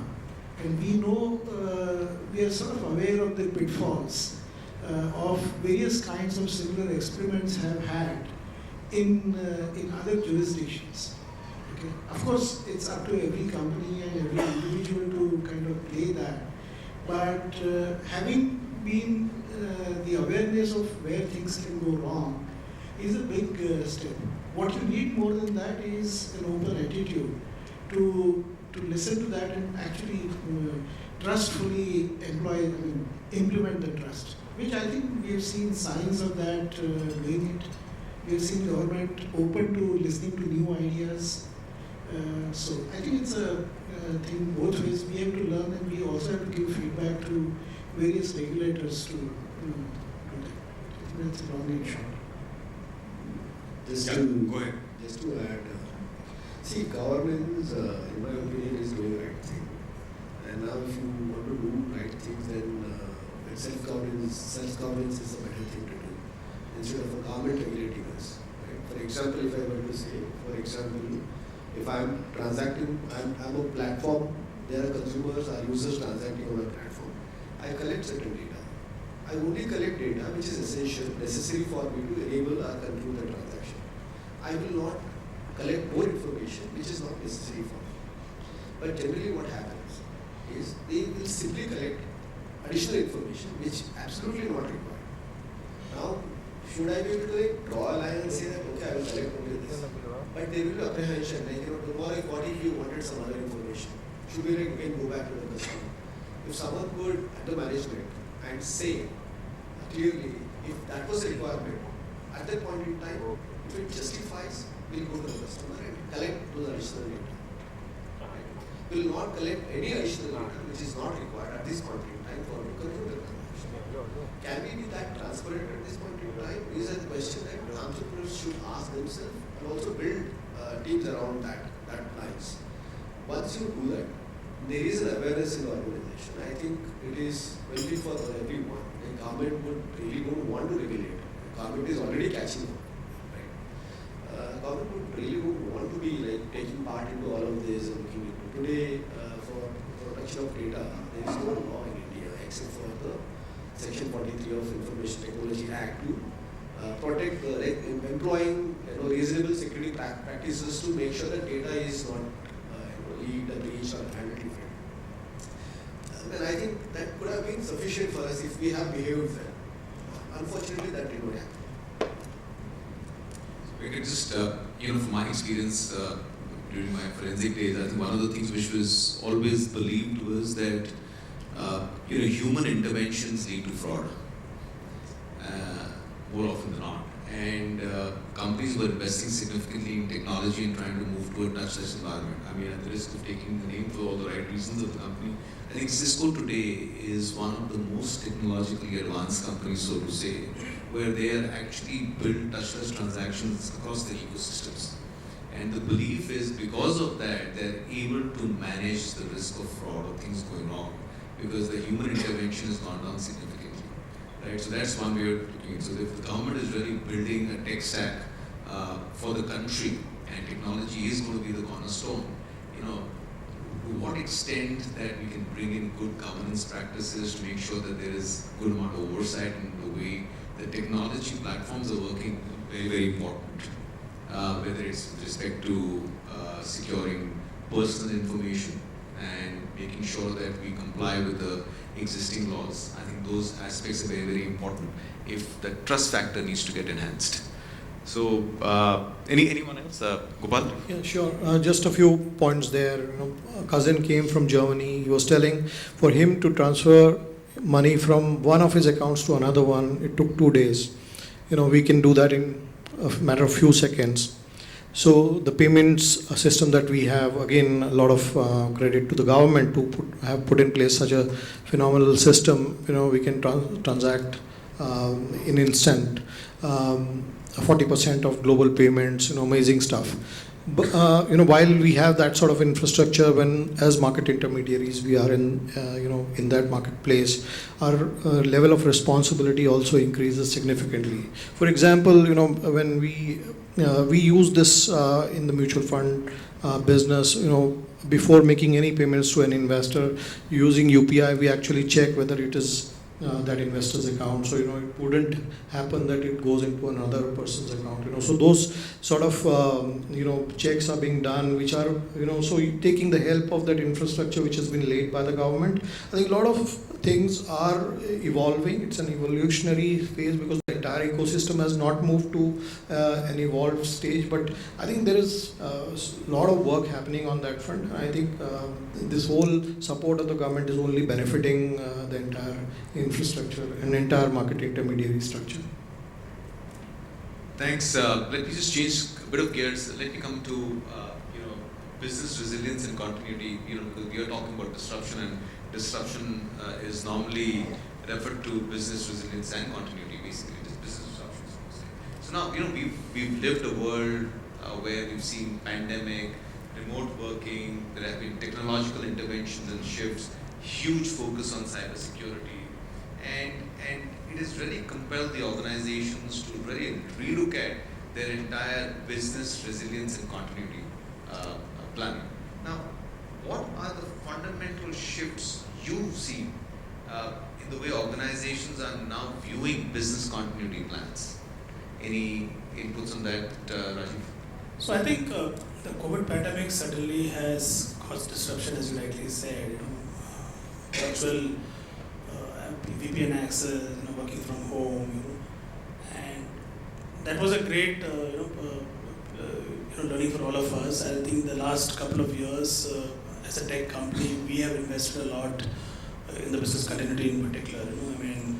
From a single cloud, we've now moved to multi, cloud environment where we, within the same cloud, we also have, multiple locations. I think that's the way we have looked at business continuity in particular, in the fintech space. And I think this is evolving. While on one side, there are a lot of technology frauds which we are seeing happening, today, but it is the same technology which is also helping us identify such frauds and eliminate, these frauds as well. And it acts as a big support to the board in terms of identifying the patterns, and also probably going ahead of those patterns to build the security which is required, to sustain such frauds or attacks going forward in the future. So, Mac, last question to you. Information technology has actually blurred the lines of accountability, whether it's with respect to CEO, CFO, CISO, and we just talked about, the role of CFO itself becoming very, very strategic.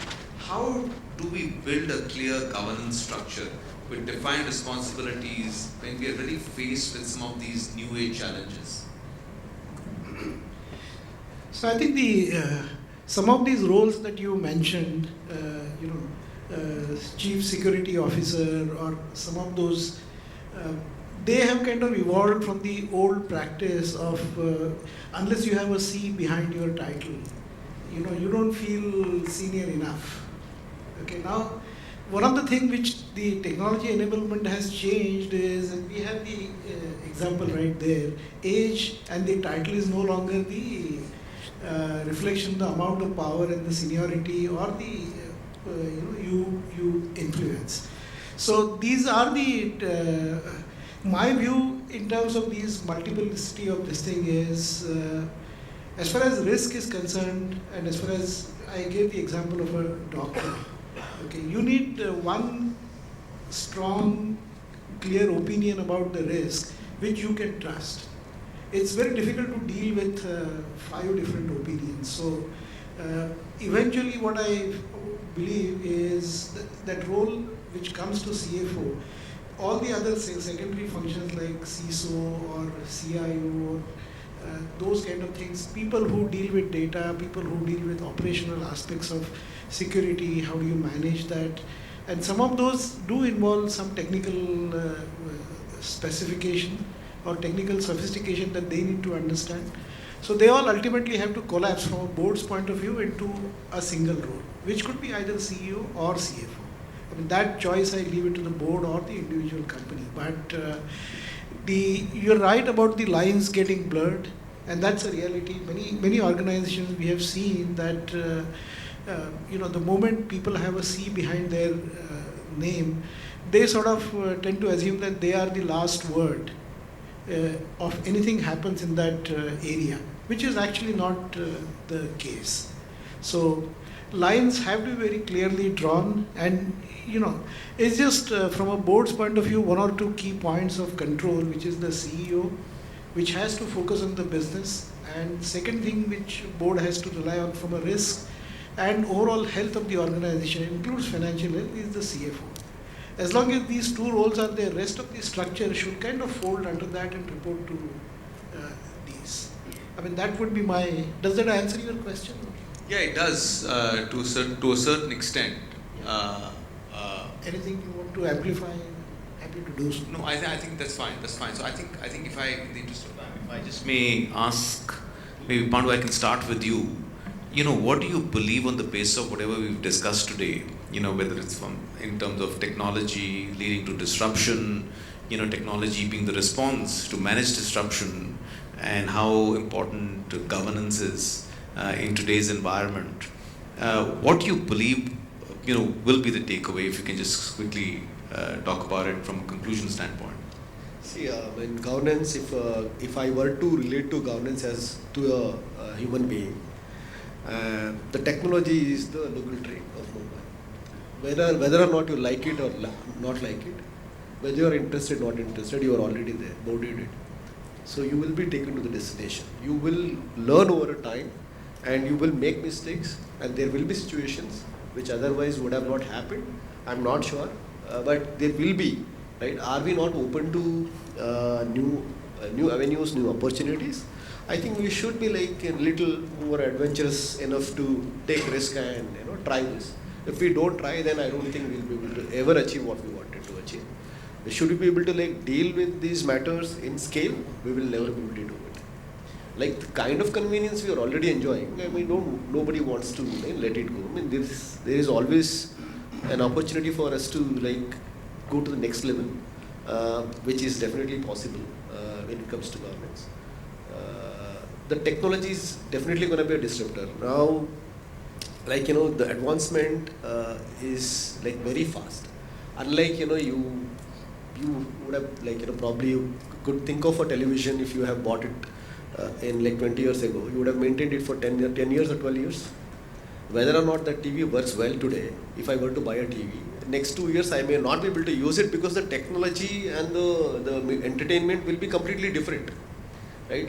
So I may not be watching television after 2 years. I'm not sure, right? So are we willing to accept this volatilities, what the future can offer to us? I think we should be ready. Very interesting. I like your analogy of technology transformation. You're comparing it with Mumbai local. whether you like it or not, Mumbai local does not sleep. It will make sure it will take you to the destination. So technology transformation is the same. Whether you like it or not, it's there to stay, and you need to align to it to achieve what you want to achieve. So you be outside the station and be a by watcher, or else you get to the station and be on the train. That's simple.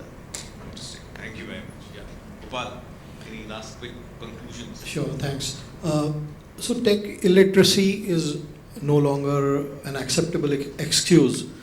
You need to embrace technology, be up the curve on technology, and while you get the latest technology to play for you, you need to ensure that the corporate governance standards are of the highest order.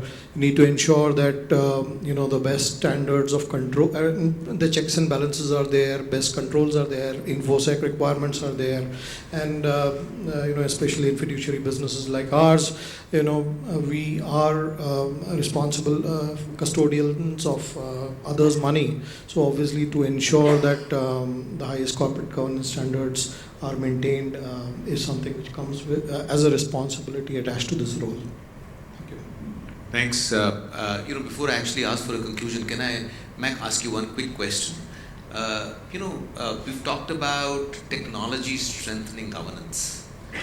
If you can just throw some light on that, because we've talked a lot about technology transformation, disruption, but can you help us identify specific areas where technology has really helped improve governance or strengthen governance? Yeah. So I think it is just two sides of the coin, because one thing that technology does is it enormously improves transparency.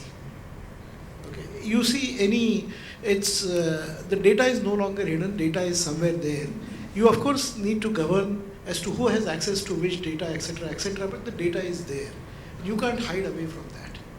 Now, the moment there is transparency, any fault, any SLA not happening correctly, some customer service becomes a issue that organization has to deal with. It becomes an organizational matter of risk. And therefore, when we talk about technology becoming an integral part, the risk associated with that sort of becomes very, very key. And so one needs to understand this balance as to, while we are becoming more and more transparent, okay, you need to be prepared to deal the consequence of it. For instance, a lot of companies today, in past, customer feedback, which is a direct feedback to your product and services, was not mattering. But today, you put one negative comment on an airline flight, it can get into headline news. Okay? And the airlines will struggle and it affects their brand immediately. Okay? So how do you deal with that? So that is that is something that technology actually delivers in terms of easy access to everybody, but you need to manage that. Does that? So any views from you? Any views from you, Rajiv? So I think, in my view, compliance and business needs will have to go hand in hand. There is no question of both being discussed separately. I think compliance will soon have to be seen as an enabler and not an impediment. In my view, technology and strong governance processes will help us achieve this. And particularly, companies want to scale and have profitable growth. These both will have to go hand in hand. That's my personal view on this. Thank you very much. I think the big takeaway which I have is that tech on a standalone basis will not be the answer to respond to disruption, transformation, whatever word you might want to use. I think clearly defined roles and responsibilities at the C-suite level are very, very important today.